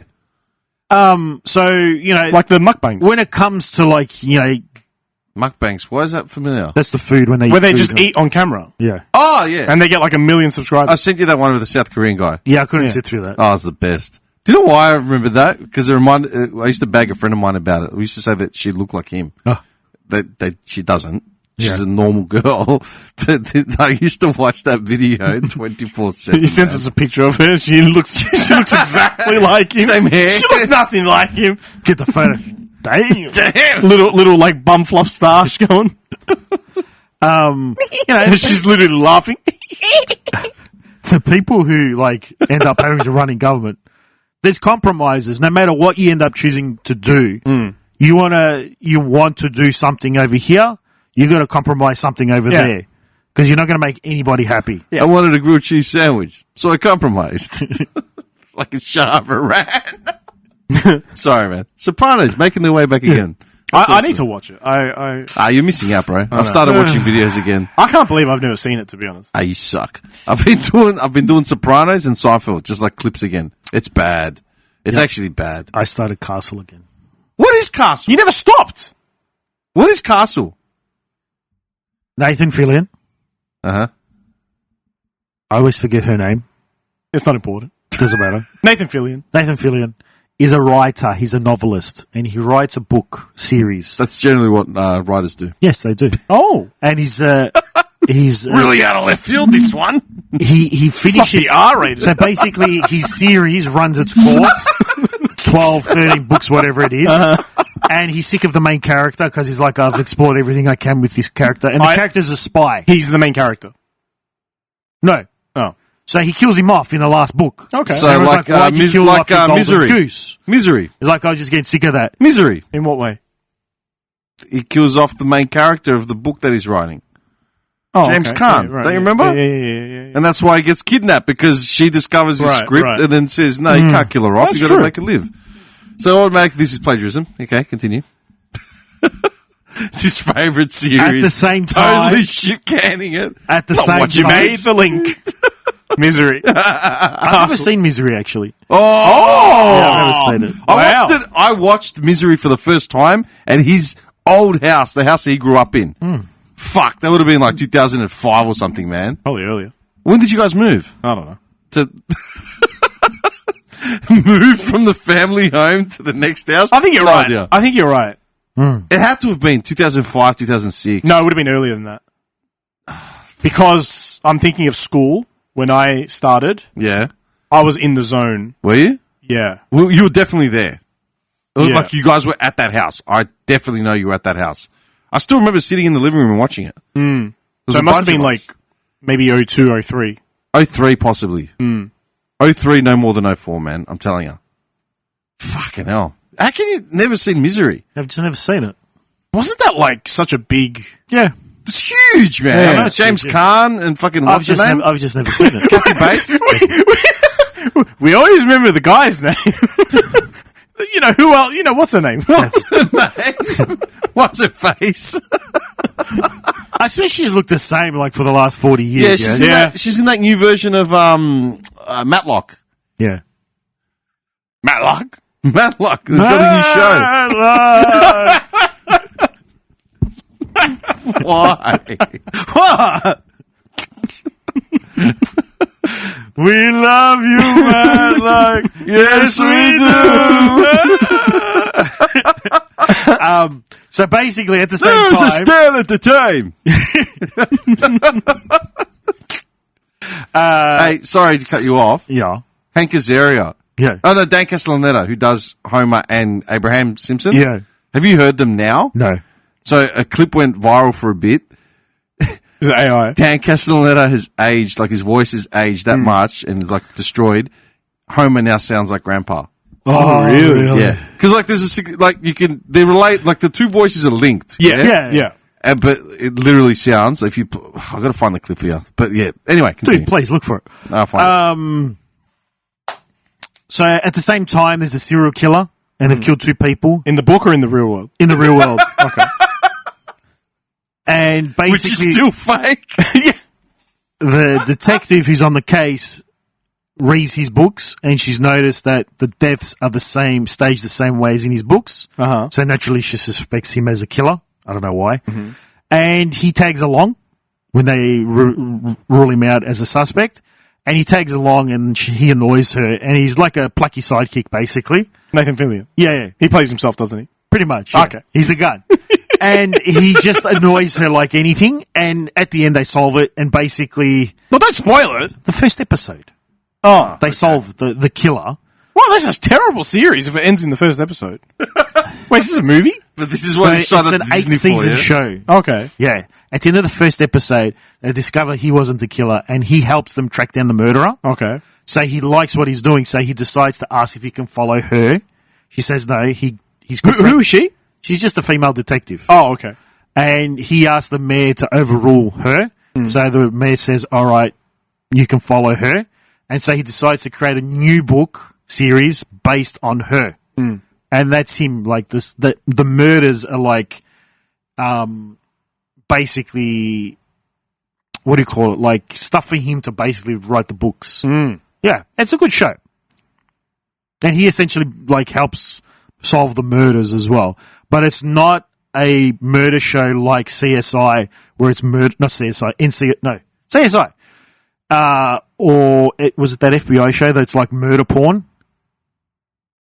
Where you watch people have sex and die? No, because it was all about the gratuity of the murder and blood and guts and all that. It's more about the actual story as to why the More the murders happened. thriller of it, sort of thing. Yeah, it's like each episode is like as if it's a novel in itself. So they're trying to break down why the person was murdered and find the actual story behind it, not as to just the killer and that's it. And there's overarching like enemies throughout the series as well, and there's a story that runs from the first episode to the last as well, like a whole backstory. So a book writer's just casually allowed to tag along with an FBI. Yeah, no, just a normal cop. Oh, normal cop. Yeah, it's a good show. It's funny. Look at his face. Lots of cameos of actors. Look at his face, man. What year is this from? 2001 to like 2009. Oh, okay. It's not, yeah. Before shows and movies took themselves too seriously. Before you had to have at least one trainee in every show. Yeah. Yeah, okay. Oh, it would be a good show then. Yeah. Oh, I ended up watching that Shelter movie, yeah?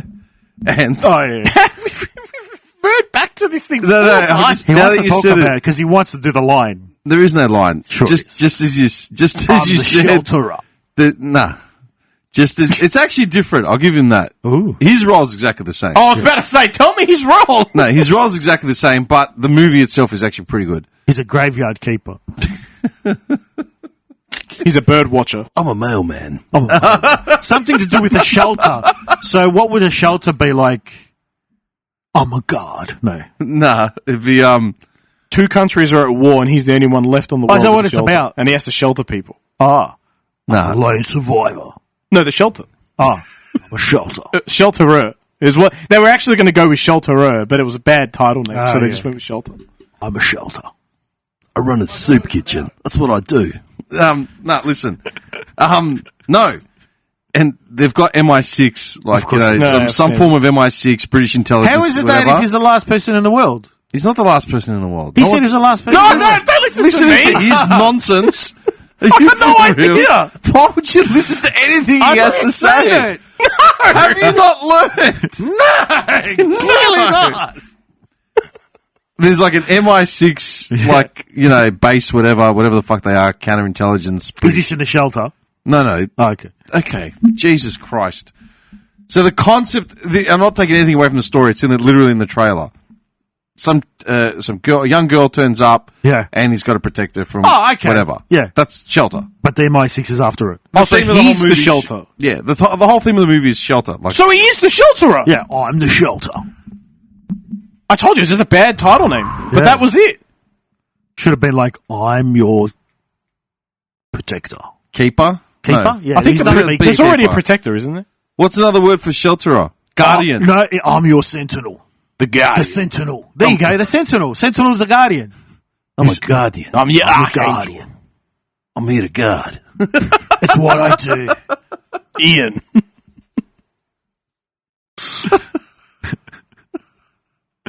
Oh, fuck. Okay, so he's the shelterer. Yes. And there's a girl that we don't know the name. We know he's Jason Statham. We don't know her. Yeah, he's protecting her, right? Okay, sheltering her. At some point in the movie, early on, there's like an MI6 sort of setup, yeah? Mm-hmm. And just for those who don't know, MI6 is British under the fucking... The military. Secret Service. Secret Service, Yeah. whatever. Yeah. As soon as the scene starts of the MI6, the lead person is some like black chick, and the two I see to her is like some Indian dude. I'm just like, yeah, we're just hitting the notes. Like, turn it off. Turn it off. Yeah. Like, seriously? Like, come on, Where's man. Jason? If you want to film this in the UK. And then the one villain is an old white guy. And I'm just like, really, bro? Like, come on, man. It's a little on the nose. It's been 2 minutes. Like, I'm not against it, but fuck me. Like, can't even be creative. You know what I mean? Because, the villains can't be the villains. No, like, it's just, bro. Like, you even got the Jason Statham. Oh, yeah. Can you imagine the line on the girl? He like saves her, goes to like kiss her at the end. She's like, "Sorry, I'm a lesbian. I respect your boundaries." Yeah. Sorry, I should have asked. Talking about the UK quickly. So you know how they had they set up the cameras with the facial recognition? Where? UK. Oh, yeah. Set up facial recognition cameras to stop crime and find people who had warrants and crap out for them. They've been on for, I don't know how long, a couple months. They had to turn them off. Why? Because people hacked them? No, because the people they kept finding were the people they wanted to find. What? Oh, I see. Wait, say it again? I see. So all the people that were on their wanted list and people that were committing crimes weren't the people they were expecting to be. It was all the Who people. were they? Know what I'm saying? You know what I'm saying? Oh, Something a little bit like this. Yeah, I gotcha. Okay. Yeah. And so they're like, well, we have to turn those off now. Are you serious? They turned them off. Yeah. So rather than actually fulfilling their purpose, they'd they'd turn rather them all just off. turn them off Yeah. instead of having it become a situation. Yeah. That's a joke. Yeah. Yeah, so is the country. Yeah. Yeah. I think there's no denying that. Sorry. I've just got that image now of like the girl, or like a girl in like a Statham movie. And she's like, I'm sorry, but I'm lesbian. It's all right. I'm trans. That's bad, man.